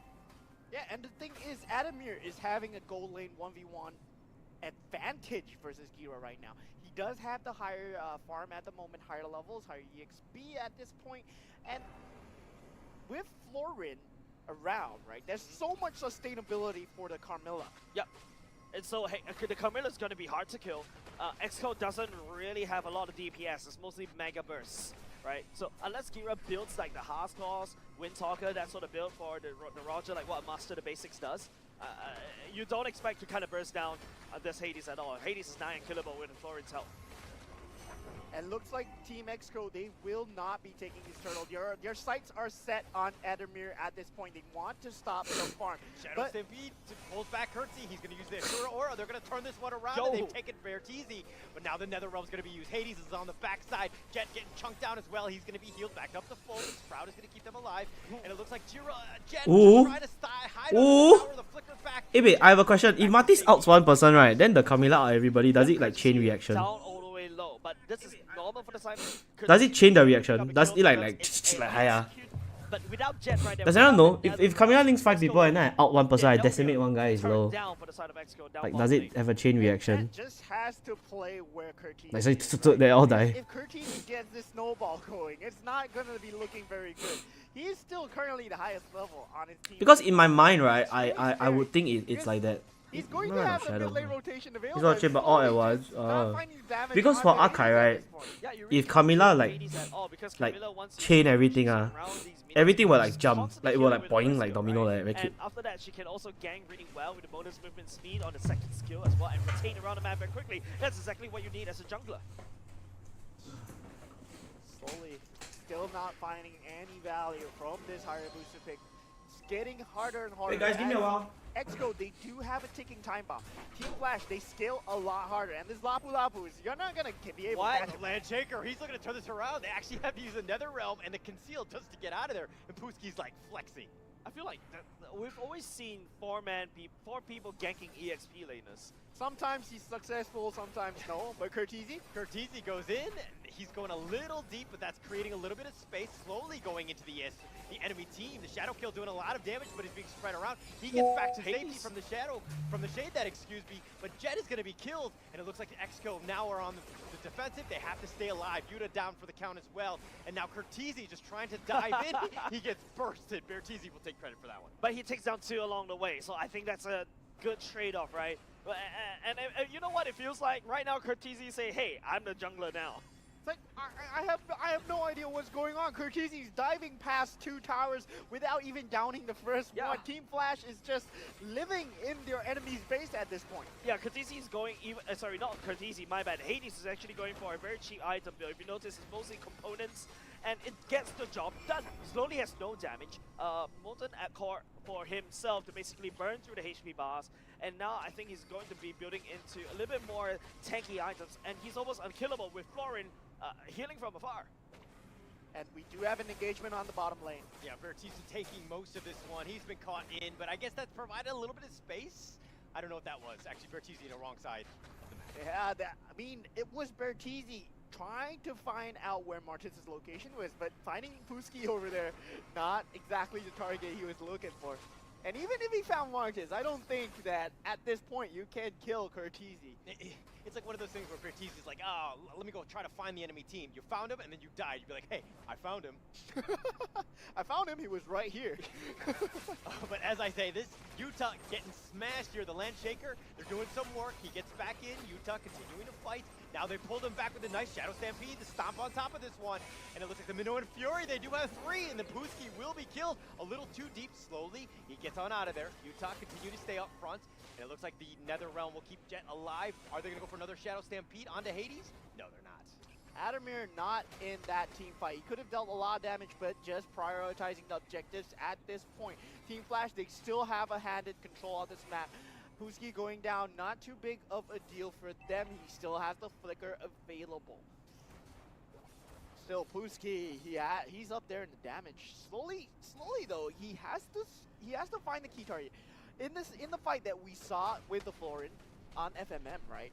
Florin was the main target. Yeah. And I feel that Exco needs to do the same. Florin needs to be the main target. If Florin goes down, you take the team fight. If she does not go down, it's going to be an extremely hard uphill battle.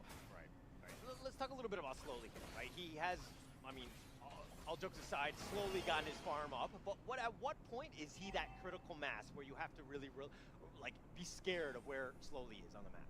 I think you need like BOD, Blade of Apathies. Yep. Maybe Malefic Roar as well. And it's not just items, right? It's also you need to be able to land most of your shurikens onto Adamir. But Adamir is...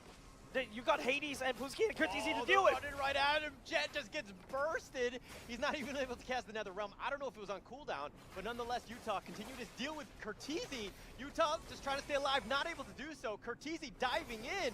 And it looks like Bertizi, Jiro flickers away. Adamir wants to focus it. One more shot, not able to do it. And the targeting actually ended up making him shoot at Jet instead. Okay, he pushes and the rest of the Exco away. If you notice, slowly he's already changing his playstyle just a little bit, looking for the assassinations on the turrets instead. And now blasting down the Lord.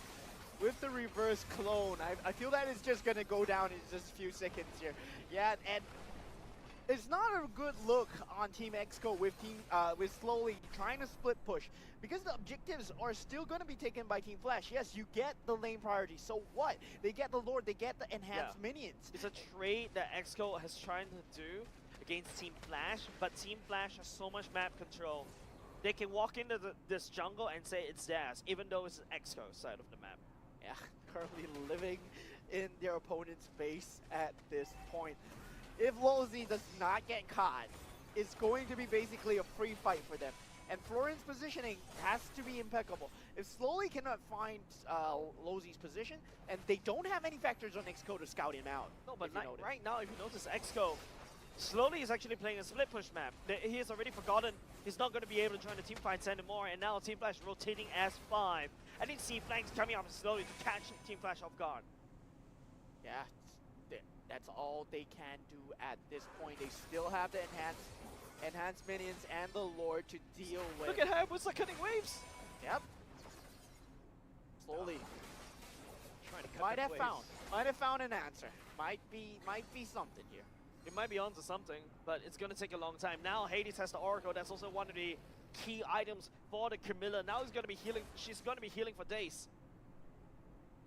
Minion wave pushing in the bottom lane. Look at slowly trying to cut, trying to buy time. He needs a little bit more time to get some farm and to kind of get himself back in this one. They're not able to fight team like a team fight, like a 5-on-5 one, just because the amount of power that Team Flash have. They have that 6K net worth lead. They're definitely in the driver's seat here. And the Blade of Despair picked up by Slowly. Will it be critical mass for him? He does have 3 damage items. 100 Strike, Malefic Roar, and Blade of Despair. Aura, they do have him. Bertizzi going in, nice knockup, but now the Netherrealm keeping him alive. Just barely though, but Ashura Aura just slices him down. And it looks like Slowly's wanting to go for this one. He gets bursted as well. And now Hades is diving under tower Jira. And it looks like Utah flickers away. Jira is getting back under this one. They're going to wait for the next minion wave. And that was supposed to be Slowly's critical mass. Yeah, right? that was supposed to be his critical mass, but he's unable to find it. The heal's coming up with Florin. Flozy step forward. Oh, Utah, he's going to get bursted here. Curtisi will happen. Jira's going to be next on that list. Jet is going to be killed as well. And it looks like the base is being sieged. Jira's down for the count. They've gotten the base. And Team Flash take the second game. It's so fun to be able to watch this kind of game without analyzing, because if I need to analyze, I have no idea what Team Flash is doing. Well, they're winning. Huh? I come back gone already. End already ah. I mean, March Bo clear ah. the mid lane is extremely strong, right? Huh?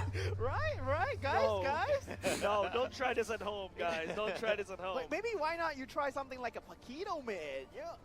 Come on, guys. Flex it around. Put your mages in the jungle. Put your fighters in the mid lane. Put your Roam in the Roam lane. Wait. Roam doesn't have a lane. Okay, but it's a very good job coming out from the side of Team Flash. I like how flexible this is, and it's caused a lot of issues. Exco You wanna say hi? is not ready for this kind of weird roster swap, and also weird heroes coming out from the side of Team Flash. Do you think Team Flash will maybe draft it again the same way in another game with another series? You don't think so? This is just the Exco special of I'm just gonna give him a little Let's say hi. special sandwich. So Yeah. Wiped out. Card you wiped out. Walao, I come back gone already. I feel like this Yeah, kind of roster, go down 5 minutes, yes, come it's out, a gone very already. experiment, but it takes Shit. advantage of too many things that is outside of your control. So this is It's both. definitely not original, not non-meta, Wait, right? what? But I literally pin it. Face flat in the mid lane, especially of the range difference. But who do you think Wait, what? So MVP who will Hey, be? Chow say hello. Just go and say hi lah. Curtisi, let's find out right away what they've got. Okay, she said next week. Yeah, like you One, casting like, 1v4, guys. Oh, yeah, 1v4. Yeah, he was 1v4. Oh, Flash and he one. was, yeah. Oh, 2-0. And this could be the only game that we'll be playing. Ole. 2021 He had quite an impact, right? He was taking those fights in, basically attracting a lot Okay, of follow attention, us making up. sure that, Bye, hey, guys. where's Pussy? Where is he on the map? And they were Oh, 4 hours ah. finding out. Okay, bye. Thank you. No, you are serious. Is it 4 hours not? 4:17. Okay. Okay, thank you. Thank you guys. We'll be No, back wait. one day. Man is not enough Wait, to take first him wait down, for especially Oh. when he goes into the Bravest to say. Warrior, right? And he's just slapping everybody, But creating after so this many is problems the who, for the like, side saying the of analysis, right? Exo. and Churros. Then skip skip Churro- No, wait, see this first. See this one. Churoshi. Especially after Slowly could not find this early game advantage that the assassin jungle is needed to find. He needs to get these kills, right? He needs to get this early game, mid game as much rolling for him as possible. You want this snowball effect. You are the Hayabusa after all. You have so much mobility built in. But why would you? Okay, like MVP, Oh, I know it's sometimes it's judgmental or whatever. But Curtisi, 9-1 and 2. Can we give credit where credit is due? Because his Ashura Aura was on point. He was controlling the team fights. He was doing a lot of damage. Plus, he had the KDA to kind of make sure that you have the evidence that he should, he played an awesome game. Yeah, he But why didn't Curtisi win MVP? Jace? Is competitive gaming hard? No, it's so easy. I'm champion. Right? That's Ow. the fact that Martis is always stealing my kills, right? Especially when you play gold lane, right? You buzz him down, hey, it's all me. And then Curtisi, as this Martis just come in, whoops, that's my kill now. Whoops, and also another my kill now. Whoop, that's also another kill now. Okay, jokes aside, I think the bigger impact is, of course, definitely from the side of Puski. We also have to mention Hades just holding down everybody. It's Hades and Puski that's also tag teaming. Very easy. It's the so fucking easy, between the bro, first to be a tier pro turret and the player. second tier turret to also make it feel like Exco is trapped. They have no choice but to go forward, but if you go forward, Adam is right there. Cause Give tonight will be the night that I will They did have the lineup to fall for answer. I you feel that they did over have the lineup to answer. They just didn't find the again. correct target prioritization. Yep, Lozi had to be the key target. Kurtizi in the early game had to shut him down as much as possible, and they had the range to do it. It's just the execution was just not enough from the side of Exco. I feel that they still need to go into some form of you know, soul searching and need to think what they could have done better. And if you take a look at Lozi's emblem, Do I have paper? Brave Smite. Yeah, it's a Brave Smite. It's the same idea as a Rafaela with Brave Smite, right? You poke the What? enemy, you gain Ow. the HP, and then you just gain it back. Target him What's so that? that you can get his items quicker. Oh, you make I couldn't show you the camera that you walk out. And of course, So support cute. emblem is normal because you want to gain that bonus healing. But I'm just. Yeah, trade Candy Crush, bro. I need to speak to somebody later on. we need to talk to a therapist because Team Flash has thoroughly just boggled our minds. It's not supposed to work, right? This lineup is not supposed to work. That sound is back. Oh, it's back ah! Don't scare me. It's back, man. Seeing Martin's mid in my rank games. It's back ah! It's because of Team Flash. Yeah, because there's so many points that. Don't scare me. Don't scare me. Fail face flat onto Kurtizi's face. Oh So sheesh! imagine a Wait. situation where Kurtizi couldn't pop off as a Martis. What are you? Just a stunt? Oh, Twitch audio is back. The only Oh, it come back. It revived. Martis can only provide is basically Nice. bonus displacement. That's about it. And then you build Okay. tank. That's probably like the fail. Then y'all can carry on ah. But Elmont Motel. if a Martis Did we pops see off, Joe's you Elmont never? notice that you have a pseudo damage deal Elmont. the mid lane. Okay, guys, we're gonna celebrate Mother's Day, so y'all hang out. I will leave the stream running and we'll later come back if got time. Okay. Okay, you wanna say bye? Let's talk a little bit about Exco. You were talking about soul What searching. end? What other feedback? My ad revenue, bro. I think that they need to prioritize the win conditions. Hey guys, continue to watch. Don't skip ads. I need my revenue, please. Thank you. Better in terms of Just end. No! Just end. No! You need to understand what you can do to destroy him.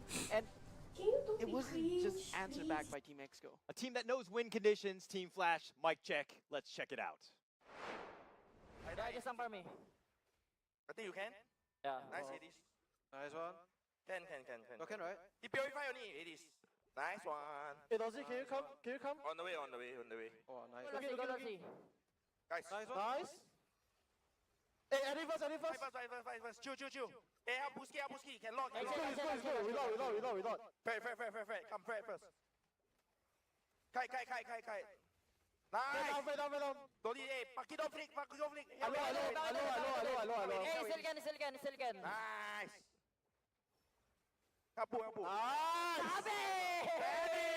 Help. Ken. Nice. Nice. Just wait the parami ulti. I will ulti them. Can. Nice one, guys. Nice turn. Kill first. Chill. Don't need too far. Nice. Helping. Nice turn. Nice turn, Isla. Hey, farming stick. And the bird. Nice one. Nice ball. Nice.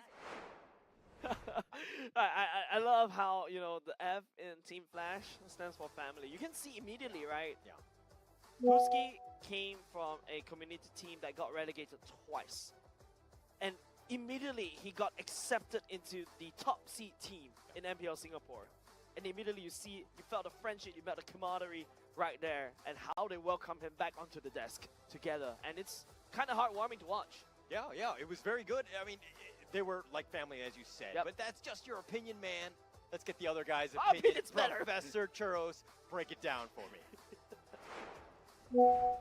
Thank you again, Holler, and thank you again, boys. What an amazing game. From the words of Jays, though, you asked for crazy, you got crazy. We have to talk about this, right? So, bringing in the Martis in the mid lane we have quite a bit of win conditions that Cortese have to do in order for them to secure the early game. And Martis, as we all know, is a very, very heavy snowball hero. What he needs to do, clear that wave and take control of the entirety of that jungle, creating a very, very smooth line down onto that map. So you have full control of that jungle. Carmilla jungle has been played before in MPLPH and ID. So bringing that Camilla back into that jungle, not really much of a surprise. But the combo that Team Flash has really executed down to the T was the Nathan as well as the Camilla. Now you can't really see that right here. The Nathan and Camilla. Effectively turning Nathan's single target damage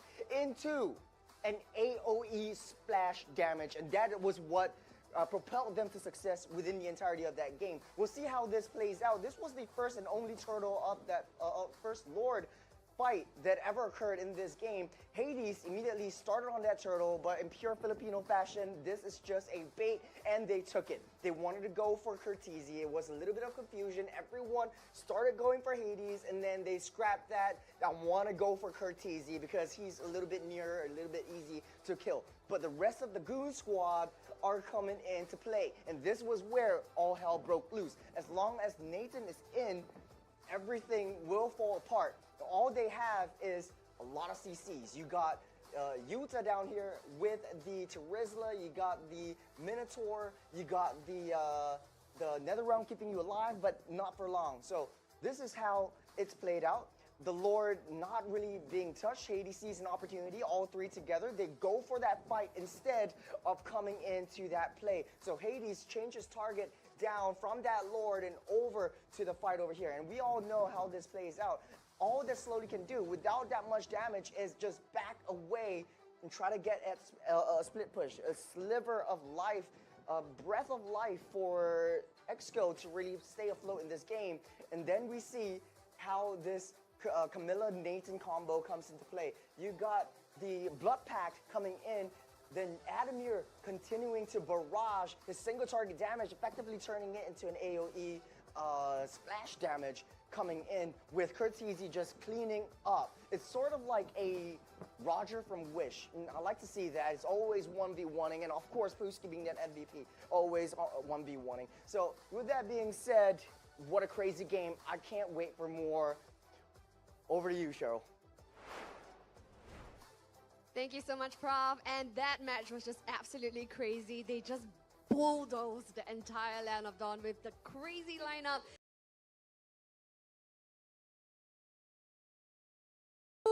Yeah, they gave me the confidence. That's nice. And of course, right here in the audience, we also have Diablo. Diablo, seal of approval for your ASP laner. Yeah, thumbs up. So it's a testament right here that why you're with the defending champions as well. And you've proved it right here in the Land of Dawn. Now, how does it feel like playing with Lousy and Adamir, which is respectively your coach and your analyst? Really all hands on deck today. I would say it's an honor to play beside them. Honor to play beside them. Yeah. Expand your thoughts. Because like they have been they are the Team Flash champion for the previous season, and Lousy has been a back-to-back champion.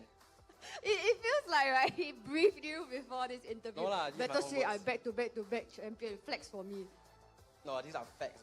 Facts Yeah. Facts only. All right, so how does it feel like coming from a team like Alchemy to a team like Flash? I would say the difference is quite big in the way we like train and all. Yeah. Compared to Alchemy, which we like only rank to train, and sometimes like per week only play one scream. Yeah. So the training is very different. The frequency of the screams Yeah, and the quality of screams. So you guys are also screaming overseas as well, I presume. Yeah. All right, so coming from a community team previously like Alchemy, you know, just friendly guidance perhaps, because you have been there, debuting with a community team. What can you help Exco, and you know, what can you share with them? Exco. I mean, Exco is basically like another Alchemy lah. So. As in, no different because community team, new, no coach. So, you being someone who has been there, what can you share, you know, from your past experiences? just try to train more, I guess. Train more. Yeah, train more. And then if you can do well, then do well. So never give up, like. Yeah, never give up. All right. So thank you so much, Puski. So nice, Pooh. Well done. Is there anything you want to say to your mom? Today's Mother's Day. Oh, happy Mother's Day. Like that. Like that. 9 months. Give birth to you and then happy Mother's Day. This win is for you. Oh, wow. Not bad, not bad, not bad, not bad. All right. So thank you so much, Puski, for this wonderful interview. Thank you. So yes, guys, that was Puski right here, and nice Pooh indeed. Significant plays right here made from Puski for Team Flash. A rather unexpected lineup to see here today, but of course the fact that they can bring out such exotic picks is no less of what we expect from our defending champions. So speaking of which, we're going to move on to match 3 for today, and we're going to be seeing the likes of Evo going up against Homeboys SG. Now what will happen at this match? Stick around and we'll see you for match 3.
지갑니다요. Hey, come on, come on.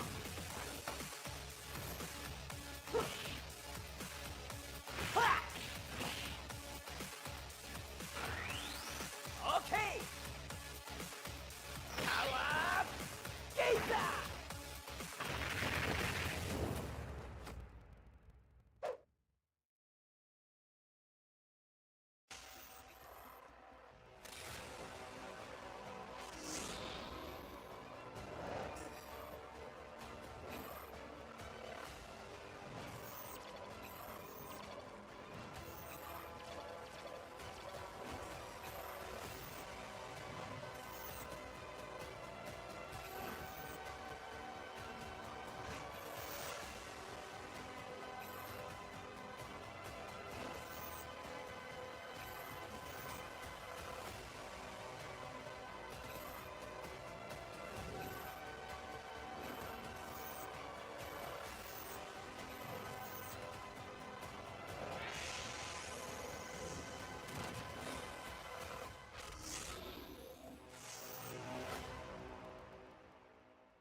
OSIM.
fishing confirm import should be most likely 应该就是看在那个 respect I don't know who is this, bro. Huh? Oh, no way, bro. MPL champion look like that. This one. I know bro, holding fish who else can eat? Yeah. You like fishing, bro? Oh yeah, the face on the face there already.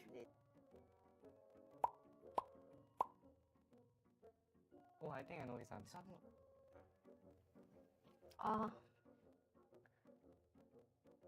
Okay, the answer is J. Oh my goodness. 2-1. Correct, J is correct. It's J? Oh my hell, man. No way. Oh my god. I'm so bad. And then, at least same team. Holding fish, bro. I know this one. 3, 2, 1. J. 2-1. J. 2, 1. J rồi 肯定是 Singaporean Yeah. Captain I will say Okay. I think it is. Who is that? Oh. We commit. But I don't know what's his idea, bro. Like this, bro. Chicken. Say not jungle. Okay, wait. Okay, jungle. That time is something whose picture? We just guess. I think. Yes. That doesn't look like anyone. I don't. It's powerful. Huh? Wait, You've been friends for like years already, huh? 那里换很多 2, 1. Correct. Powerful is correct. Brain. His face look the same, bro.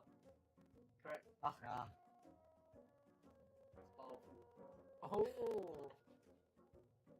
It's powerful. Really? 2, 1. It's powerful. I think. Yes. J is going to answer. He's gonna kill us. You said familiar, you trick us. Yeah. 2, 1. I don't know. Answer is powerful. Alright, ladies and gents, this time around we're joining here with Jox and Jay. They're from Team, well, not Team Evil or Team Flash or whatnot, sorry. They're from Bleed Esports, mind you, because, man, Jox, when I look at you, you still remind me of Homeboys. Jay, when I look at you, you still remind me of Team Flash. So, let's do one round introduction this time around to see which team you're from and whatnot. Jox. Hi, I'm Jox and I'm from B Esports. Alright, Jay, come on. So, do a bit of self-introduction. Hi, I'm Jay from Bleed Esports. He's a fisherman. I like to go fishing. Oh, wait. Oh, yeah, you're fishing buddies with Lozy, if I'm not mistaken, are you? Or... Yeah, last time. Last time, right? Yeah. Okay, great. So we're going to start with a few questions about your team, right? So both of you are considered new to Bleed Esports. Remember when we do the introduction, we're still thinking about, like, you still look like you're from your old team. So we'll start with Jox first, right? Why do you leave Homeboys, or did Homeboys let you go? Honestly, I think after last season, like, they just let everyone go. So, yeah, there wasn't really any closure. So, I guess everyone just left off. I'm pretty sure only one of them stayed. Vionocchio. Yeah, only Vio. Yeah. Yeah, I think there's only just Vionocchio left. Yeah, in yeah. Homeboys SG. Yeah. Okay, so who reached out to you to basically recruit you? But yeah, I tried. But it was like a close trial. Okay. Yeah. Then I talked to Potato and Hades. So technically speaking, it's not your first rodeo with Potato. No, it is. It is. Because that time when I joined Evils. in season 3, he already left. Oh, yeah, true. Yeah, so like I never like same team as him before. Go over to Jay. Why do you leave Team Flash? I think I just wanted to play in a new environment. And I stayed with Flash for 3 seasons already. Yeah. So, okay, great. Then, here comes a very interesting question from me. Where do you see Bleed coming in this season? Which position that you think Bleed with this current roster will end up in this season? I'm pretty sure that we can secure top 2 at least. Top 2. Yeah. Yeah, because Bleed hasn't well, technically speaking, from Bleed's legacy coming from Slate, they haven't been seeing top 2. But this time around with a brand new, fresh roster, you guys hope to seek top 2 at the very least. Yep. Who are you looking forward to fighting against in this regular season? I think Evil. Evil? Yeah. Oh. Because Sela is in Evil now, right? Yeah, correct. So I think it'll be quite interesting. I'm pretty sure they won't like have a lose streak in regular season anymore. Yeah. Okay, great. What makes you want to join esports? You debut in season 3. What makes you really want to join esports? I mean, for everyone, it's like the same to win MPL and like have the opportunity to go like international, like just play there or like even go there to experience. And I think for me, I've been there like twice, but then like both the results weren't that good. I didn't play for one, which was like the MSC one. I was just over there to like observe. But then like I still think it was a pretty good experience. But I mean, eventually I still want to like win MPL like someday. But probably maybe this season. Okay. I don't know. Who do you expect to fight against? Jay? Who would you like to fight against? Flash? Just Yeah, just Flash Flash. and Evil, right? You mentioned Evil earlier. Team Flash. Why? You want to get back to them for releasing you? Not really lah. I mean, their team now on paper is looking quite strong. Yeah. What do you feel like going up against Curtizi? Honestly, don't really feel anything lah. Just no pressure, just play. Just play. Yeah, Okay. just go with the flow. Okay, that's a good mentality for a mid laner. Now, Jox, if you were to play, which player would you like to fight against? Powerful. Powerful. Why? It's like my nemesis. Why? Why is he your nemesis? What's the story behind that? He kicked me out of playoff twice. Kick you? Oh. All right. Okay. Team Evil has kicked you out. Halvo is basically your nemesis. That's actually interesting because he's gained quite a few enemies across MPLs because Actually, Powerful is quite underrated. yes. Yeah. Why would you think he's underrated in your opinion? I'm pretty sure he's shot caller for the team. Like he's one of their main shot caller. And like he don't play for himself. Like he's selfless. So like he plays for the team. He play to win. Which is why like I think Evil always like come out on top. Yeah. That's cool. Because a lot of people underestimate them. That's cool. Yeah. People underestimate them. Evil, they always draft like a Filipino team, but they play like an Indonesian team because Yeah. they're They play together. They play they as play S5. Yeah. That's great. Now, Jox, are you still studying right now? Yes. Where Poly, JC, Poly. IT? Poly. Yeah. So you like right now, Bleed technically is like almost like a full-time team. They've got a lot of the Filipinos in. Yeah. Are you able to cope with that? Oh, I'm not doing full time. Oh, so you're not doing full time? Yeah. So how does it like being a part-time esports player in Bleed for you? Honestly, Is Scream like optional for you? Not really optional, but like I won't have to scream every day. Probably like 3-4 times a week. Yeah. Okay. But now still okay, cause like still my holidays. Yep. Yeah. Okay, great. How about Jay? Like right now, which point of life are you in? You've just finished NS, correct?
Welcome back, ladies and gentlemen, right here to week 2, day 2. Now, earlier on, just yesterday, we have seen an endurance game where most of our matches are, after all of our matches have gone to a full series of best of 3. Whereas today, it seems like the theme is exotic draft.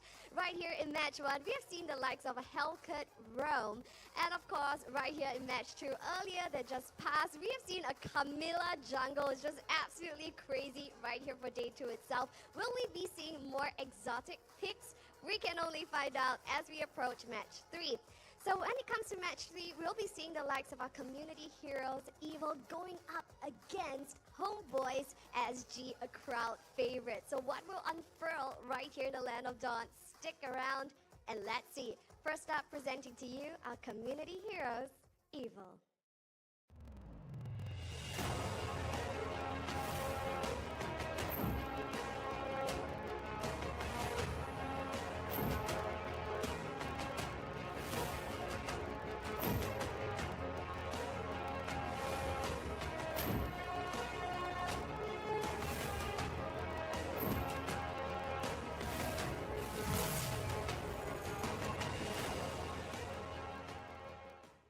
Now, just yesterday, we have seen Evil emerge from a triumphant win, and it seems like they got their synergy together right there yesterday, and we sure hope that they're bringing their A game to the match today. And going up against Evil, presenting to you, Homeboys SG.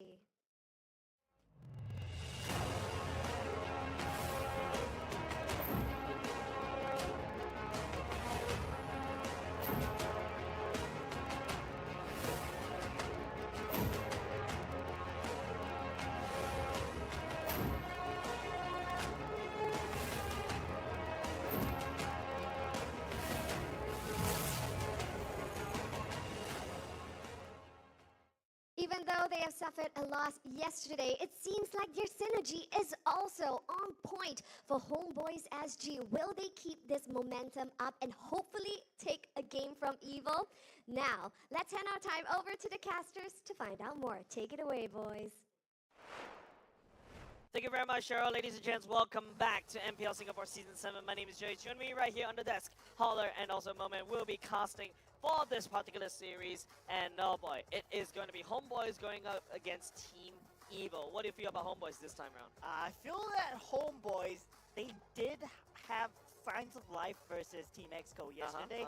They couldn't close things out, but whether they fixed their mistakes, whether they went back, reviewed their game, reviewed the game footage, will be very telling towards Evil right here, because Evil, I feel that they look extremely strong right now. Yes, and you know, speaking about Team Evil, let's take a look at the Team Evil lineup, shall we? Because this is the community heroes. This is the team that's been stuck through since Season 3. Holla, you've been there since Season 4. You also witnessed this like community team grow.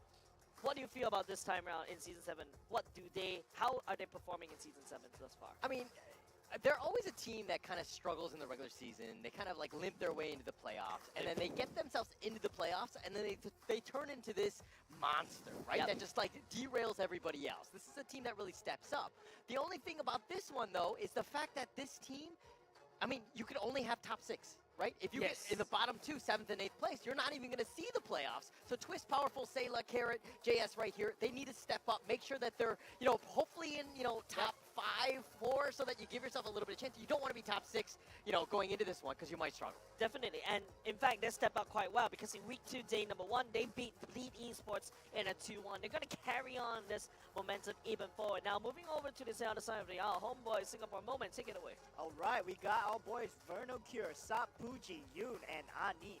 I mean, they are no stranger to the scene. Of course, they have been playing with their Homeboys MY counterpart, and of course, we know Homeboys MY, they have brought it. They won their respective series, and whether they can bring the same glory, that has been the same story again and again with their coach Seifel as well. And I believe it is the same coach that brought Homeboys MY to victory as well. So I believe if he can bring that experience in, it'll do them wonders. Yes, and you know, as a Malaysian myself coming over to Singapore, there is a bit of a culture shock. You can evidently see in terms of the drafting. You can also see it in terms of how they play. And Anib is not sometimes not ready in terms of these massive team fights, where especially in NPL Singapore, we just love to flash. Now, we're going to take a look at the stats right now, ladies and gents. We're going to take a flash through, no pun intended, Team Evil's stats right here. Holland, what stands out for you? I think the Carrot right there with the assist, 12.5, that's definitely something where you want to be. I think the highest KDAs on the team, Carrot, everything revolves around him, right? In terms of the plays, in terms of what's going to happen. Yes. So you need to ensure, you know where Carrot is on the map, right? You don't want to take a fight when he's going to take it, because if he initiates on you, you're going to have a bad day. Yes, Carrot is the kind of roamer that once he starts speaking, you thought that Powerful is like the captain and everything, but when Carrot starts screaming and speaking, Team Evil gets online. Their synergy will become on point and everything, and this becomes a very scary Evil to face. Now let's take a look over to Homeboys. This is the stats moment. What do you see? All right, I feel that it's pretty much the same for Homeboys. okay. Their roamer is really on point. I feel that Yoon, he does play around Anit very often. And in terms of, I feel that he has to commit towards Bougie a bit more though. I feel that they're lacking some form of synergy when it comes to the roamer and the mid laner. And I feel that these two, together with Sop, they have to create a unit as much as possible to buffer the early game, to buffer the mid game as much as possible. Yes, I totally agree with you, right? Right now, Homeboys Singapore, they have solid side laners, right? Cure being the spine of everything, become the backbone of Homeboys Singapore. Yeah. And he's not too shabby either. He's had a performance back in Homeboys Malaysia. But now, as we talk about the mid-trill for the side of Homeboys Singapore, how are they going to fare?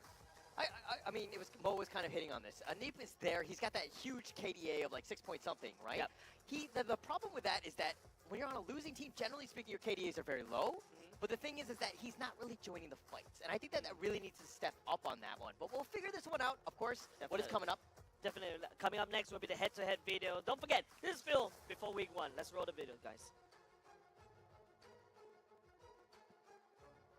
I think they definitely have a rough start, I'm pretty sure about it, because they have some new players into their team, and I think at the start of the regular season they may struggle a bit, and if they are able to adapt it in a further game, I think they should be able to do okay. I think that the previous lineup of Homeboys will be stronger because last time got Davey, Jocks, all this. But then now it's like changed to some is like new player, then some is like questionable player. So I believe that the last lineup of Homeboys will be better than this, but we shall see.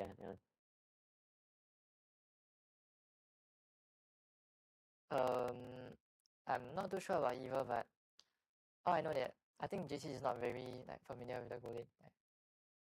I may be wrong, but because I also don't really know him that well, but I know he's a very good EXP laner last time and a very good mid laner. So maybe that's why he shift him to go, because he's very good in multiple roles. Need to see dia punya the current weeks Example, we fight them, I think week 2 or week 3 or week 4, I don't know. But before that, we can watch their match. Cuma kalau player untuk jadi drafter agak susah. Sebab sebelum saya pun pernah macam tu. When like I said, if we not have a coach, the thing that we only play our skill gonna gonna be on that circle lah, not improve so hard so fast tak laju lah.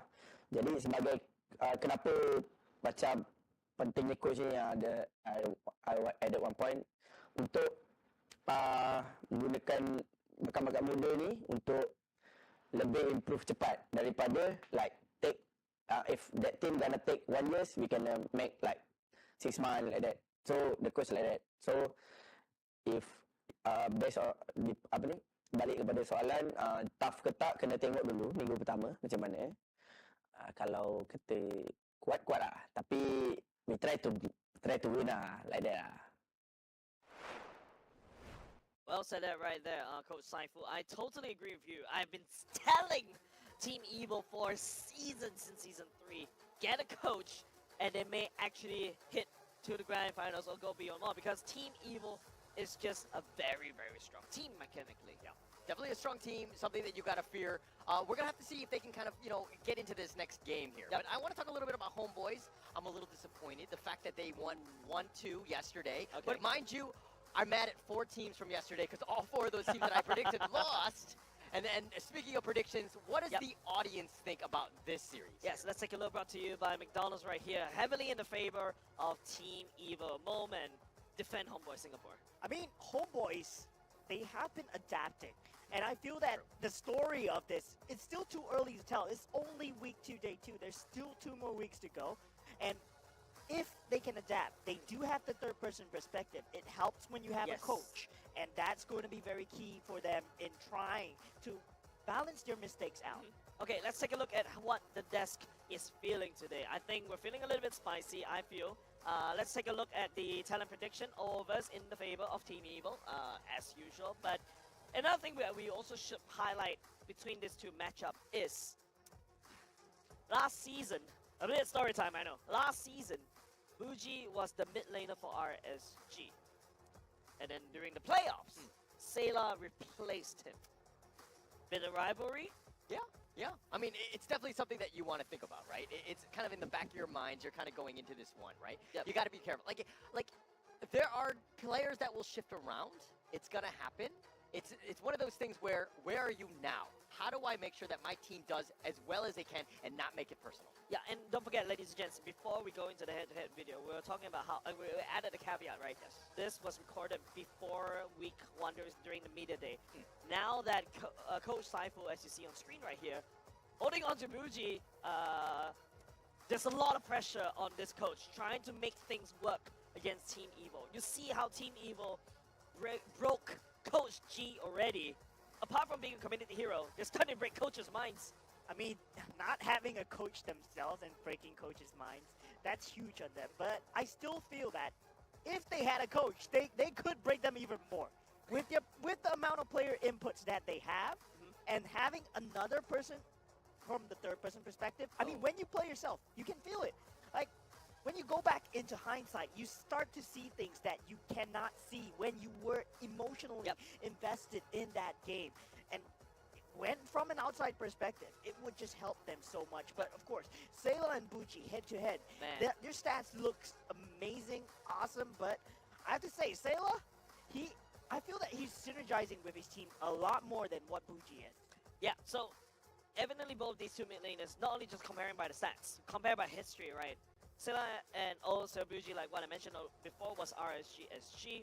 Sayla came from Bleed, and both of these 2 mid laners apparently also went to the world stage before, right? Sayla in M3, and Buji was in Snapdragon Pro Series. Yeah, Buji. I mean, both of them, they do carry the weight of their previous teams, but right now it just matters as Homeboys is going against Evil, and the drafting and ban stages will be commencing. Angela Loya already taken out together with the Minotaur. Let's see if Evil can get into Homeboy's head this time. Yep, so right now it's just about looking at the bans, right? Coach Saifu needs to take away things that they don't want to face at all. Evil, yes, right there's no coach. Don't forget, Powerful is a very strong captain. Also, a very strong jungler. And he drops somehow like a Filipino coach. Yeah. And he's okay. Like, look, I know that we harp on the fact that some of the teams don't have coaches. Some teams don't have the luxury of it. You know, there's a time commitment, there's money, there's like a lot of factors that can happen, right? That's right. So when we're saying, oh yeah, you need that third perspective, yes, it'd be amazing if you could do that, but sometimes the teams aren't able to do that, right? So that said, I think that Evil is still an opportunity. They still have that potential to really be top 3, top 4, and then they can do this without the coach. They have, again, you talked about Powerful and how great of a captain he is. His insights and strategies are on point. It's just that, it's what can we do to really take them to that next level? Yep. So in between season, that's why Evo decides to pick up Sayla, right? Sayla brings in that macro perspective, brings in that world class in a sense, because he's been in M3, right? Agreed. So hopefully Evo was attempting to fix their lack of macro sense in itself, because Evo, what they like to do, we saw it when they're facing Bleed, right? I just like to team fight, and you are forced to team fight with me, even though Bleed wanted to try to play macro. Yeah, yeah. But it's one of those things where the macro game, super important, of course, making those strategic decisions. But I think the power of having a really good coach is the drafting. You find out who's picking what, how the counters, how to strategize against it. It's like the outer macro game. Yep, like the game outside the game, right? The macro outside the land of dawn. Yeah. Wow. Yeah.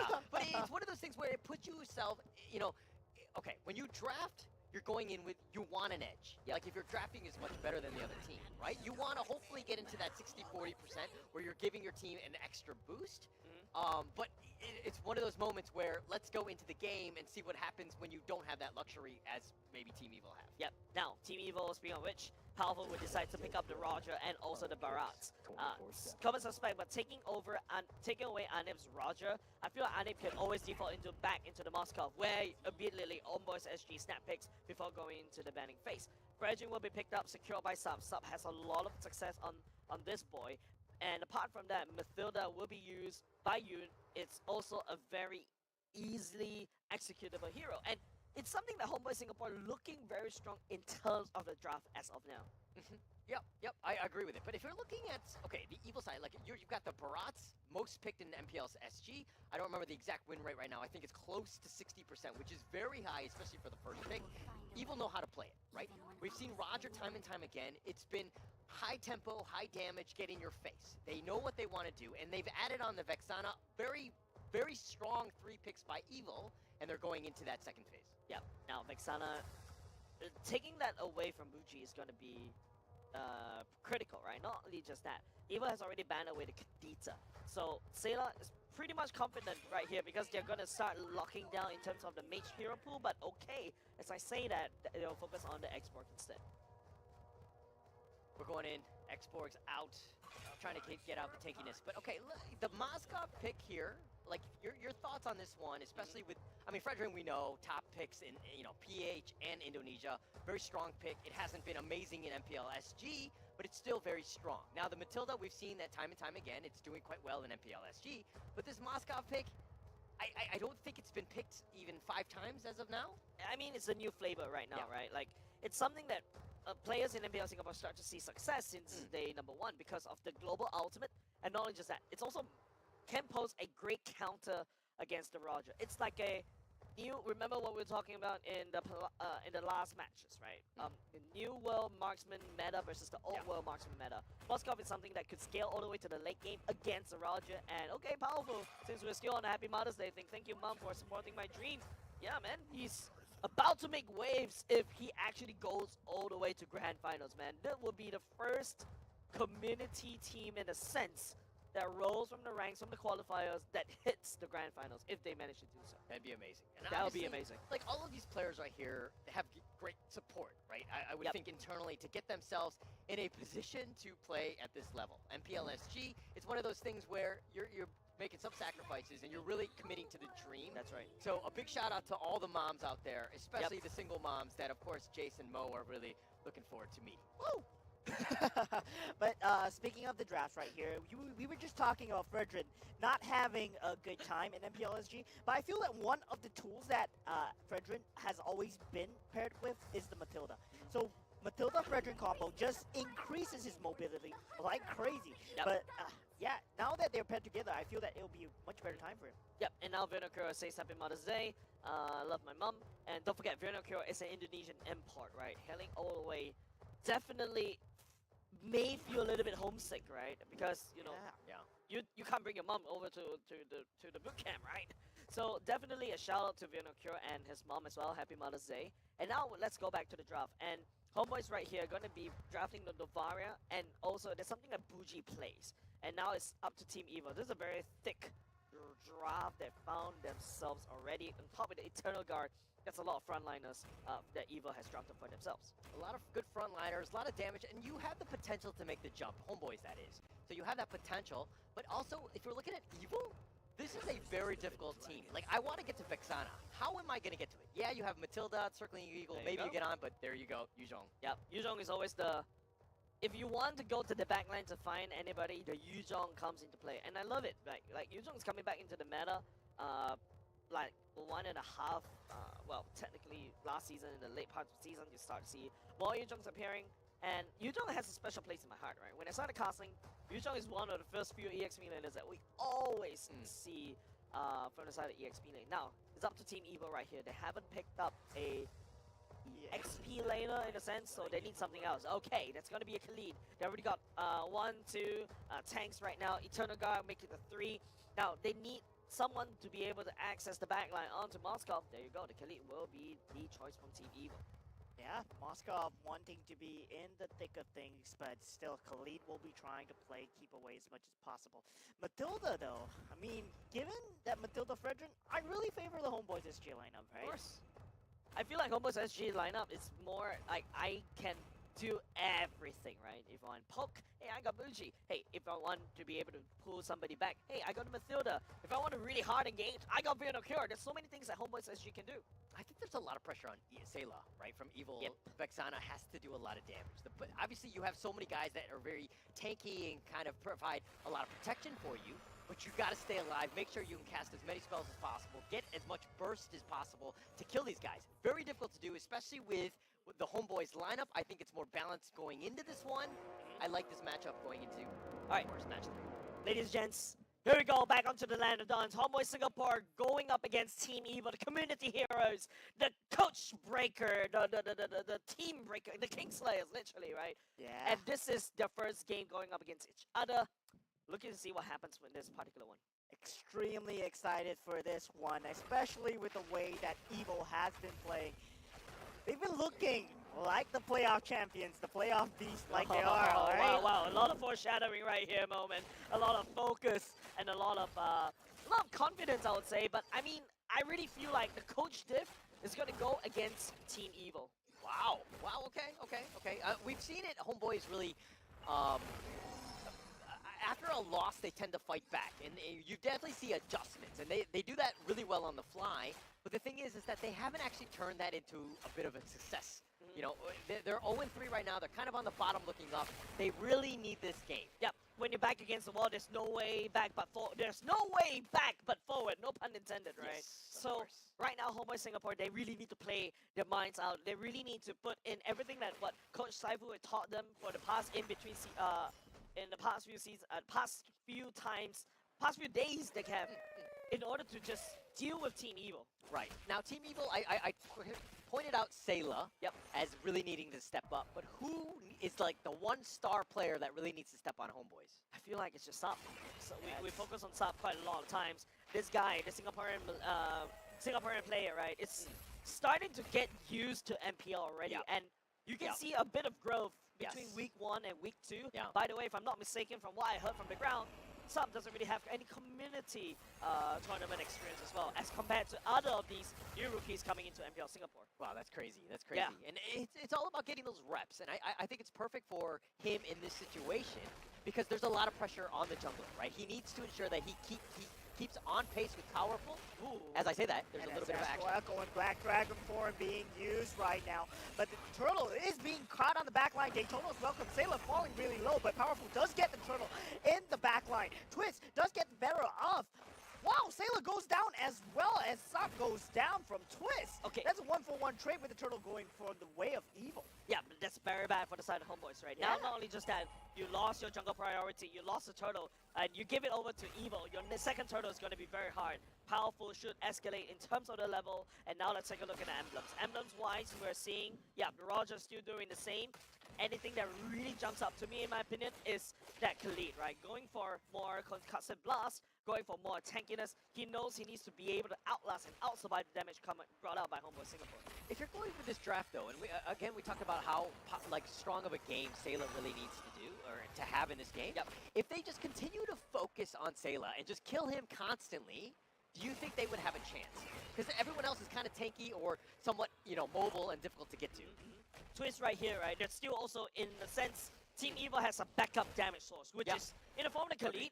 Not only just that, don't forget, Powerful, we always overlook the Barats. Barats does a lot of damage, especially when he's so big size and has a lot of these HP bars because he scales with his HP. Yeah, okay. I agree with that. And they'll put a lot of pressure, they'll take away, but Homeboys, it's a situation where they're thinking they can get to Sayla. They think they can kind of, you know, take away the damage dealer. But everybody else is just, there's so much control. The potential team fight is very powerful. Yep, no pun intended right there. I did it. Yeah, you did it. But Jace's, on the other hand, off screen, assassinates Yun. We also need to talk about not only just Twist, right? Carrot going to Edith does also quite a decent amount of damage as well as the human form. Yes. And look at how much space is being given. Powerful all the way, cutting the waves, forcing it out. But Anip, you know, he likes to farm by himself, right? He wants to be untouched. Yep. And they're not really giving him that space. Yeah, I like how Team Evil identified that. That's why they're hard ganking Anip right now. And it seems like it's going to be a mid lane skirmish, but Vernocure is right there, setting up for the turtle. And there we have it. Yichong will be going in right now, and Daytona's welcome will be used onto the Yichong as the Raging Sandstorm is circled onto as well. But it will be Vernocure going down for the count. Sub does use their Appraisal Grasp on the turtle and gets a turtle for themselves. Homeboys SG losing one. I love this, man. Sub stepping up. Remember what I was talking about earlier just now. Team Evil made sure that Homeboys has a very hard second turtle, but no. Homeboys Singapore says, trust in Sub. Yeah. Sub will carry. Yeah. And it's funny that you were saying it's difficult, but he made it look easy. But yeah. all jokes aside, it was a team fight that he had to have done. Made sure that he secures that turtle because you do not want to be behind, especially since it's already 5 minutes. You're down almost 2.5k. Yep. Oh, okay. That is going to damage onto Jace's as Moskov goes for the jump. Jace's will be going down. Carrot in the back line though. He has his ultimate form. He will be doing a lot of damage. 1v3 at this point. Does he still want to stay in his front line? And he holds his ground. Falls off. Yep. Half HP. Jace is going down there. Still, it's actually very bad for the side of Team Evil, right? Homeboy Singapore now unable to able to have a better lane to kind of farm. It also alleviates a lot of pressure. If you see on the side of the turret, it's a little bit low. And Vernocure in a bit of trouble. Does have the Black Dragon form to get out of harm's way though. Powerful, just finding just any form of key cycling down there. They just want to keep these cooldowns slow from the side of Evil. They wasted 2 Purifies on Yoon and Anip just now. Yeah, Vernocure was just like, come out of here! And he flies on out. He's all good, right? I thought that was Neo or somehow. The cacao. All right. Now, jokes aside, Eunice already hard ganking. And circling Eagle onto Sayla as he gets caught. Moskov has the opportunity to go in. Sayla eventually falls, and Jace's will be taking out Yoon. But not, trades favoring Homeboys SG as Anip has to run for his life here. He will not be able to escape as 4 members of Evil surround him. Giving Jace's a double kill right there this early on. Yes, unfortunately, Sayla will take the brunt of the damage. You're basically shifting priorities right here. Now Jace is actually starting to come online. Homeboy Singapore needs to pay more respects towards the gold lane, and unfortunately the gold lane is already crashing down. Yeah, a bit scary at this point. JS, you don't want to see this guy farm. I mean, JS is really good on the Roger here, so you have to respect that. It's going to provide a lot of push, like potential kill potential that you have. But let me talk a little bit about Sayla. He's already died twice already, something you need to be worried about.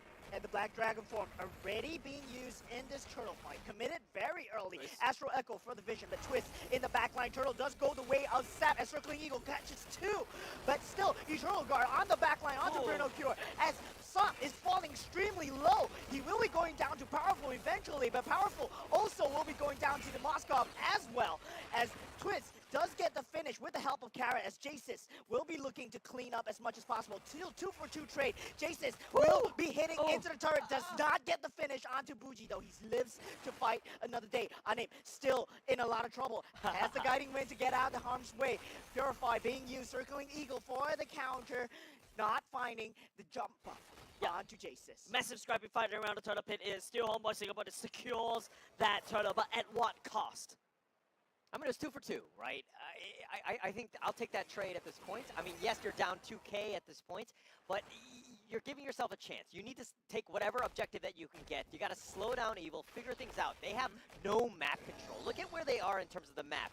They're playing very safe. They're not being aggressive. They're not taking anything because they realize that, hey, Powerful's on the other side. He's someone you got to respect. Yep. If you notice, Anip started to build the gold stuff already, so he's going to do a lot more on-hit proc, and now he's going to add on even more dashes, means that he's going to refresh that attack speed over and over again. Powerful needs to be a little bit careful going into the third turtle, and the next clash, because he's going to get shredded if he's not careful. Circling Eagle being committed onto Kara. He's in a bit of danger, but he isn't needed after all. As Vernocure, he does have the Black Dragon form available, but not committing it. As Evil's intention was just to invade. Yep, looking at the damage dealt for the side of Bougie, all the way in the top charts. Man has been landing down the second skill over and over again with the help of that. There you go, as I said it. More Case in damage. point.